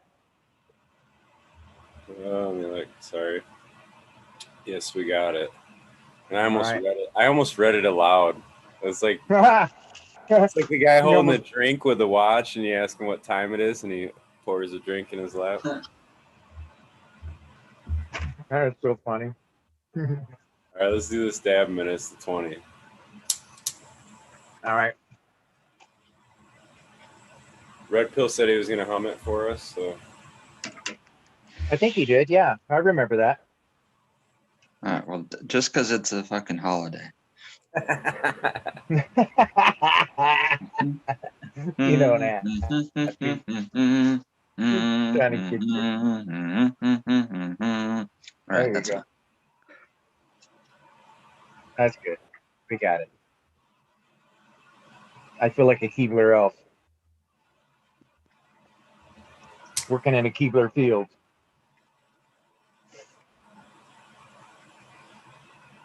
Up in Cheers, the Keebler everybody. trees, smoking Happy on a 420.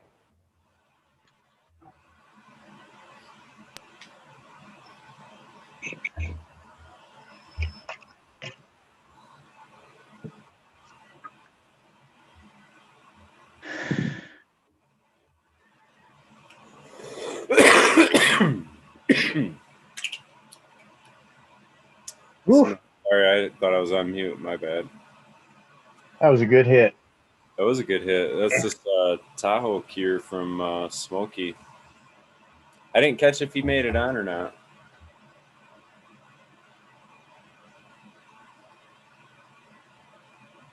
Tahoe Cure? Is that the strain name? There he is. Oh, shit. Smokey didn't make it. All Smokey didn't make it. Take a shower, Eagle? No, I passed out in the chair. Good for you, man. I told myself I was only going down for fucking 10 minutes. I don't know what the fuck happened. Never works. Didn't work. Didn't work. Yeah, it never works that way, man. I know I've tried that shit before. Only 20 minutes. Just need me a power nap. 3 hours later, damn. You're in another world too when you wake up. You can't see straight. You can't think straight. It's like, whoa, what day is it? It's like dreamland. Well, Eagle, you came in right in the middle of a giveaway. We got a number picked, and do you want to run the timer and hit start, or? Sure. It's like, sure. Wait a minute. We were just talking of. I'm all confused here and shit. Look, he's not ready for that. He just got in here. I know, I'm fucking wrong. I know you are. Clicking buttons. No, I got it, man. I'm gonna hit start. This is for that chocolate shake chat, and I'm gonna hit start, and then what did we say the number was? 0 to 280 or something. 288 was the last number. Anyhow, there it is. Running it. Good luck, everybody. That's a crazy number. You'll never pick it. You'll never figure this one out. It's not as obvious when I hit start and stop though, because Eagles like is lit up in yellow, so it's all like bright. Everybody picks it up. Good show, man. That was a fucking awesome 420 Eagle. So thank you. That was kick ass. Yes. I made it. I think it was probably about 12:30 when I fell out. I was kind of sitting here listening. I was like, at one point, I was like, yeah, fuck it. I'm just going to close my eyes for a second. Got it. Just for a second. Never works. Never works. I thought because I was still listening and I had the earbud in, I thought I'd hear somebody go, hey, hey. I did a couple of times. We were trying to get Chad in here. I actually woke up with Lexi trying to push the mouse. She was trying to make me host so I could let some of the other people that wanted in. Yeah, they were all lined up.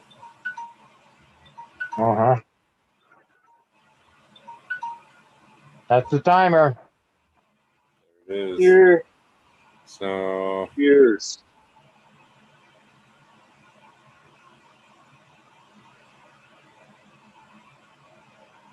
You put end in there? Did you put stop? I did. Yeah, I'm just looking through right now to see. I thought I saw one pretty close.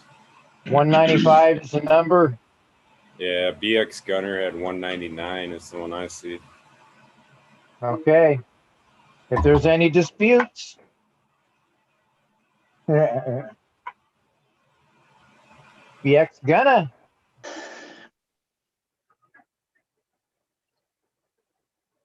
Oh yeah, man. Congratulations, BX Gunner. If you're on Instagram, shoot me a DM. We'll get them out, man. Fuck yeah. Fire in the hole. Fire in the hole. Oh. There they are. Look at them all popping in.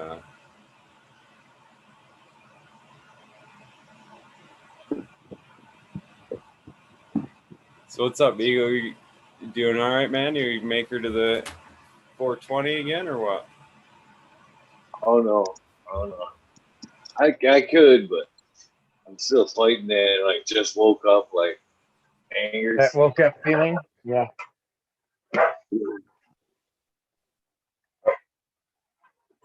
Still processing. Up, Captain Dane.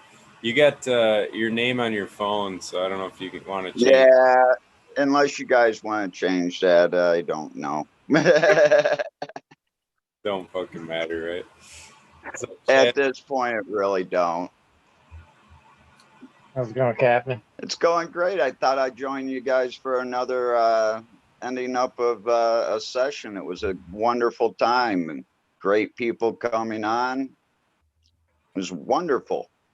And actually, to tell you the truth, Eagle, yeah, Adam Dunn's a little bit more national, but he didn't have that many more viewers and watching him than you did. You were right up there, brother. Thanks. Never even considered it. Yeah, I looked over and I looked at it and it said, 157. I go to Eagles show and Eagles at, 107. And it's like, yeah, national show to Eagles show. I guess so. Eagles now getting national. Congratulations on the show, though. It was an awesome time. Great people popping in. Great information. Everybody all stoned. Exactly, having a good time. Chad, you made it in. I made it back, but I've been waiting for an hour and a half, so the computer is hot again already. Oh, jeez. But I'm gonna ride it till the wheels fall off and gets all liney again. I want to see what that is on your perspective. I want to see if it's like a thing that's like, is that a weed enhancement? Like, oh, dude, the lines, look at the lines. Like one of those. It's cool. It's cool for a bit. It's Matrix. It's actually, I looked it up because I updated like operating systems, and all of a sudden, if I stream for too long, now I start to get these lines. It's like a known Mac issue. Long story short, but yeah, just it'll start out, just digitizing the lines across the top of the screen, and then soon it just goes all the way down. So you're nothing like, you know, those 80s glasses with the like, Yep. Basically, that's what my screen looks like. Vented glasses or whatever the hell they call them. Yeah. Yeah. Yeah. So that's that. But good to be back in here. I don't know how Ninja or Smiley Ninja that, but that was cool. Glad Eagle's back, and good to see you, Captain 420. We haven't been on together yet, so cheers, buddy. Yeah. Yeah.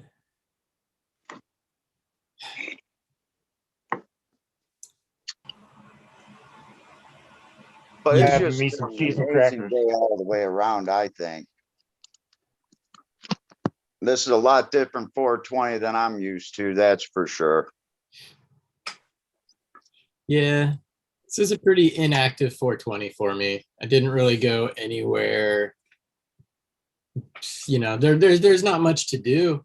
It sucks. I even went to one of the shops yesterday because I had to pick up this poison fruit. It's Agent Orange time Sunset Sherbet. So I'm like, okay, that's got to be a winner. But I went to the store. I'm like, so what? You guys got sales? And they're like, no, not till 420. It was yesterday, dude. I'm like, come on, get with it. Sell me some discounted weed. I don't like buying weed at the store, but I do it sometimes.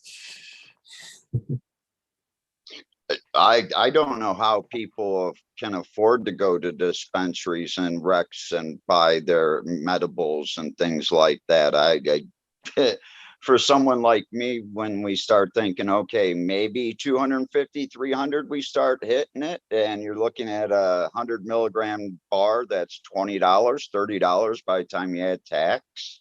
Yep. And that's ridiculous. Yeah, that's the thing for a lot of the medical patients too, is you need the good, you need a good quality weed. Like, yeah, you can get cheap stuff, but it's not going to serve the right purpose. And that's the big thing that I'm having a problem with here in Thailand is, they think it's just cannabis. Well, all the cannabis is the same. It comes from Laos. It comes from here. It's all brick. And, you sit down, you tell them, well, for $20 US, you can get 1 gram of this, or you can buy the 10, 12 grams of that, but you're still going to get high just as long, if not more times, off this 1 gram than you are off those 10 joints you're going to roll, because they last you for 20, 30 minutes because they're 6, 7% THC.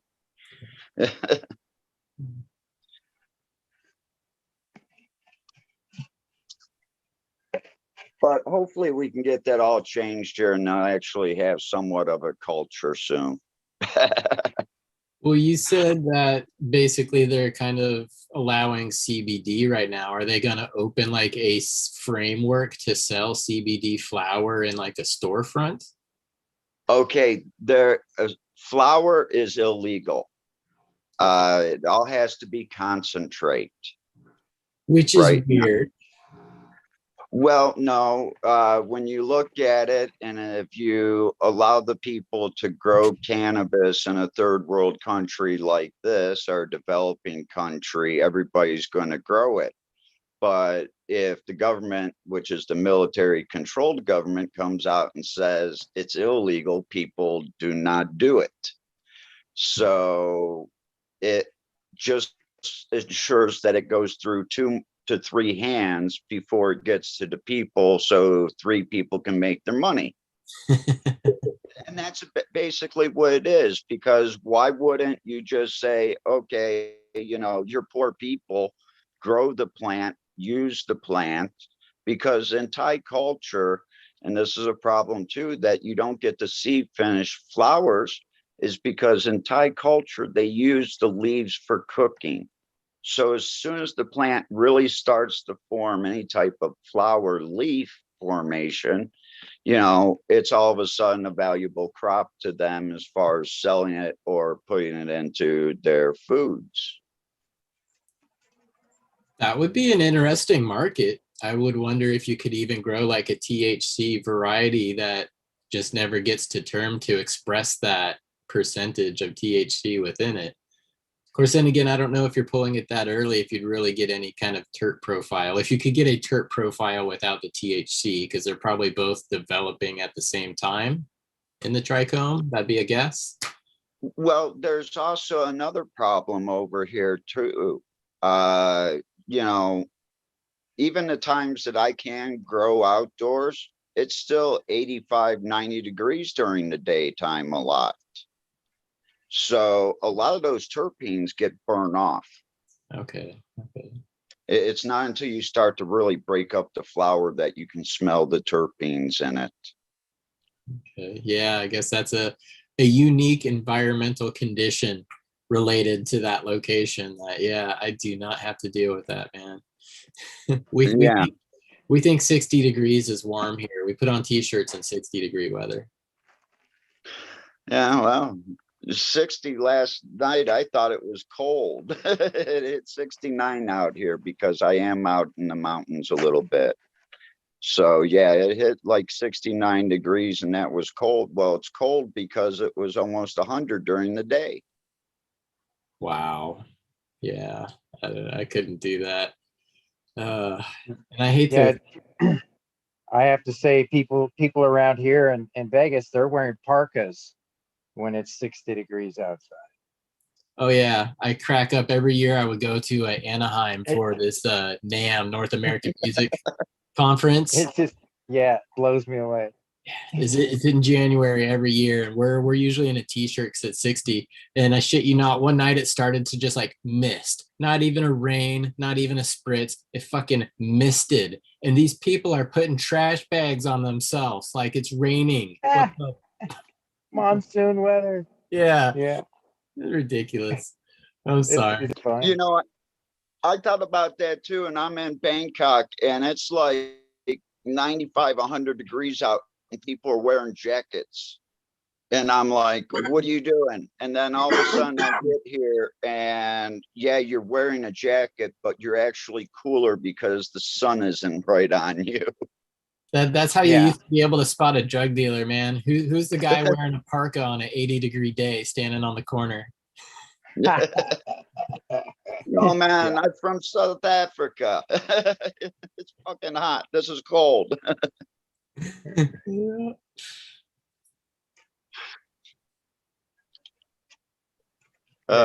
good stuff.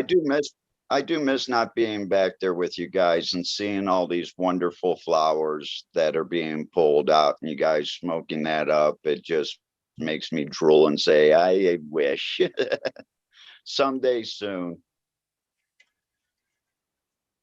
Yep, you're gonna change the world over there, man. Don't know too much about that, but I'll try to do my best. If I can get flour to be legal, then I'll be happy with that.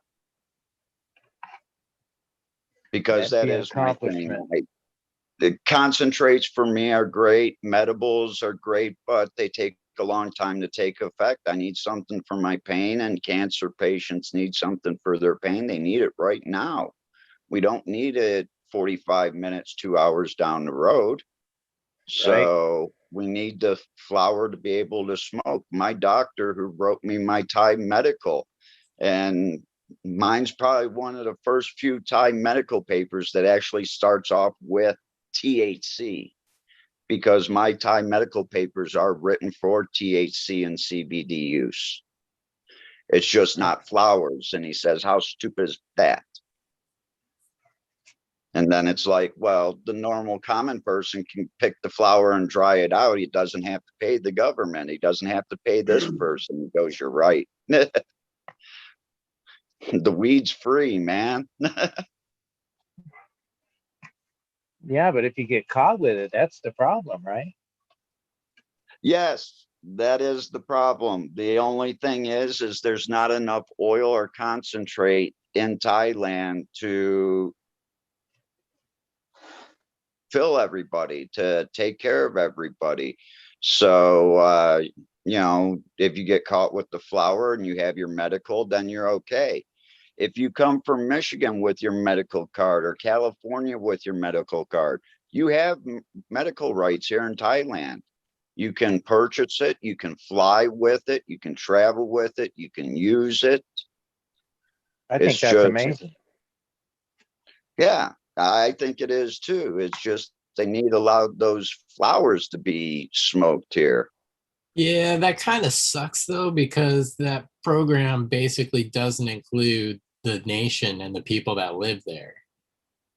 You know, like I'm glad that medical cards can transfer down there, but it's weird that they're cool with the foreigners doing it, but the natives, And I get the control thing that you mentioned before, Captain 420, but yeah, that kind of sucks. Again, that's just like kind of one of those privileged, like fucking the foreigners come and spend their money, you can smoke weed. People who live here, you're poor, you need it.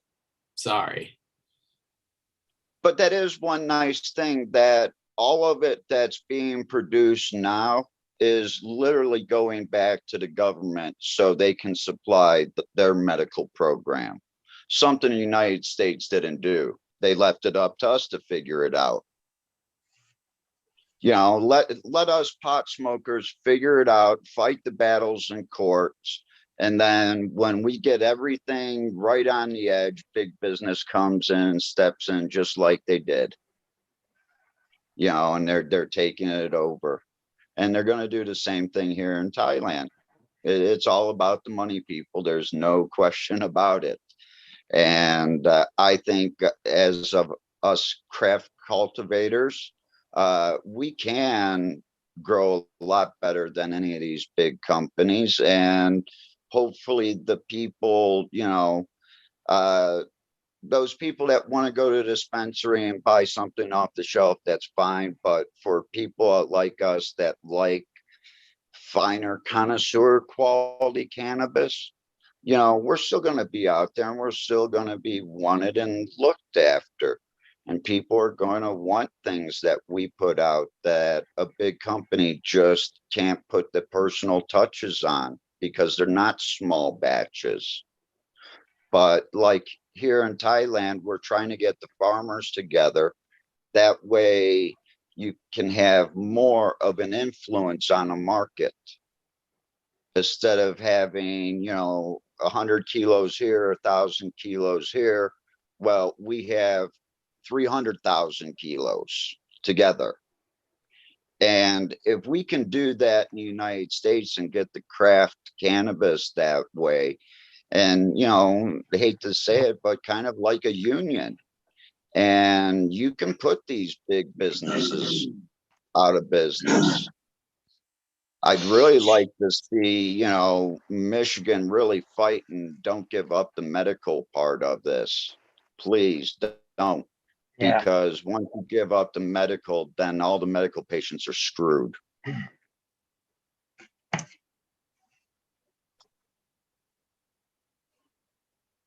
That's what Eagle's been talking about this whole time.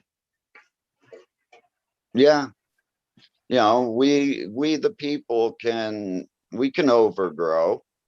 We can grow enough to take care of our areas. We can't take care of the whole country, but we can take care of our area. And we can do it for a hell of a lot cheaper than these other companies and give a much better quality product. I agree with that. You know, you have Ohio charging, they sell them in the tenths of eighths for $45 to $65. Well, it's still keeping $300 ounces in Ohio. Yeah, the market, once it matures, will probably even out a little bit, because when you maintain that sort of price in the legal system, it encourages people to go to their local their local bodega. We'll just say that, because again, people do have choices, and that's something that in Washington that has worked to really knock back the black market. There's a decent amount of dispensaries. There's a good amount of price range. and there's a lot of variety. So it's not something that can be offered on that sort of level, but it's really the connoisseurs or the people who appreciate the finer cannabis that don't, that stuff is still overpriced compared to what it should be. And that's not always a top seller in those stores. It's THC percentage or price. But I'm sorry, guys. Again, I got to bounce out. The screen is it's too far gone at this point. Yeah, I tried, but much love, guys. I appreciate it. And thank you for the chat. All right, Talking Chad. to you, Chad. We'll Peace, see. brother. Always good. Yep. Thank you. Glad to stay with you, Chad. Bye Yeah, bye. catch you later, brother.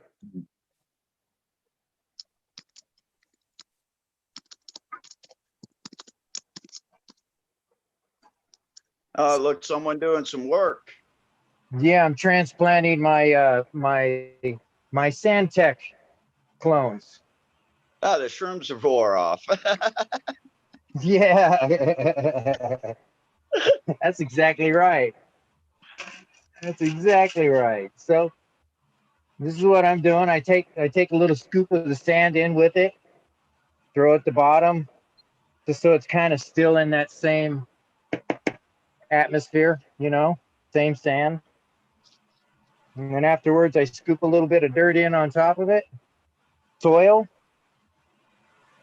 And when I'm transplanting in here, I'm using some rooting powder.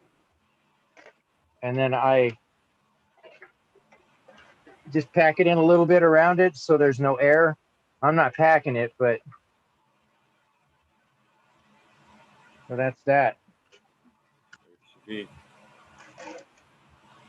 Now, are you covering all your soil up on the top with sand?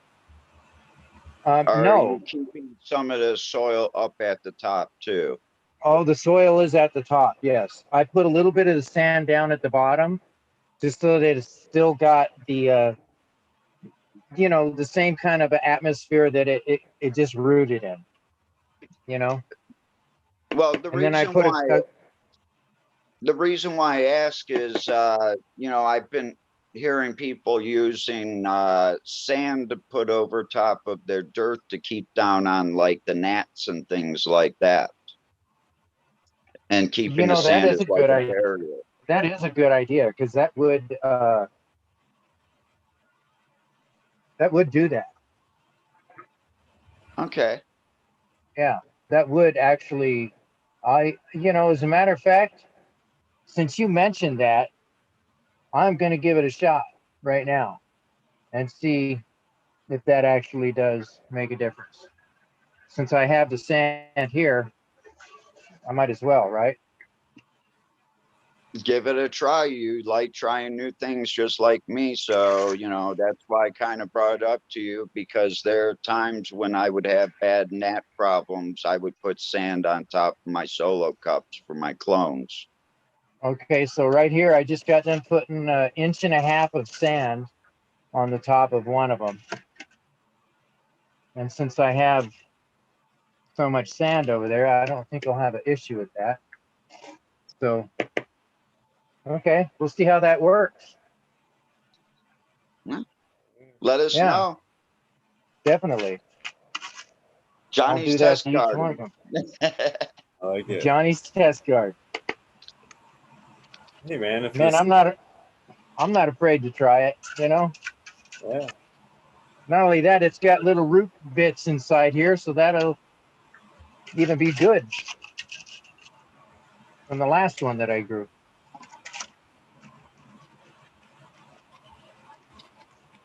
Yeah, man.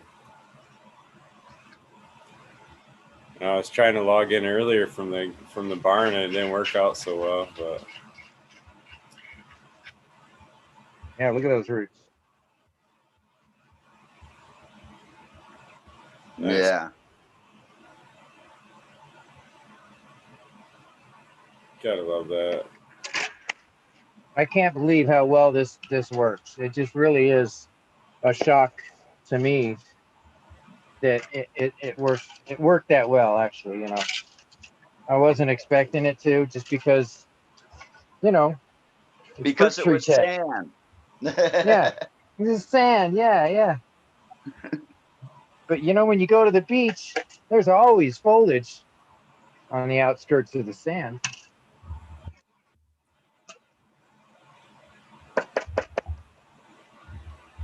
So I have to get me a little bit more sand to do the other two. But I like that. I'm going to definitely put that to work. And since this is coming out of the dome at this point, I'm definitely going to want to put something over it for a minute so it doesn't, because it's not hardened off yet. So I've got to put some stuff over them.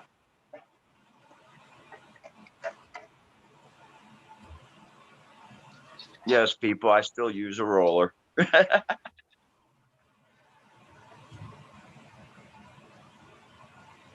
I'm going to run grab me some more sand here. Yeah. So what do you think?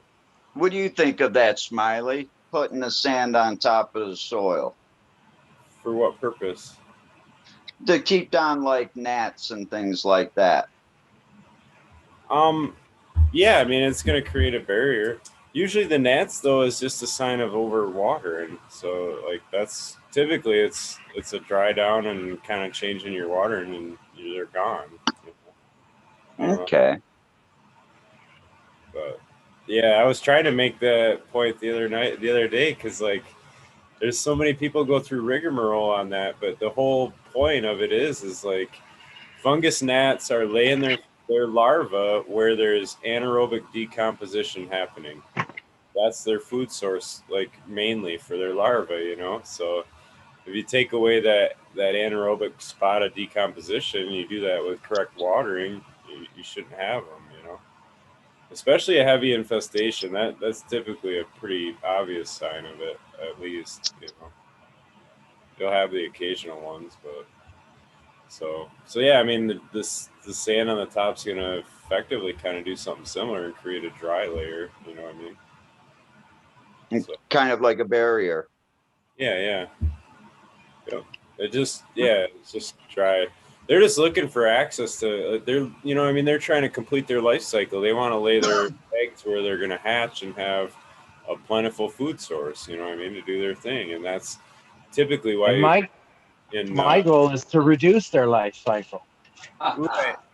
But that's what I'm saying. That's typically why you find them in a really wet compost or something, you know what I mean? Like they're in that more anaerobic kind of decomposition is what they're.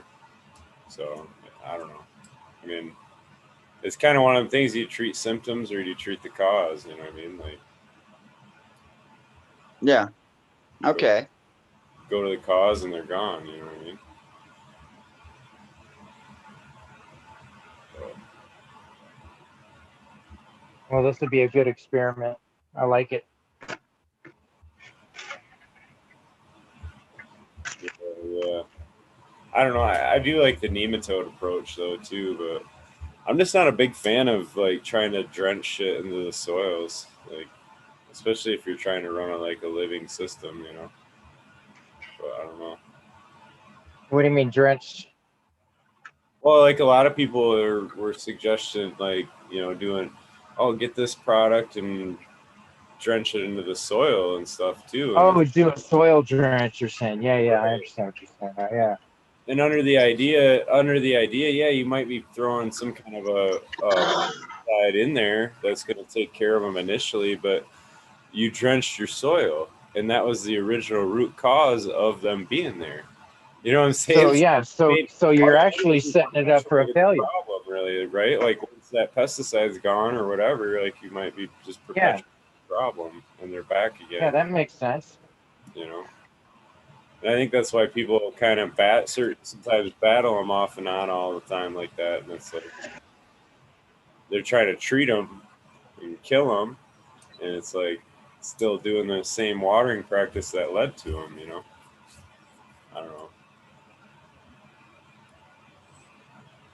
Well, I just noticed every once in a while there in Michigan, with the temperature in my basement, my mother rooms would end up with the gnats. And, you know, that was like, okay, you know, the weather's starting to change. I've got to keep an eye on this, maybe crank up the fan just a little bit more to dry it out. Yep. And that would be But, something you know, similar too. Yeah. The weather. Preventive maintenance is the biggest thing that I try to teach. You know, you take care of it from the beginning and you treat it, even if it's not there, you still treat it like it was there. That makes sense.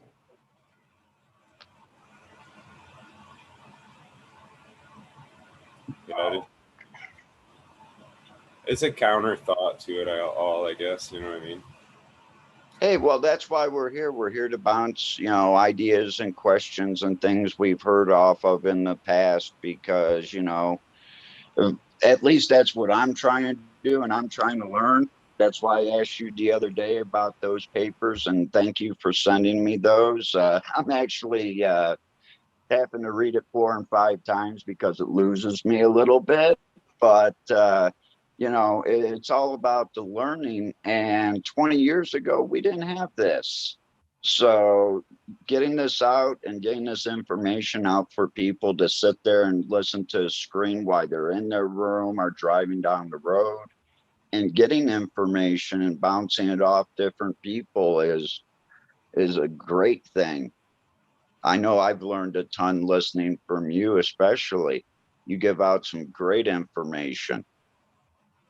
It's all just stuff I'm hearing and stuff I'm practicing. You know what I mean? I'm out there doing it too. So it's like, I'm not trying that's the funny thing is, like, I'm not trying to be like an internet influencer or personality. I'm just same thing as you. I'm trying to learn things, you know what I'm saying? So I'm watching other shows, trying to pick up things, and I'm just trying to, you know, spread the good, easy answers or the experiences I've had, basically.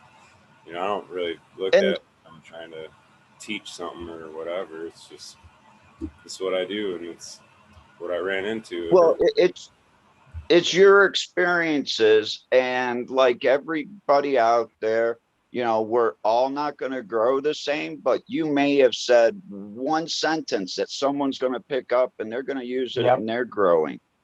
Yep. Because And people ask me, well, that'll how be did that you learn key. how to grow? Well, I Yep. asked a whole bunch of questions, and besides trying to do it and screwing up 100 different ways, it was listening to how other people did it and taking 1 or 2 pieces and putting it for what works for me. Right. And that's the way people should build their own growth style. Don't go after someone else that says, well, you know, I get 100% success on this. That's not you. Or it's not me, that's for sure.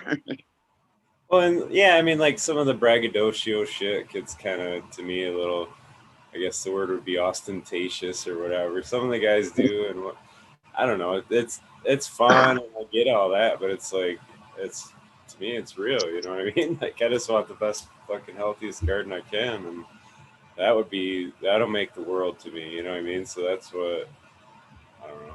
That's just kind of my perspective on it all. It's like, it's fun though. I enjoy it, and I'm blessed to be able to do it, and I know that for a fact. So, you know, but whether I'm on Instagram or not doesn't really. That's not making or breaking me either. So that's the other side of it, kind of thing. You know what I mean? Like, I'm not here to build an audience. I'm here to build a community. You know what I mean? Exactly. So. I would still do this if I was off grid somewhere. You know? Right.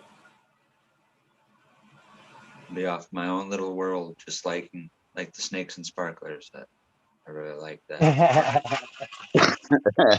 Yeah. I like that terminology you gave up on that one. It was good.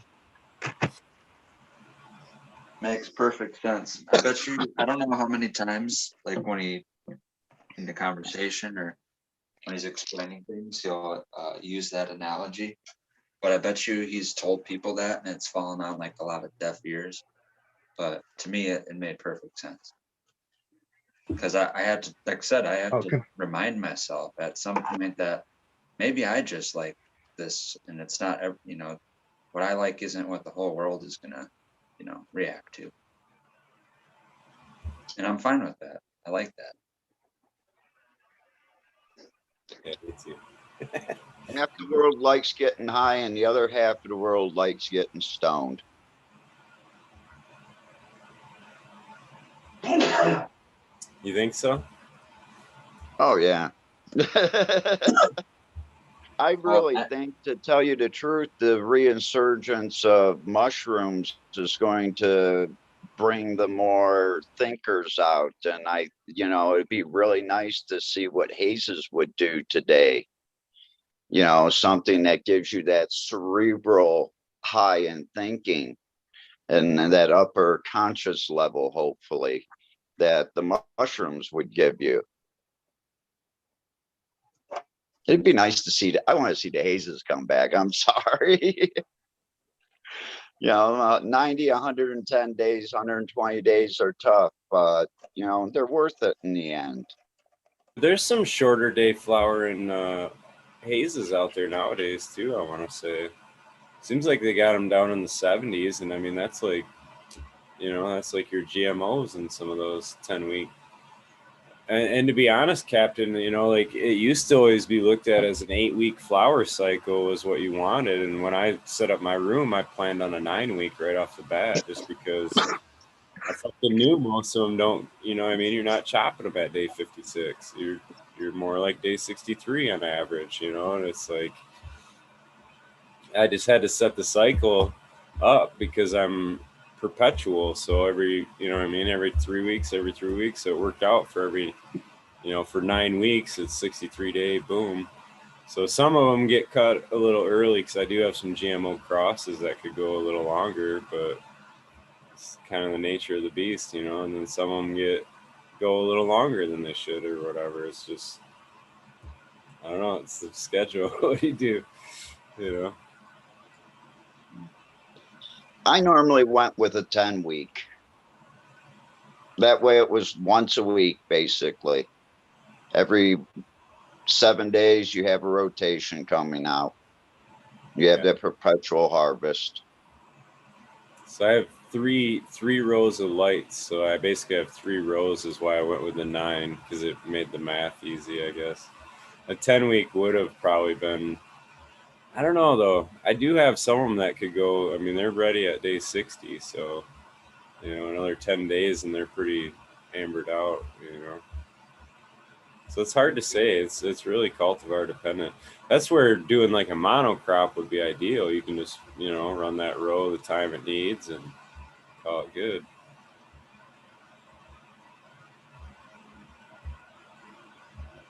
Yeah, that would make it a little easier doing it that way. Yeah. And you could just run it through to what you need it to do, or whatever it wants to be finished, you know? Yeah. Instead of saying, well, this has got to be done now because this guy over here just got it coming. Yeah. Because this guy over here, he's growing too fast. Dreamer in chat asked what my longest flowering was, and that was the Moonshine Haze from Rare Dankness. And that's 100% sativa haze. And that's why I got it, because I wanted to see what a 100% sativa would do. Unfortunately, I grew that one really early in my garden, so I don't think I gave it the best shake, but I did take it 14 weeks. And she wasn't going to quit anytime soon. So I don't know. That's just what I remembered of it. And I didn't keep it. And I didn't keep cloning it after that because it was like, I don't know. You know, it's that same old thing. Like nobody wants to pay double the money for it. So if you're going to run double the flower time, you're still got double the cost. You know what I mean? And it's like. Exactly. Yeah, I mean. Well, that's what I was. But if you're growing it for yourself, then it doesn't really. Well, you know what I mean? Too, is you can get around the long flowering time with perpetual. Instead of having a crop that you're waiting 16 weeks for, you only put 2 plants in there, let's say, and then 2 weeks later, or 8 weeks later, you put another 2 plants in. Now you just turned a 16-week plant right back into an 8-week plant. You're only waiting 8 weeks for every harvest, not a full 16. Or, you know, you can offset it to any way you'd like. But that's why I never got why there's you have the excuse if you're in a commercial setting, you don't have to run long flowering plants because, like what you said, it's too hard to get your money's worth for it. But I don't believe that, because in the commercial setting, you have more ability than anyone to do a large perpetual grow. You know, if you're a home scale grow and you just need it for your medicine, then you can't really experiment and do the whole rigmarole, like you said. It's just no, actually, it's red pill. It's the I'm other gonna way clone this around. one. When you're doing something commercial, you know, you don't have that time. You know, every square foot needs to be flipped over, like, you know, Smiley was saying, every 56 days it has to be cut. You know, the room has but to I be still think empty. you get a 56-day cut down time, right? Like I said, if it's perpetual, you could have it a 7-day cut down time. If let's say you had a 120-day long flowering strain, but you had a room that you could put 120 plants in, you can literally harvest once per day and put a new plant in there once per day. Harvest year round, 1 plant a year. And it's a 120-day finishing strain. Yeah, but you also lost like 2 months getting it to that point. So you lost 2 months of harvesting already getting to your first harvest. It's a commercial thing. It all comes down to numbers and money. I think if you're a craft cannabis grower, then it's more easier for you to put 1 or 2 of those longer hazes in your room and just grow them on the outside of the room. But to me, those craft cannabis people, they're, let's say, what do we call craft cannabis? Because I'm thinking of someone with like definitely less than 100 square feet in flower space, right? And if you only have 100 square feet in flower space, then that's what I wouldn't consider putting a long flowering plant in there, right? Because you're limited on space, not necessarily plant count. I wouldn't put cannabis with any type of space. No limits. It's just the type of cannabis that it is. It's someone that took their time to do and not some big facility. Well, but that's what I mean. If it's not limited on space, then you could be in a large facility. If you said it's someone that takes care of the plants, craft. That's why I said it's limited in space, because at some point you're going to be too big for your britches. You know what I mean? That's why commercial weed is commercial weed, because you expect one master grower and 12 people to help that have 1 million square feet of canopy. It ain't going to work.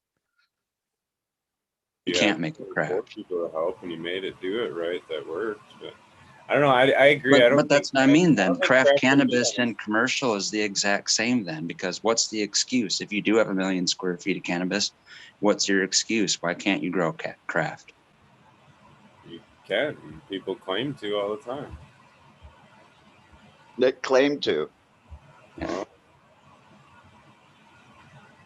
There's a lot of homegrowers that claim to be craft too that wouldn't necessarily fit the bill. So I'm just saying, like, it's one of them organic fucking titles. Like, it's organic applesauce. I don't know. I mean, true craft is gonna draw a fucking crowd. That's how you know who true craft is.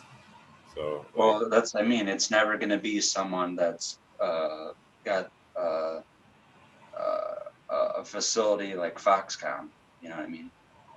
It's not gonna work. Mendo Dope was working with Mark. They just took all kinds of awards at the one prestige craft cannabis award facility, the Emerald Triangle. And if you look at their videos, they got thousands of square foot, you know what I mean? And they pulled it off. So I think it can be done. It's just the mindset scale you want to do it at and how you approach it. I don't know. Then they also make the comment that, you know, they're really good homeboy doesn't have one girlfriend, he's got hundreds of them. Okay, but Because another they're thing all to be the women. considered too is what I'm trying to say is Mendo dope, even if it's large scale to what in relation to what we call large scale right now. I'm talking about in the future when there's going to be companies, and we're talking about either federal legalization or global legalization, to where now there's some brand out there like Pepsi or Coca-Cola, and they can supply the entire world, versus someone like Mendo Dope right now with as good weed as they can produce, they can't supply the whole world. You know what I mean? They'd have to scale up 1,000 But times. that one big company isn't going to be able to put out 100, 200, 300 different phenotypes out there of Skittles. Well, Or that's the argument I'm trying to make, is then at some point there's a bridge, there's a gap, that there's a huge gap between craft and commercial at that point. Because I would never call, even if somehow, like I said, Coca-Cola comes out with a limited edition new flavor of a soda, it doesn't make it any better than any of the other crap that they put in any other can. You know what I'm saying? yeah, because I think Coke of Thailand will have CBD in it, or close to, in the next year and a half to 2 years. They're growing it next year here in Thailand. So Coke's already in the CBD market. Well, then that means at some point these companies aren't going to care that you're going to have Coke brand cannabis. Yeah, but are you going to want Coke brand cannabis? No, Is Smiley going to want Coke brand cannabis? No. And another thing it was got Smiley brought up, it's a price point on the production. People want to see high THC numbers, and they want to see low dollar amounts. And those people will be the people that go buy their weed at Walmart. But I want to spend a little bit more money. I'm going to go spend it with Smiley, who lives in my neighborhood, because I can get 3 different things from him, and they all affect me in a different way in taste. Because I want taste. I want flavor. I want the spice of life. I just don't want regular, premium, and ultra, like when you go to the gas station.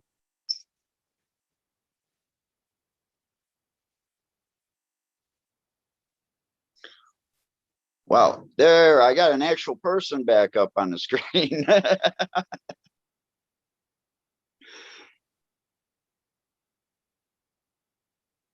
So, St. Bernard's observation booth, that NL5 haze that you were talking about, that's a 120-day plant, and it finished 2.5 sides of a room, because I had to grow it about 3 feet high and wrap it around the room. But it took 120 days to finish. That was about one of the longest strains I've ever grown.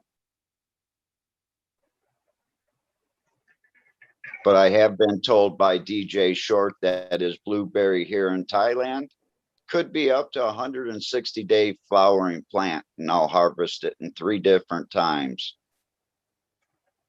So that would be amazing. Isn't that where one of the parents of blueberry?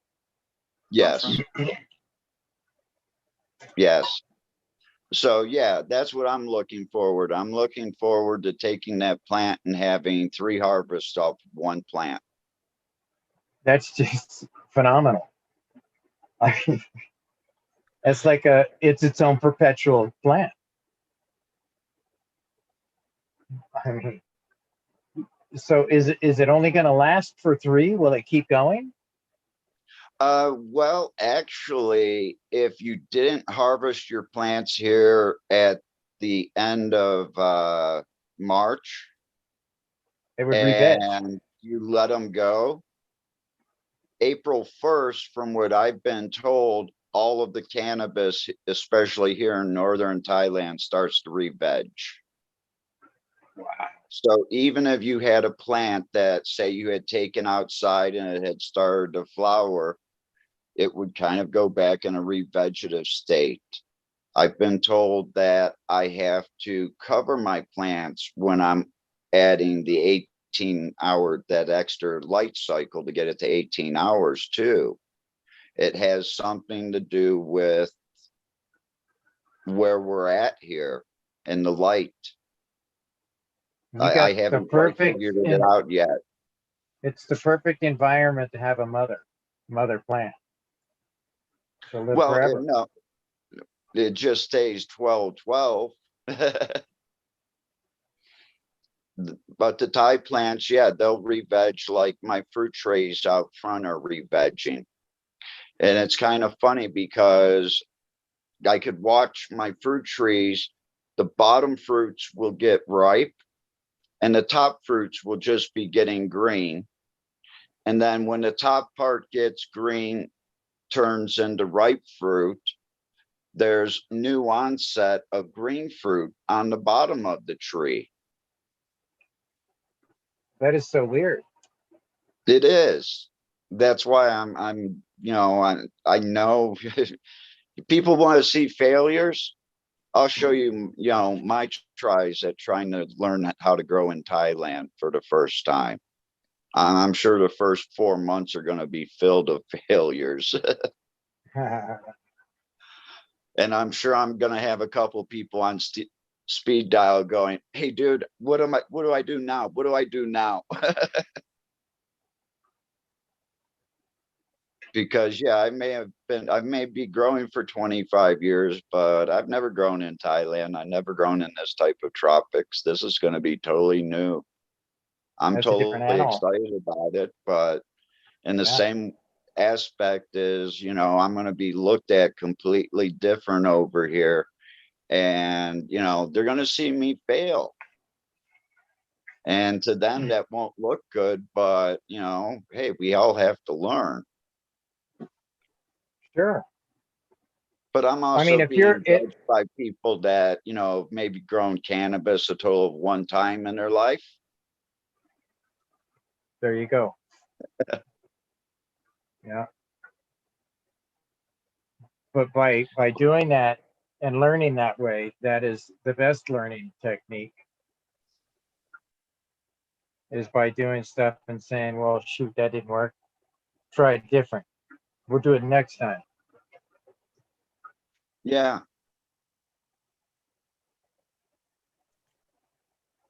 And basically, you know, when I started growing 25 years ago, it was all trial and error. You didn't have people to talk to like the internet here. I wish we had this. Oh my God, that could have saved me so much time and aggravation. But I'm Yeah. kind of, you know, I'm kind of that person that needs to try it for myself. So, you know, I'm a good person that if you have questions to come ask, because I've probably done it the wrong way 100 times and probably will find the 101th wrong way to do something too. You know, but it's going out and giving it a try and learning. And, you know, does the spike or the nail through the stalk of the stem, does that actually do anything to the plant? You know, it's not. You know, I heard about that. I heard somebody actually putting copper through the plant too, a copper wire. Is that like that was supposed to do something. Is that an urban legend where they would take like a copper nail and like a couple days before harvest, they would drive the copper nail right through the base of the stem? Steel nail. I'd never heard of a copper nail. I don't know why me and Johnny both heard of copper, because I definitely heard that. Well, you want to have copper in your soil because silver makes male, copper makes female, is the way that I understand the cannabis plant. I wonder if you do that when they're young, when they're just coming into, when they're just vegging, you know, in the veg, if you can just kind of stick one of those, like a cut off of a copper wire and shove it through the stalk. I'm sure it ain't going to kill it. No, it doesn't. What? It doesn't kill it. Well, shoot, No, Johnny's but- got another experiment to do. The copper experiment. Oh, yeah. Yeah, I'm going to do that too. You give me an idea, man, I'll run with it. It's funny, 'cause I literally have a fat piece of copper wire, like right here. Yeah, I would drive this through. I would like snake it through and then like Willy Wonka snake it right around the base, you know, tie it to it by looping it around the base of the stalk so it doesn't just wiggle waggle everywhere. Okay, Stony Creek here on chat says it's iron nails. Iron nails? And what does the iron nail do? It was it stunts growth. Okay, I'll go with that one. I really don't remember what the myth was. I just remember that, you know, people saying, oh, I put a nail through this, and Yeah, that was just many doesn't, years ago. So I just got done lopping off a bud off of a plant that's going to be harvested here in a few days, and it's full on sugar coated. And I put it in my aloe water. I'm going to use the tech on that, the sand tech, and see if I can't get that sucker to sprout out real quick. Because I did a young bud in there, just going into flower where it has the pistils on it. And that one there was the one 6-7 days into the sand tech. I got roots on it. I'm going to see if it will do the same thing with a fully developed bud. Well, I hope you have good results for that, because then that would make me be able to think of ideas where I could have breeding projects with lower plant counts. If you're able to get roots to grow off of a bud and then you can re-veg that little rooted bud, then you can do seed runs and not have to take clones of those seeds and have them backed up. You know, you just start them out, flower them out. At the end, you know, you're looking at them, the ones you think are going to have the most potential, make root buds, bud roots, and then re-veg. Yeah. And a monster clone, when you do a bud, if you can get a bud to clone out, man, that sucker will have just, it'll be vigorous. It'll be a real animal when it comes out at first. And who is that? Mystic Marks showed me that when you do the monster cloning like that, when you take a bud off and do it, he has good return on his monster cloning. And he says when he does that, he can get all kinds of clones from one plant because it's got so many different shoots shooting everywhere. So that's kind of what I'm looking for here, because I have not had any success doing a bud that's developed, you know what I'm saying, and getting at the root. I haven't had success at that yet. So this will be a really cool experiment. Exciting. I got to go get me a copper wire now. No, iron. Remember? Oh, the heck with that. I'm doing copper. Okay, I don't know why. I'm do doing all copper. three side by side. Do steel, copper, and iron.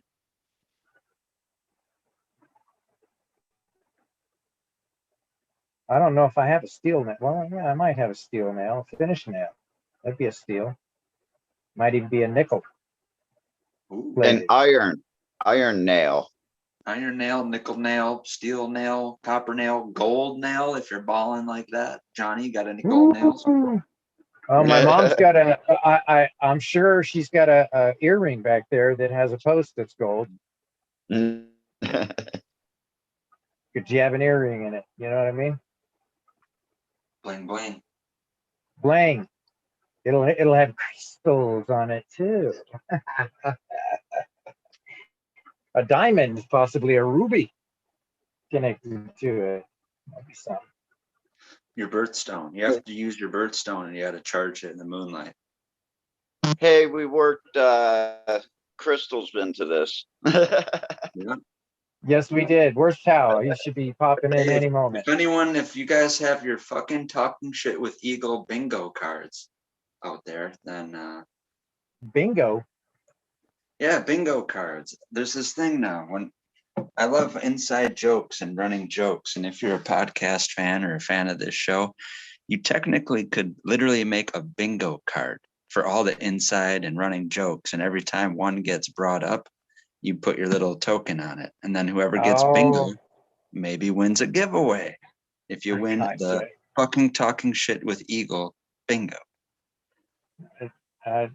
You'll have to bring that one up with Eagle. That sounds fun though. Mm-hmm. I got the idea from Kill Tony, my favorite podcast. Okay. Yeah, Same thing. They do the same thing. There's been throughout that many episodes, there's always a joke that'll resurface, and then Tony Hinchcliffe will be like, if you're playing Kill Tony bingo out there, please mark your token. And now they're actually making Kill Tony bingo cards. They're gonna make them so you can play at home. You can play Kill Tony bingo while you're watching the show. I don't think they're going to be doing giveaways, so we would be cooler if we did. Yeah, most definitely. Mm-hmm. We'd have the niche. Mm-hmm. I stole the idea. Yeah, but you invented or you improved upon it. Innovated. Yeah, you can't come after me with the copyright claim because I innovated on it. Yep, you improved upon his idea. You made it better. That's what America's all about. Making a better mousetrap for somebody that has a problem that needs to be solved.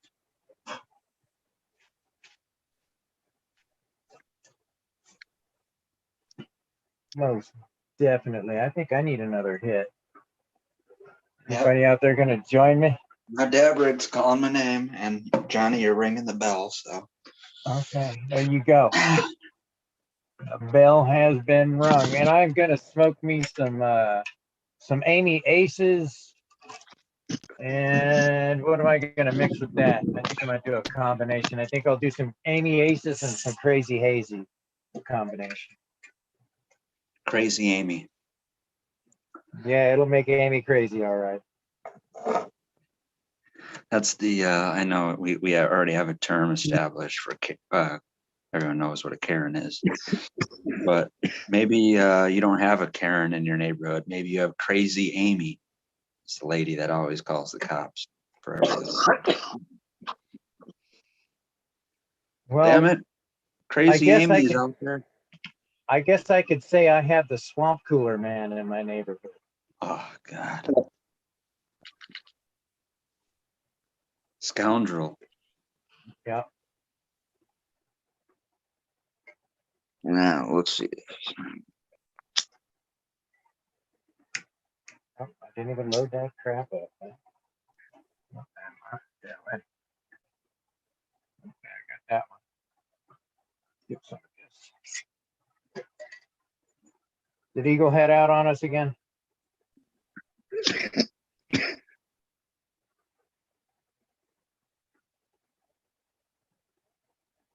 I know Smiley's computer crashed. Oh, did it?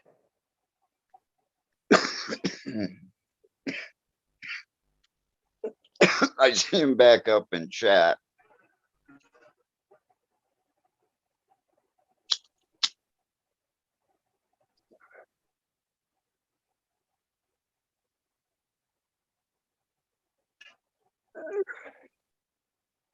This is an old school dab.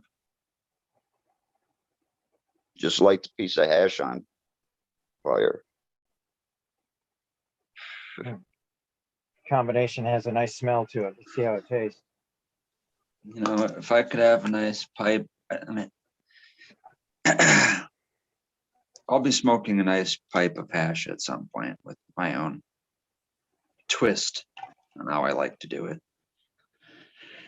I can't wait to go collect it in the fields.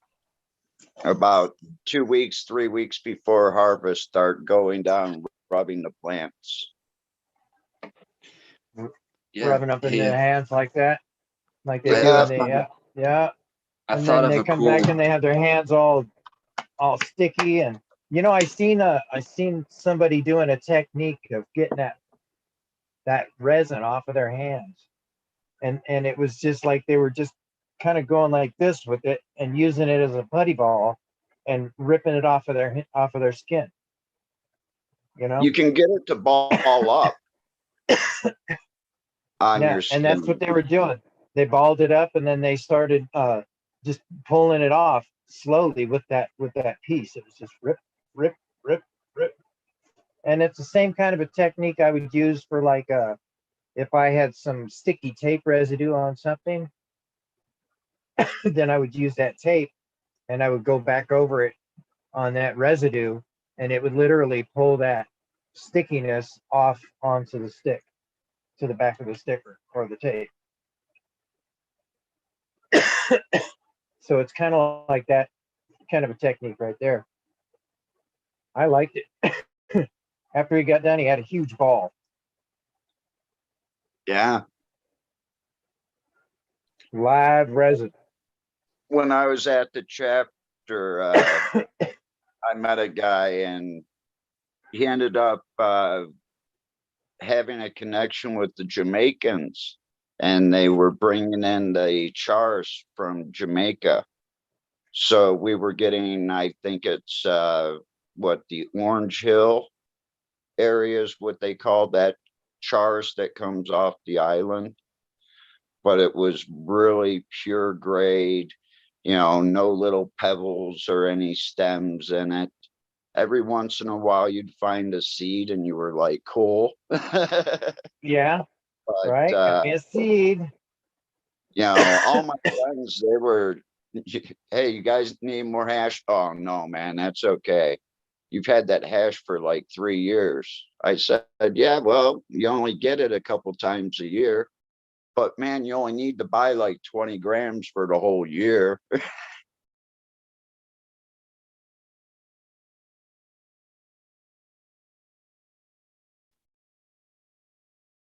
But no one wanted it. And then High Times came out with this article about, you know, this hand rubbed hash from Jamaica, and my phone started ringing again. Hey man, you got any of that hash left?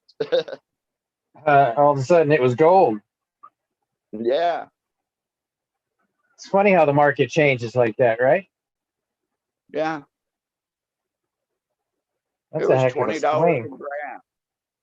I paid $15 a gram to get it, and I let it go for $20, $25 a gram. Nice. And it's good stuff, so there's no complaints. Oh, I mean, no. yeah. No one wanted to buy anymore because they got all smoked out on it, though. And it's that heavy hash, too. It's just not that, oh, high head hash like this. It was like, sit down, you're not getting up. Yeah, the first time I ever smoked, well, actually, the second time I ever smoked, it was with a buddy of mine. He had some blonde Lebanese hash and some Thai stick. And he mixed those two together and put it in a pipe, and it felt like it burned my throat all the way down. And afterwards, I remember I was so cotton mouth, I couldn't even hardly talk. It was so funny, man. I had to drink a lot of water all the time after that, you know, but we got freaking high with skateboarding. We were doing off-road skateboarding. It was a blast, man. That was one of the best times I remember, was being high on that blonde Lebanese and the Thai stick. It was just amazing. And the funny part about it is we literally, he had a little Civic Honda inside the garage, and it was broke down. It was just sitting in there. So we sat inside that thing and hotbox.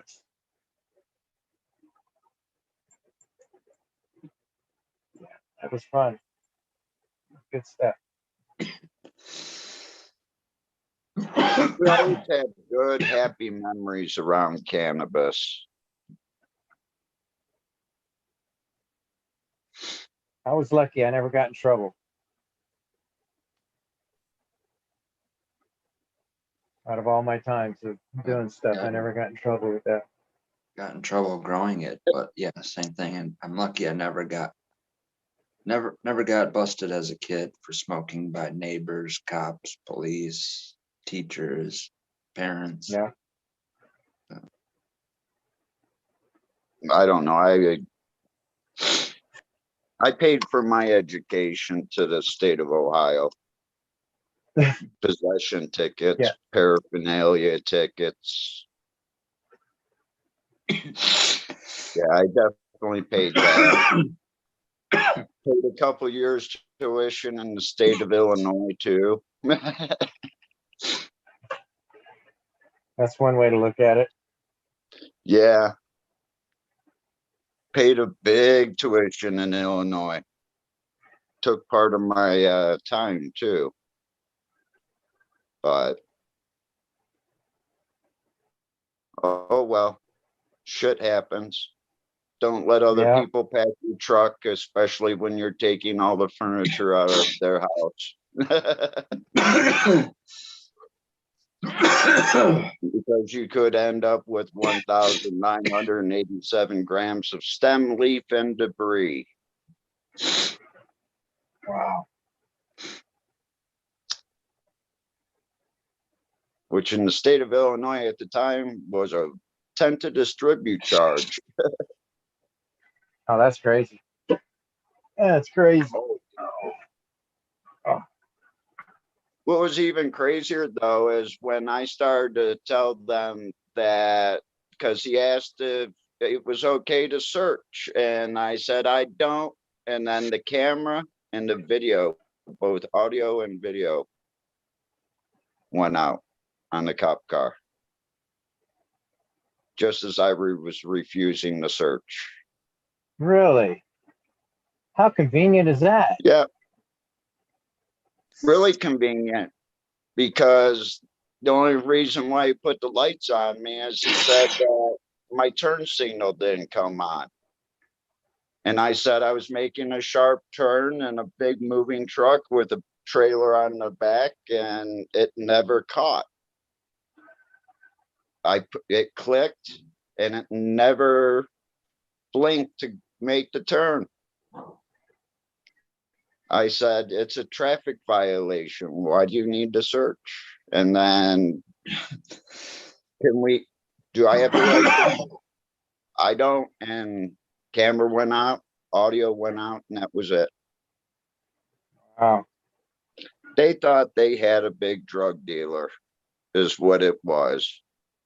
And it was basically me coming back to from California to Michigan. And I just had a bunch of equipment, a whole big truck full of equipment. So was it a California plates on the truck? There were California plates on the car that I had on the car trailer behind it. Oh, they were waiting for me. Yeah. Yeah, they were looking for something. Well, I seen the cop. I actually stopped at a Taco Bell. It was late at night. The truck was running a little bit low on gas, so was I. Needed to stretch the legs. When I came out of Taco Bell, I noticed there was a cop across the street. Where'd he end up? Right behind me as soon as I got out. Wow. Well, it was late at night. They didn't have anything to do. You know, what else you do? You flip on the lights and pull them over and see what you can get. When I was in Pennsylvania, I left I left a friend's house, not a house, a campground. We went to a bonfire, and so after we got done, I was heading home. I had had a beer, maybe 2 beers, through a period of probably 4 hours. So I was doing okay. I was fine, you know. But I'd been smoking weed the whole time.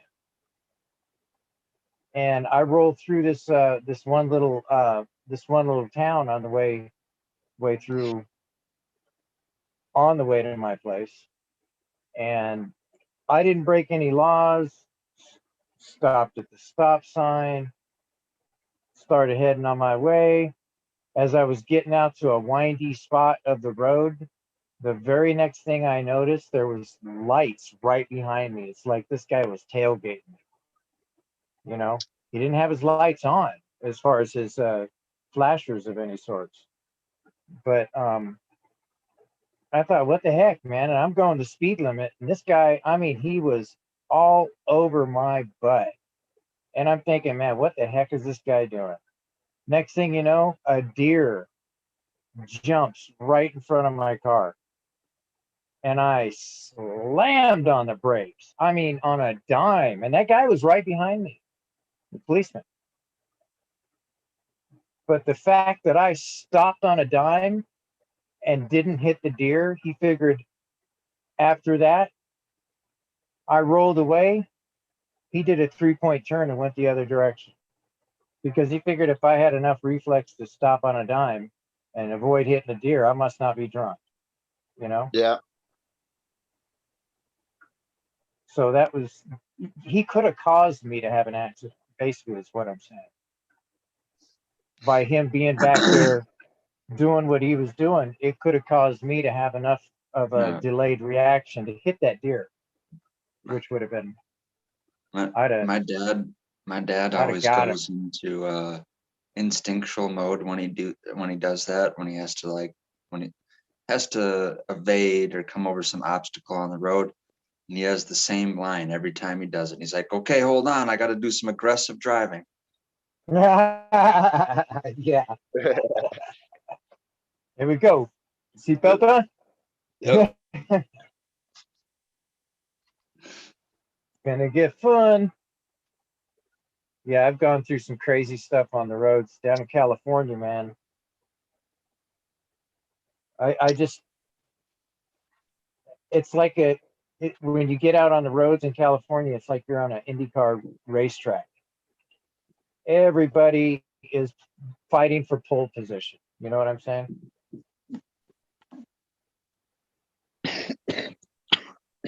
And if they don't use blinkers down there, because if you use your blinker, that's just warning somebody that they're going to pole position you. I hope that's okay, my California brothers and sisters.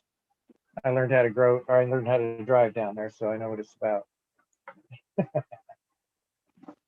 Well, at 160 miles an hour, your turn signals don't mean much. That's a fact. That's a fact, you know?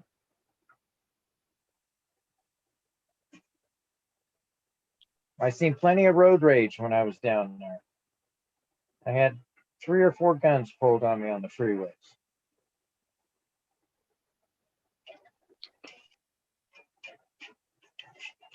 Here, the Thais just like to die on the roads. They don't like putting headlights, and they don't like putting tail lights in their bikes and their scooters. So you're driving along, and next thing you know, you got a scooter coming up in front of you. It's got no lights on. Well, they're all burned out. There are 47. I bet they get run over all the time. There's 47 to 63 road deaths a day here in Thailand. That's at the scene of the accident deaths. That's not people that die at the hospital or on the way to the hospital. But that's every day out of 70 million people. But if you've ever seen the pictures with a 125 or 110 cc like motorbike, little scooter, and it has 4 kids all under the age of 11 on it. Oh my goodness. Going What? down the road. That's what it's like here in Thailand. You know, the oldest kid driving the scooter is 11 years old. He's got all his siblings behind him or his buddies? Yeah. Man. A lot of times it's the girls driving. But yeah, it's crazy here, you know. Well, I need to come up on your side of the road. I don't want to cross the road and then have to wait for traffic and then make that turn. I'm just going to come on the right hand side of your lane because I only have to go 50 meters. So they're heading directly at you for 50 meters. Wow. Oh yeah. It's That's a big scary video stuff right game. there. That's a head-on collision. It's a video game over here. And yeah, for my truck, I'm getting a big grill for the plate for the front of it. Big brush catcher, deer catcher, whatever you want to call it. Because I'm terrified. I've locked up my brakes in my truck 8 times over the course of a year and a half. And if I didn't, we would have had a head-on collision. They have this mentality of me first. So I go first and you go second. It doesn't matter. So you're going to stop for me. And that's the way they go, and they just have accidents. It's comical. I don't know if I call that an accident. Common sense is not common. Wow, that's horrific. That would be terrible. Yeah. And then you have our park out here that had a balloon festival at Sing Park. Well, in Thailand, you have 2 beer companies. And that's basically it. You have 3 hard liquor companies. That's it. But they're owned by the same family. They have no security cameras up. There should be an extra lane to turning in and out of this facility that gets thousands and thousands of people. There's no security cameras up in the inside. There's no people directing traffic. And, you know, they're selling half kegs and kegs of beer at this all-day event. And people are coming out of there just smashed. And a year ago, last Valentine's Day, I got hit by a drunk driver on my bike. It tore up my whole left knee. I had to have left knee reconstructive surgery. But you know, so if you get on a bike, you're putting your life in danger. If you drive and get in a vehicle here, you're putting your life in danger, period, because everybody drives this way. I said to a girl the other day, would you go to get my driver's license with me? And she goes, why? No one in Thailand have driver's license. You know, they have radar guns, but they don't know how to recalibrate them, so they just never use them. Oh my gosh, really? I do like driving fast, and that's what I like about Thailand, because there really is no speed limit. That's why they don't replace their lights and their tail lights. They just, well, it stopped working. It's not my problem. Exactly. I couldn't help myself thinking of a good strain name. If you can cross a Thai to Sunday driver, Thai driver. Yeah. That'd be good. Yeah. I do want to try that driver. I liked it. I'm hit and miss with a lot of the strains in the past 5 to 10 years. GMO is no exception. I love that. Something that's totally right up my alley. But the Sunday Driver is really good too. What was that for you? What type of taste did you get? What type of high? Well, it's when other people describe it, it's something that to me, before I experienced it, it sounded like two things that can't match. And it's a grape and gassy. And it's kind of like that. It's gassy on the top note. You taste gassy. It's like one of those inhale, exhale things. Going down, it's more gassy. Coming out, it's more grapey. That's what I noticed about it and what I like. So it's got a sweet finish. Mm-hmm. Nice. Yeah. It actually, it's funny because I don't know if it's even in the genetics, but if you cut out a little bit of the grape taste, the gassiness or the feelingness to me reminded me the first time I had sour diesel. It had that same diesel gas terpene. Okay. Mm-hmm. What are they talking about in chat there, fourth one, or Captain Fourth One? Oh, Blaze Daily came up with this strain. It was Thai driver times train wreck. Yep.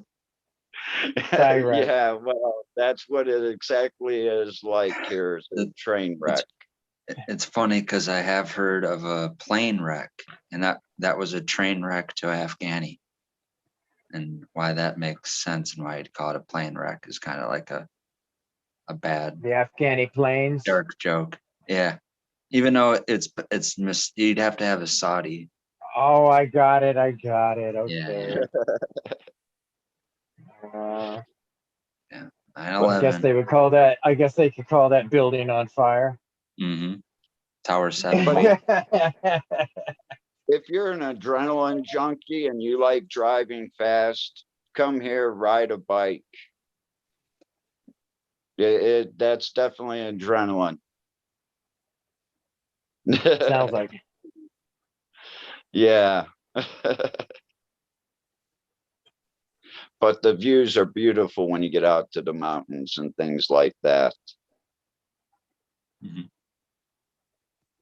Yeah, the most gassy strain I've ever experienced, and this is something I think it's across the board. There's some magic to crossing these two clones together, and multiple seed banks have done it just because they're two popular clones. But TK to Chem 91, I've had it in just that form, like without a name given to it, and that literally smelled like a gas station, like straight up the gas you put in your car or whatever. It smelled like you sprayed gas out of the hose and got it on yourself. It smelled like a gas station. And I've had other strains, either OG or sour diesel or Chem Dog, and they got, I guess you could kind of be like, oh yeah, it smells gassy, but the TK to Chem 91 literally smelled like spilled gasoline.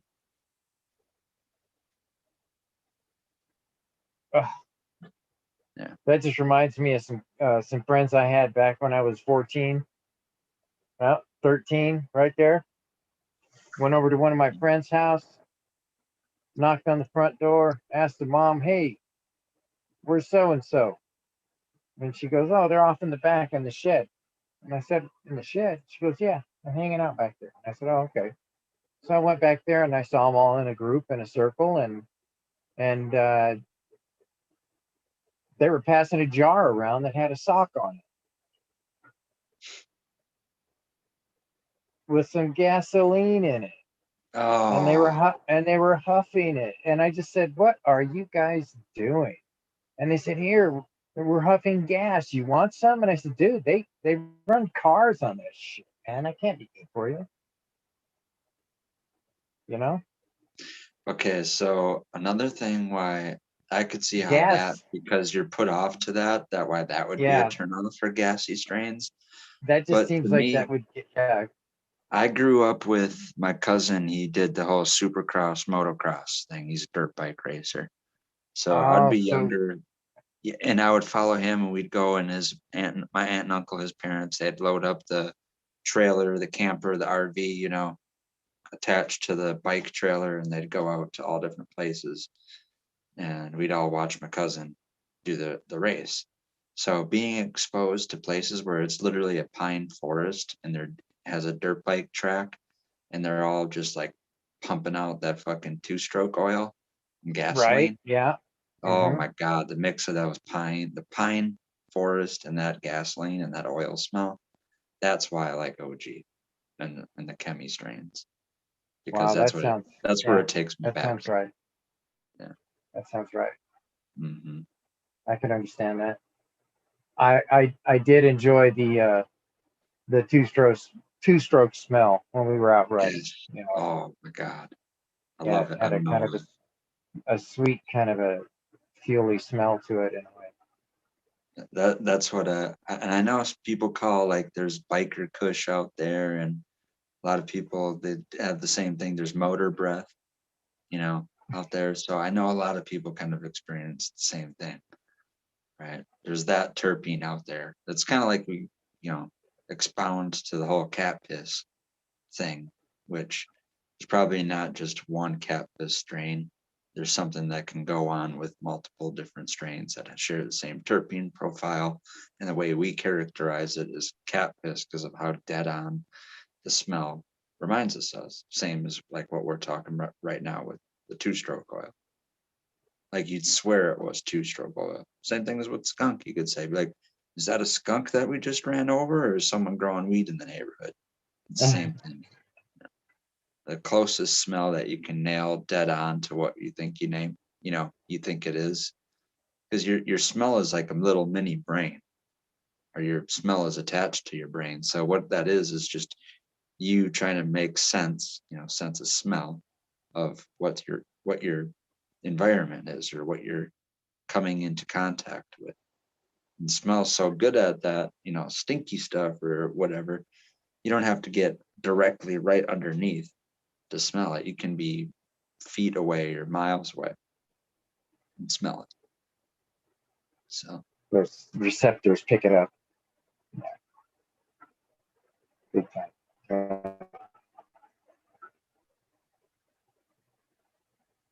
Man, I'm starting to fade. Oh man, Johnny. We've been hanging out this whole time. We got like 9-10 hours put into this day. Here. Yeah, I know. Yeah. And I missed it. And during the hottest time of the day, the best part, bunch of great people came on. I missed all that because my internet was out. I couldn't get back on. Dang it. I thought I was gonna take a 4-hour and 20-minute nap. That's what I had scheduled, but I ended up sleeping 7-8 hours.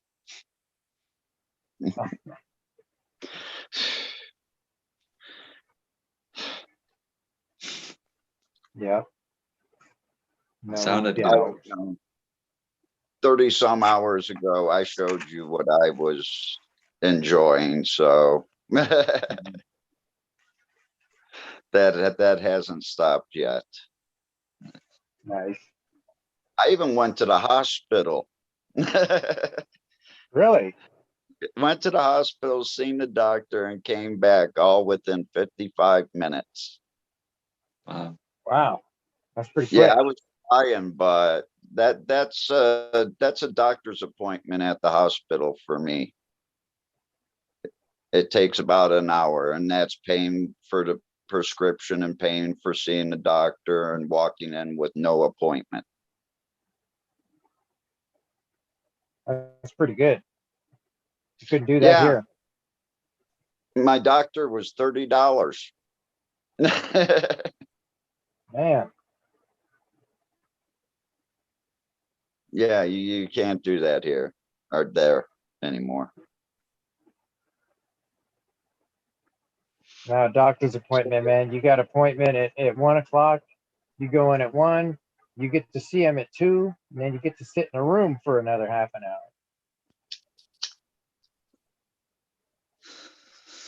That's another thing I like about Thailand. When they have road construction, they don't have miles and miles of barrels.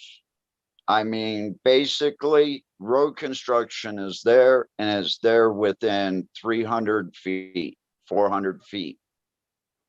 The barrels start. You know, they give you warning and everything that there's going to be a lane change or closure. And they don't have barrels for 10, 15 miles. So you don't have that big traffic jam. And the police officer sitting off to the side saying, hey, there's a speed limit reduction because there's construction here. Do they have that? Yeah. Yeah, that's what I was going to say. That's what I was going to say. Yeah. Yeah, and what cop? You know, I laugh because where I'm at, I call it Mayberry. Because after 6, 7 o'clock, you really don't see any cops unless you call them. Wow.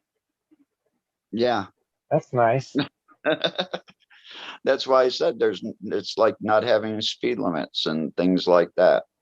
But they do have video cameras up all over the place. So everything is caught on video. So if something does happen, they're going right to that person because they can follow them throughout the city on all the video cameras. Yeah. Wow. So, you know, that's they not may like not that's catch only you. in the city, right? Yeah, in the city. Not in the rural sections where you're. No, Yeah. which is a couple kilometers outside. But yeah, it gets real rural where I'm at really quick.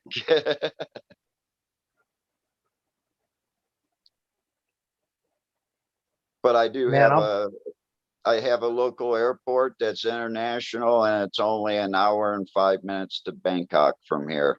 And it's, if you buy it early enough, they're like $40-$45 a ticket round trip. From where? Oh, from where you're at to there. Where I'm at to Bangkok. Yeah. It's only an hour long plane ride. You almost That's got it. me super excited. I'm like, wait, 44 out from the States to go out there?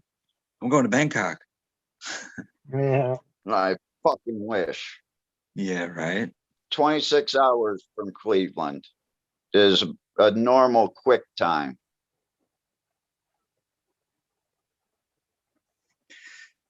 I've taken 16, 17-hour road trips from Colorado Springs to where I'm at here in Wisconsin. And I cannot imagine being stuck on a plane that amount of time. To have to use the bathroom that many times, to have to feed my stomach that many times, to have to go to sleep and get comfortable that many times, not have any weed. Oh my God. I'd have to, I know that people have made THC patches. I have no idea how good they work, but I'm doubling and quadrupling up on THC patches for that flight. Yeah, have them all across your forehead. My butt cheeks, everything. Just cover your arms. Mm-hmm. That would be rough. That wasn't as bad as like getting locked up and asking the guys that were, you know, diabetics that were still getting sugar packets. Hey, can I have your sugar packets? Because you get locked up and all of a sudden you're going through sugar withdrawals. Oh, wow. Do you have access to bacon?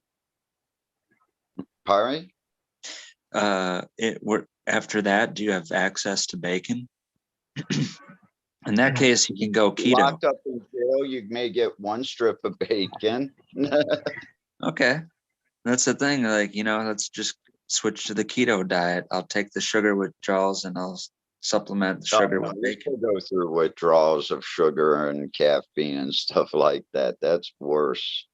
You know, the nicotine and being on an airplane for 16 hours is bad, but you know, I could think of a lot more worse things. Yeah, of course. Yeah.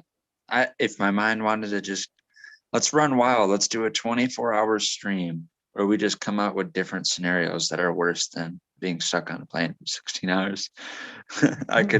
Everyone would be able to top each other. Like, okay, then you fall off a mountain onto a fucking pile of spikes. And, then you get lit on fire and eaten by a tiger. And then, you Doesn't sound go like out. fun to me. You adventure off into space and someone decides to be just a bully and put you in the fucking one of those docking airlock things, and then they put the air out of it and suck you open to the fucking elements of space, and everyone watches you and shrink and split into a million little fraction pieces. And you're like, aha, And look what there's happened. our Eagle show for tonight. Yeah. Thanks for letting us do this, Eagle. Some of us are a little loopy on not having any sleep. But it's great hanging out with you guys. Yeah. I'm compared to my last 420 and the last few I can remember, this is the most fun I've had on 420. Oh man. Yeah, I'm completely pooped. I'm getting there myself. It's 3 o'clock in the afternoon and the air conditions hitting on. It's about 95 degrees in my living room. So That's warm. Yeah, I got 81 degrees in my room right here, right now. Very comfortable. It's warm.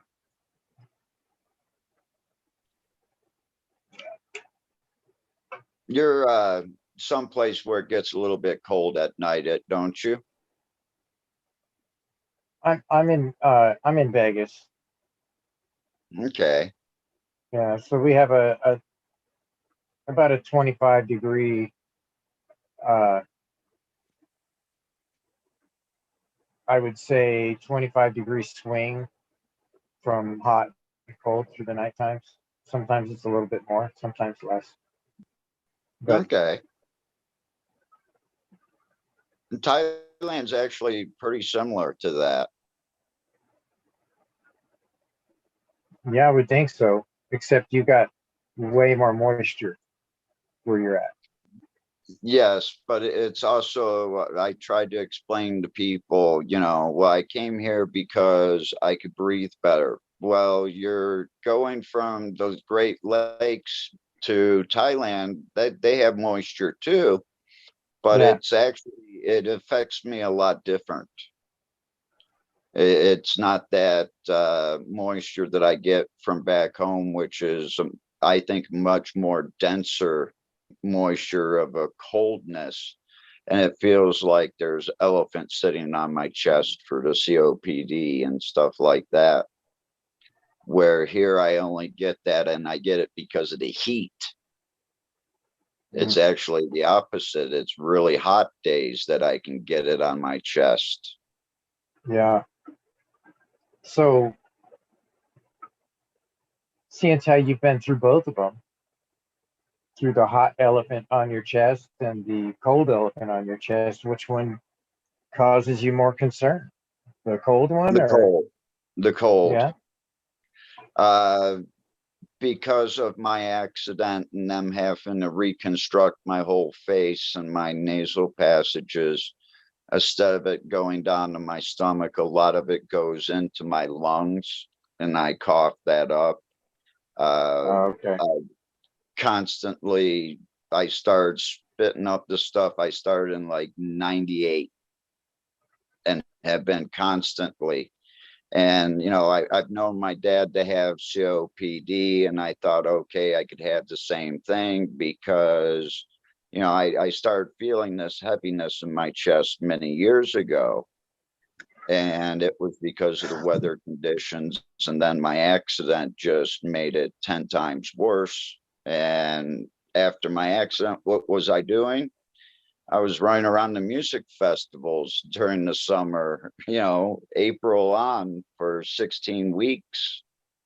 going and seeing music festivals for 3 days over the weekend and sleeping on a car in a tent, and that didn't help. Yeah. But no, coming to Thailand, I went from having maybe 4.5 bad months, to maybe having a month and a half. Well, that's a big difference. And my pain eased up. And I think it also had to do was I was also a lot more active. A lot of places I had to go to, I had to walk to or take a train to instead of jumping in a car. I weighed myself the other day, and I haven't been this thin since like 7th grade, 8th grade. Wow. Yeah, my dad has COPD, so that I'm in the same boat. I'm worried I'm gonna develop it. I know That you would can not get be a something test. to I look know you can forward get a to. test for that, but what does that say? Like, yeah, you'll get it for sure, definitely, it's gonna happen, and that's gonna freak me out. Yeah, It's in that your make me, future. yeah. Just wait, one of these days. I know my smoking's gonna kill me, but you know what? I got a second chance of life. I've done the best I can with it. I donated a good portion of my life to trying to change the cannabis laws. I'm happy with where I'm at in life, and I'm not going to change the little things that I do have. You know, I don't drink, so you take alcohol away, that's fine with me. Shit, I don't care. Let me have my cigarettes, let me have my pop, let me have something sweet to drink, because I got a continuous cotton mouth. I do think there's something to, everything that maybe it's going to change, and people in the future won't have the same stories that we will. But I look at it as being so badly persecuted or prosecuted that we're basically granted salvation in the Garden of Eden. You know what I mean? I like that. The Garden of Eden. It's not our fault, and it's beyond like rationality and excuse of a lot of what happened to us. I want to believe that it's there's a price to pay. You know what I mean? You go through it enough, there's a reward for it.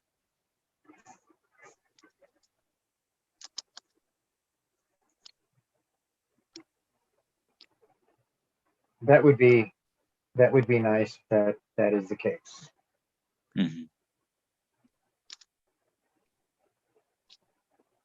Yeah, definitely.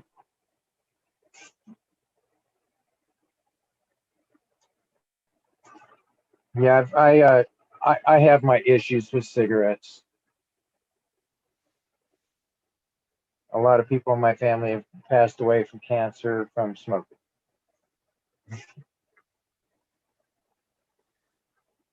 So that's always been one of those things that, I mean, it took my mama, so always did upset me.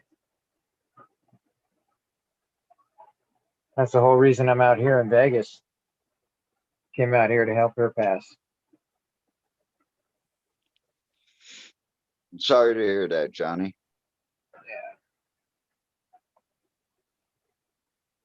My grandparents passed away on my mom's side from cancer, and they lived on a farm and they didn't smoke.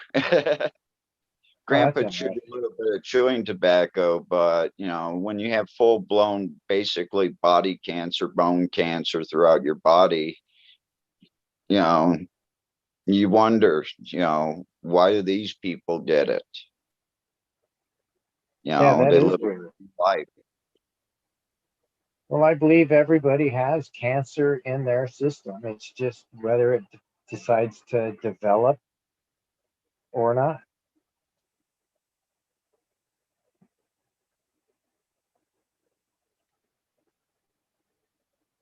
Kind of weird how that happens. So lost them both to that? Yeah. Grandpa, also worked construction, so it was all the asbestos and stuff like that. But, Grandma never left to go anyplace. I don't think she had a driver's license until like 1978. Yeah, but she still washed all his clothes and washed all the clothes and took care of the farm. yeah. So yeah, so but she was involved in it just the same, kind of like association. They had a strange relationship because they never slept in the same bed. And I asked my mom about that, and it was because Grandpa and Grandma would get up at 2 different times. Grandma would get up earlier to cook Grandpa's breakfast and everything, and Grandpa would sleep in that extra 15, 20, 25 minutes. But they didn't sleep together. But, just by washing the clothes and being around it, must have ended up with it, because basically it was West Virginia to Southern Ohio and never left the Ohio River. Wow. It was a big thing to go into town once a week to go grocery shopping. Yeah, that was an event. Yeah. Yeah. People can't think of that today. Yeah, they'd stop at the fountain shop and get themselves a soda. A fountain drink.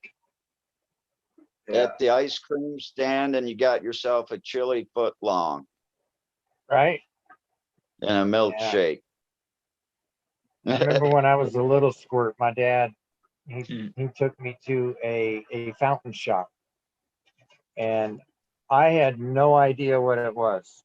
He goes, "You want to go to a fountain shop?" And I said, "What the heck is that?" Because where I came from, they didn't have anything like that. The only thing they had around my place was a grocery store and a market, so they didn't have any cool stuff. So he takes me to this place, and it was a huge bar, and they would hook you up with a fountain drink with a big old scoop of ice cream in there, and it was just man, it was heaven for me, being in a place like that. Big old sweet treat, man, it was awesome. Good stuff.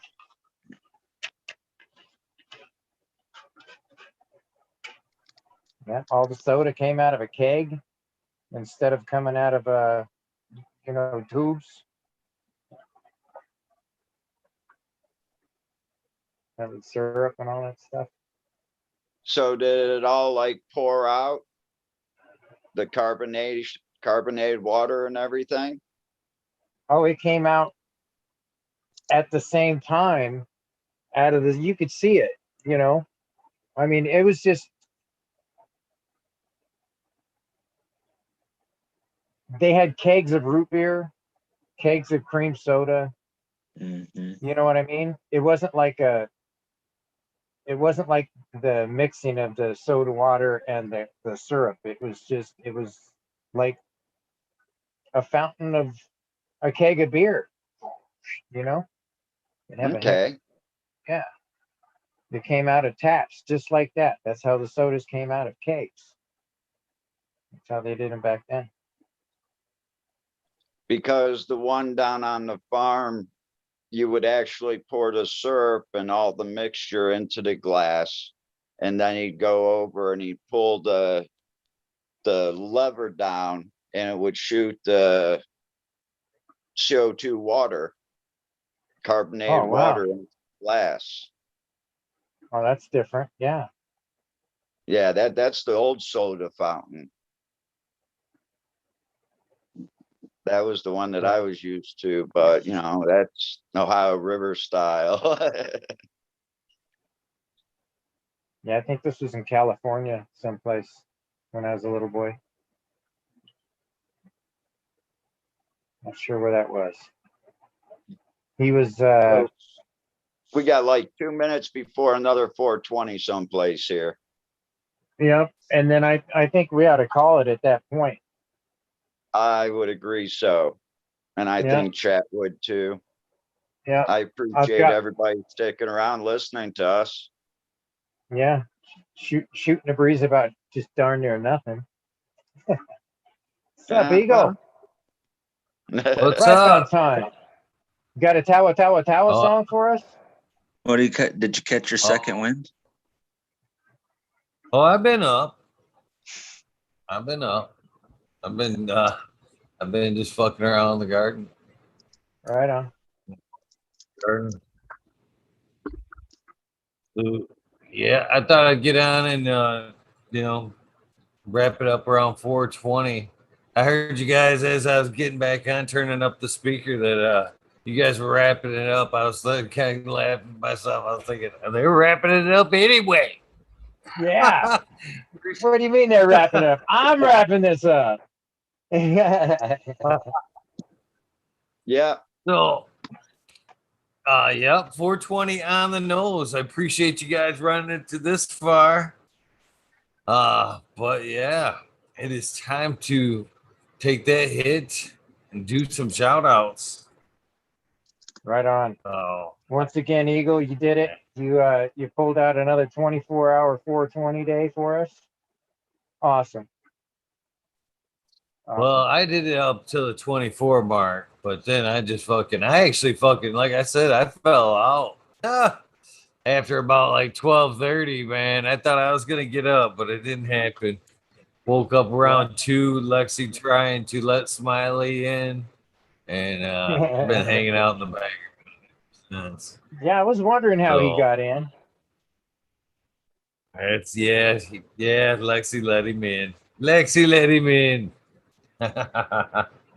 Good girl, Lexi. But I appreciate you. I appreciate you guys. Thank you, Eagle. All right, 420. Let's light those up. Cheers, everybody. Well, this has been a fun episode, man. I can't believe it. You guys, with your help, ran it almost 30 hours, as they were pointing out in chat. I can't even see chat right now. There we go. There. All right. More than last Well, year. you guys want to? Yeah, that's for sure. That's for sure. It was 26 well, you guys last year, right? You want to say the goodbyes so I can do these shout outs so I can get back to trimming? Yes, sir. Everybody in chat, thank you. Redpill, Captain 420, Eagle, always a pleasure. Peace and love, everybody. Always. Thank you, Johnny. Thank you, Johnny. Thank you for helping carry the weight at the end there. Oh, yeah. I'm trying to get this thing to let me out here. Peace, Johnny. Happy 420. Peace, John. All right. I'm out too, Eagle. Thank you. Thank you for this celebration. Thank you for doing this in a way that we can actually all hang out on a 420 when we can't really all hang out. It's pretty important. I don't know if you heard when I said that from what I can recall, this is probably my most fun 420 that I've had in recent memory. So thank you. Pretty awesome. Yeah, Thank yeah, you, it man. was. It means a lot to you guys have around in the community, man. So thank you. I'm appreciating every bit of fun I had, and thank you everyone in the chat for sticking around and hanging out with us. Today was great. Thank you guys. Peace out. All right, Eagle, I'm gonna head on out. Everybody in chat, thanks for sticking around. Thanks for listening to us. Thanks for giving us your time. Hope everybody had a safe, wonderful, happy 420. And we'll see you down the road. Peace and love, people. Peace.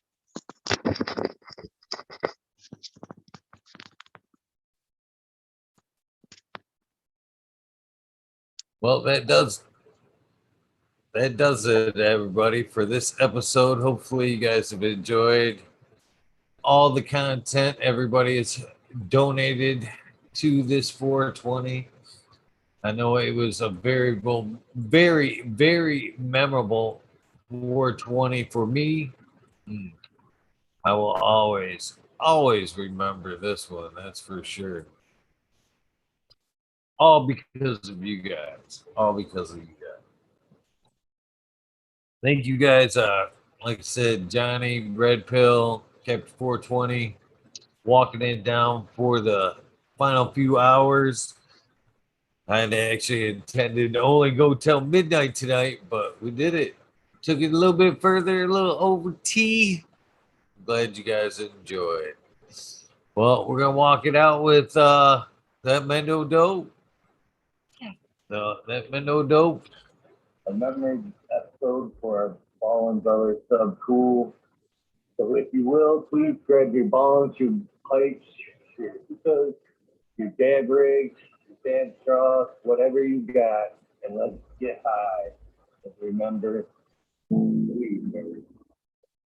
So cool. Mr. Brother, you started something. Some of these people don't even know. Yeah. But it is going to transfer on with us. Hopefully, into the future. Sub Cool's in the grow room up above. Sub Cool, D's House of Day, Mama's Law 710, Scarecrow 420, Green Thumb Bomb, Christina MG 89, Unplugged 705, Medical McGully, Rick T the Rebel, 9207, Fabian, Salinas, Dave's Not Here, Tom Smooth, Greg Walker, Mendo Dope. Thank you, man.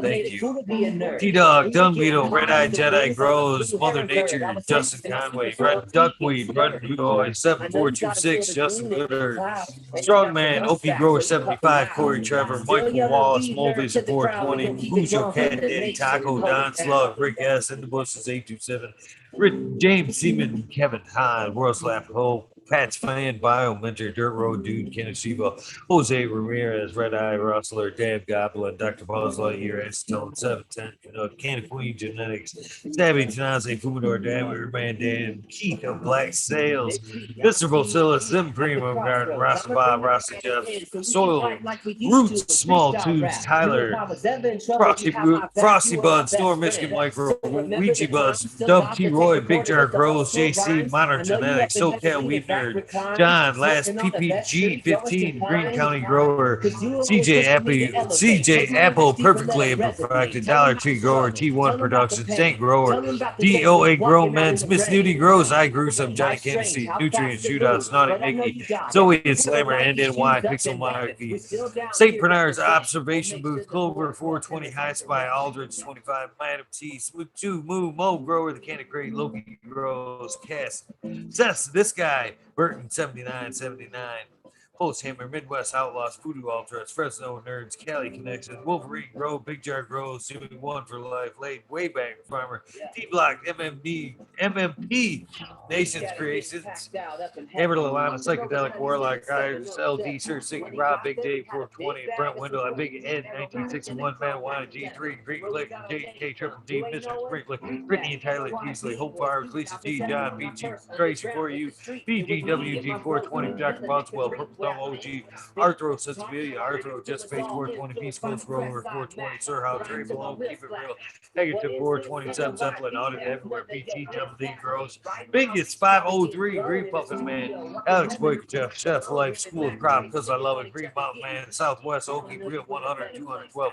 Eddie Man, Brandon Family Farms, Page Farms, May, Flower, Ryan, Henderson, Green 13, Noob, Sailboat Winds, Kingdom Aquaponics, Indra, Michigan Native, Mary Jane's Bed Garden, Trailer 77 Double D, Bad Bunny Nutrients, Green Mr. Green Pots, Mr. Green Nugs, from 619 664, Spaniard Kruger, Jones and Grove, Papa G grows, Raz, Amy Drove grows, Cass, the Grow From Your Heart podcast, Lily, Luna, the Green Men Flock, Jeremiah, Miranda, Stony Creek, Lost Art, Mr. No One, LG 420, Giant Mike, Prometheus, Soil, Jason Iso, P. Wood, David Colby, Mason 662, Scroggy McScrogger to the fuller, the goddess grows, Kaylee, Chad Brad, Family Farms, Polly P. Vior, Kevin Jodry, Mike Gancho, Jay Huggins, UDA, Green Tree, Hunger, Chris Cloud, Joshua Steedley, Oklahoma, Buds, Warren Nelson, Cam Wood, Maine, Mystic, Show Love Always, Kelly Stone, Texas OG, Chuck Norris, Sergeant S, Claire Fresno, Happy Guy, Dan the Indoor Mine, Gromies, Homies, Hamilton, Gross, Clip Smoke, Canada, Stone, Flag, PA, Big High 710, Eugene Greenleaf, Ace Drew Hustle. My mouse ready here. Fred Dar Carlos, Ace Drew. That's what I thought. You can now get a PPP loan in as little as 50 seconds. Fred Dar Carlos, North Arizona Beer Grow 420, No Sellout, Gosh Dang Yeti, Jesse White, Introvert, Genetic, Soso, Jay Vixen, Robin, Killer 8 Mo, James Buttercream, C-Dub from NorCal, The Pharmacy Seed Bag, Dreadhead, Smokey 616, Curtis Mayhead, Matt Myron, Morte, Rick Heyman, Stephanie Dora, Antenna Seeds, Fab, Carries K, Mike Rubles, The Drew Bear 420, Maxi 751, Lawrence Gonzalez, Slow to Get Up, Stu Move, Papaco 719, Bake with Shake, Baby, Old Smoke, PWC, Grum Buds, Laura Wasp, Mr. Weed Blunt, Old School Grower, Chad Westport, Hudson Road, Flora Nugs, My Little Piece of Heaven, Punchatown Seeds, Goliath Grower, Richard T, Chrissy Wannabe, Mr. Solo, Blue Spectrum Gone, Lori Hanson, Real, 2,000 Years of Tradition, Mr. E. Conley, Pimp Jam, Big Bodyface, Show Me Scratch Squats, Fuck Google and You, I'm Going Whale, Canadian Resort, Poor Joe Proud, Carl Wright, Zephyr, Humble Farms, Tannery Farm, Seldom Seen, Oak Park Girls, Hell, 9782, Skunky Packs, Martial Artist, 2012, Microslave Hefner, Daniel McDizzle, Medically Fit, KGB, Grit, Mr. Robert, Green Fingers, Motherfucking Thomas, Rancho Coast Plenty, Monkey Balls, Andrew Chamberlain, Bobby Lynn Meats, Trench Digger, Mr. Bang, Tonya Lake Bologna, Bill S., Weed Peace, Tater Delicious, Minty, Country Roots, Here on Fire, Gen X, Earth Creeper, Big Ray 420, Teeny Weeny 101, Buds and Hazard, Mr. Club 14, B-Man, Farm 616, Dollop North, Max Groove, and Ruby. Timothy McKimmons, Neo, Justin Beans, Chronic 88, Fat Belly, Real, Jennifer Steele, Kevin Serial 3, Turf Farm, Shannon Stevens, Carlitos, Latino, Skater Country, Mr. Speed, Wolf Steve, Firesaw, Wally Wookie, The Goddess, Grows again, Ross Bob, White Feather Grows, Burning Shrooms, Tone Grows, Zank, K-Man Grows, BX Gunner, Smith, Dude, Noob Zambach, Sean McCann, Jay Muntz, Take Agenda, Walla Walla, Cannon Grove, Fall Dog, Huron, Cannabis Council, Alyssa, Paris, Rockford, Justice Smith, 420 Ben, Fresh Grove, Ivy, Earth, Hi boy, your memory grows. We be growing. Australia grow for the love of the planet. Argo American, Spot Poker, Unfrozen Caveman, Boys High Surf Crack, Michael Groons, Jeff Lowenfels, Mobius Grows, Zane Brownies, Dan D, Elliot Harkins, Mystic Flavor, The Forging Gardener, Overwater, Overkill, Seattle Steve, Shadow Warrior, Valley Green 514, Amelia Jensen, Oz Indica, Dr. MJ Coco, Brandon Rouse, Matthew Gates, Steve's Bags, Jerome Sarah, Shotgun Willie, Dink, Janda, Jake, Yoda, Jay Simmons, Sure Bro Grows, Glackowitz, Goose, DJ Conley, Aaron the Grower, late 1978, Michigan Grown Butts, Your Boy, Roy Boy, Delta 9, Jay McDaniels, Clackamas 420, Singing Close, Dylan Stein for PFC Farms, Husky Gardens, Stunt Growth 707, J8 Roads, J420, Cascadian Growth, C Toes, McGee, Work Plants 8, Weedworks, Captain Scrog, Skunky Butts, Odds Warrior, Jackie Young, Terry Lee Live, Gasser Tumpy, Annie N, D Urge, Green Jr., Leon from All Purpose Plus, Street Girls, 11 Smiles, 11, Big New Buns, Michael Ross, Plenty, 3 left makes a Pender Gross, Evergreen, G's, Friends, Tree, MMJ, Matt S, Say Bump, Dragonfly Beat, Justin Meds, Travis Walls, Lucky Mike, Seattle Chronic Seeds, King Chronic Titan from Blasco Seeds, Django Gas, Webmaster Flight, John Smith, Tommy Draco, Smoke King Grass, Pop Little, Slow Roll, Mikey Pilots, Oscar from Green Jr., Matt Sealbird, Endo 1170V, Sharp Plate 989 by Brown, Sovereign Garden, Stoner Nation 420, Joe Y, Bugs 1, 313, Grower, a Painted Lady, Frank Booth, Jay Myers, Mid to Chat, Mr. Randy D, Bad C, Dr. GGC, Jeff, Shredder 911, Death Grows 420,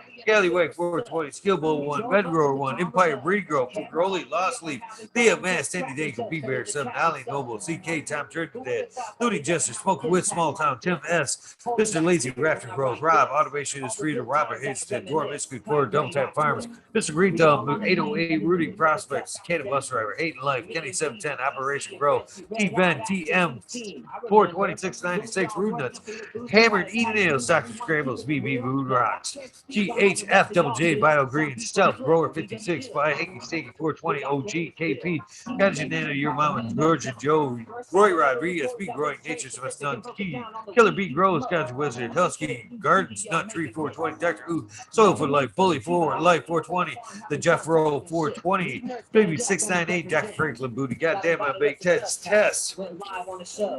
Dr. Franklin Booty, Jack Greenstock. Hopefully, you had a great honeymoon, my friend. 420, 420, Boom Farms, Charlie's Farm, 420, Aldridge, 25, Smileys Gardens, himself holding it down late in JD's. The Steve's Nuts, Smoking Roll, Frazier, Roll Koski, Twisted Roots, Faded Farm, 420, Jeff Dorowski, Faded Farm, 20. Evolve, Genetic Memory Farms, Ball 420, Cameron, Mystic Vaccine, Jill Carter, Mystic Marks, Mystic Grower, Genetic. Ginger Sam, CTE, Grows A, Rick Wolf, DLP 23, 26, 2372. Sorry, DLP 2372. Dead Denver, Fight Denver, Sergeant Prep 420, Get a Trooper, Blind Cat 420, Light It Up, Get Tim, UKSIF 420, Mood Boy, Deb Chipper, Medical MJ, Budsville, USA, Resurrection Product, Chris Martinez, Snake Man Dan, Snake Man 420, Red Center Farmers, Good Luck, Joni Bell, Cheats B, Most Hated Grower, the Major General 420 Army, the American one, W Digger 714. Sharate, Skideo, Tonight, Smile Scott, Ready Hit That Hot Fire, Chris Burks, ESA, Robbie, Sergeant Live, FFA Camp, Finger Lace Fine, Ridge Patch, Dose Foods, Southern BT Grower, Juice Medical, Jailbear, Plus One Mushroom, Secret City Pioneers, My Little Tent, 2042, Spacewalker, Christian T Mum, T Barrington, Her Humble Heart and Soul, Homegrown, Mike B, T Dwayne, East Coast Will, Heidi Day, Galactic Gardens, John Smith, Elliptis, My Natural Farms, Pacific Northwest, Seeds, Rod, Sky, Paul, Lemon Hobo, Dredge, Digger, Rita's Juicy Life, Richard 420 Mac, Grant Manuel, Barry Bonds, Happy Sizzle, 81, 90 Colas, Chris Bowl, DK Trades, Vision Crew, Guru, Jakai Brew, Cannon Nation, J, Wob Wobby, Sean Bibbs, Rescue Ready, Roadside, LLC, Notorious Snug, Magna Seeds, Father and Son, Tribute Tutorials, Dub T. Dank, Jose Ramirez, Jose Martin, Perez, Doggo, The Hut, 420, Buck, Chivo Man, GR 420, Community Videos, Detroit River, Louis Garcia, Michael P, AJ Every Day, Captain Bought It, Cheddar Bob, 13, Main Grower 420, Cookies Coop, Jake Hendricks, In for the Grill, Marcel. Backwoods All Gun, Saddleman, Sam, Allie, Adam, Skankin, Chanel, Simpson, One Smoke Away, Gotcha Roach, Kazoo, Aaron Burns Shrooms, Mr. Lincoln Sinkin, Angel Studios, MG, the 420 Grow Tent, Paul D. Ella, John Smith, Dickvich, Vibro, Flower, Polly P, Seldom Seed, Elevated, Lenny, Organic, Sunman, Chiba, Sunny, Jeff Papalik, Ricardo Sosa, Dan J, Earth Friendly Farming, Randy, or Candy Forest, Fuck All That Be, Misfit Grower, Jason Line 512, Snake Eyes, Northern 4466, Jason Grayson, Stony Baker MD, Stony Creek, Russ Zonic, Fringe Dweller, Tarzan Superman, Old Man Hermit Hash, Freebird, Mo Grower, Manigar, Simple Man, Survival Time, Tim Blake, Gulf Coast, Chronic, Sting Fat, Caballero, Harley Grower, Jen God, Jason Line 512, Steve Collins, Todd Kedricks, Property Maintenance, Sharpie, The Island, Hayes, Scuba Steve Speaks, JR Reed, Brandon K, Steve Collins, TCDR, I wish you would have popped in, Claire Killian, Wardrobe Farming, Randy, Grande, Pip 1000, Ace Food, 3223, Wake Up, Captain Freedom, Puffer Smiles, 15 Digits, Michigan Ganja, Moots, Hash, Fred's G, Super Bob, Mendel, that's what that was giveaways today. Hold on the page right here.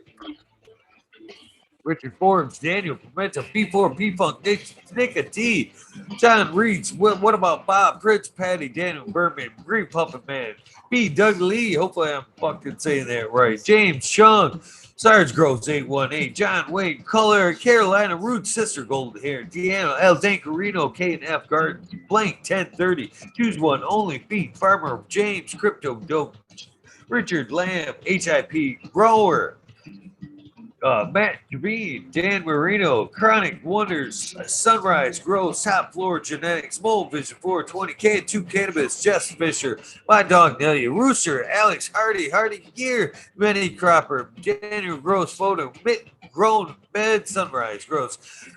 My baby girls, Lexi, Brittany, Courtney, you know who you are. No Limit 916, Grumpy Toad, Alchemist, and Canna Mix, Soil Grown, Addiction, Roz, Joel, Alex, D, Dirty Or, Catfish, High Power, Thunder Dan, Propagation Station, Don McDaniels, Lisa Beard, Sergeant Grow 818 again, 808, I believe that is.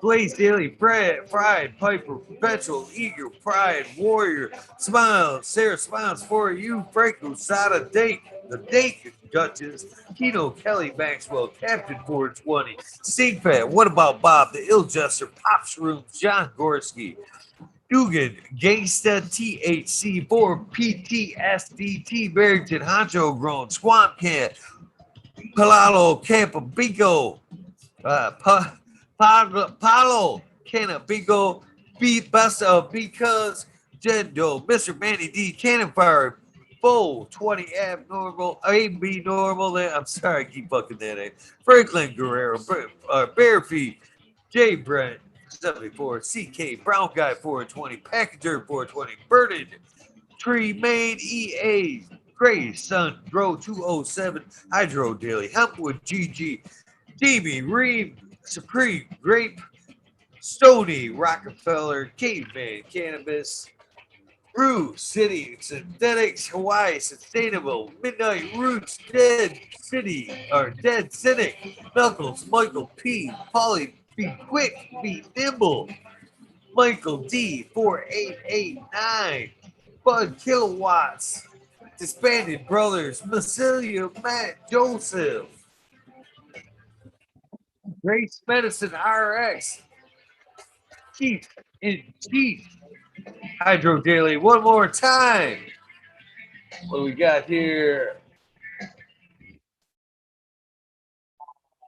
I can't even remember what I wrote down there. Concerned American, Cannabis 411, Freedom of Speech, Dr. Joyce Word, Keys, Trees, Ganja, Suckio, I know I fucked that up. And last but not least, Weedus 207. Thank you guys one last time for hanging out on this amazing 420. It's only amazing because you guys make it possible. I love you guys. Thank you, all of you guys, for hanging out, making this possible. Thank you to the very long list of people that hung out, participated, donated some time to us, Westport. That means you, brother. Sorry you caught the tail end of me falling out, man. Sir How, I have much respect for you. And even since the before days, you know what I'm talking about. You guys, I don't even have the thing in front of me. I'm not sure if I got a guest tonight, but I know I got one tomorrow. Tonight might be a wormhole, might be a guest. Either way, I will see you tonight. You guys know the deal. If this is the end of your day, your journey, please get some rest. This is the beginning of your day. Please make it an awesome day. Moreover, please do something nice for somebody. Random acts of kindness do save lives. I'm a living, breathing example of that, and I am not afraid to look in the camera and say that. I love you guys. Have an amazing day. Happy 420, 421. Don't forget, today is Rasta Bob's birthday. Jim Coolio Bob on Instagram. Go tell that amazing man happy birthday. Hopefully you guys enjoyed this. I love you. I will see you tonight.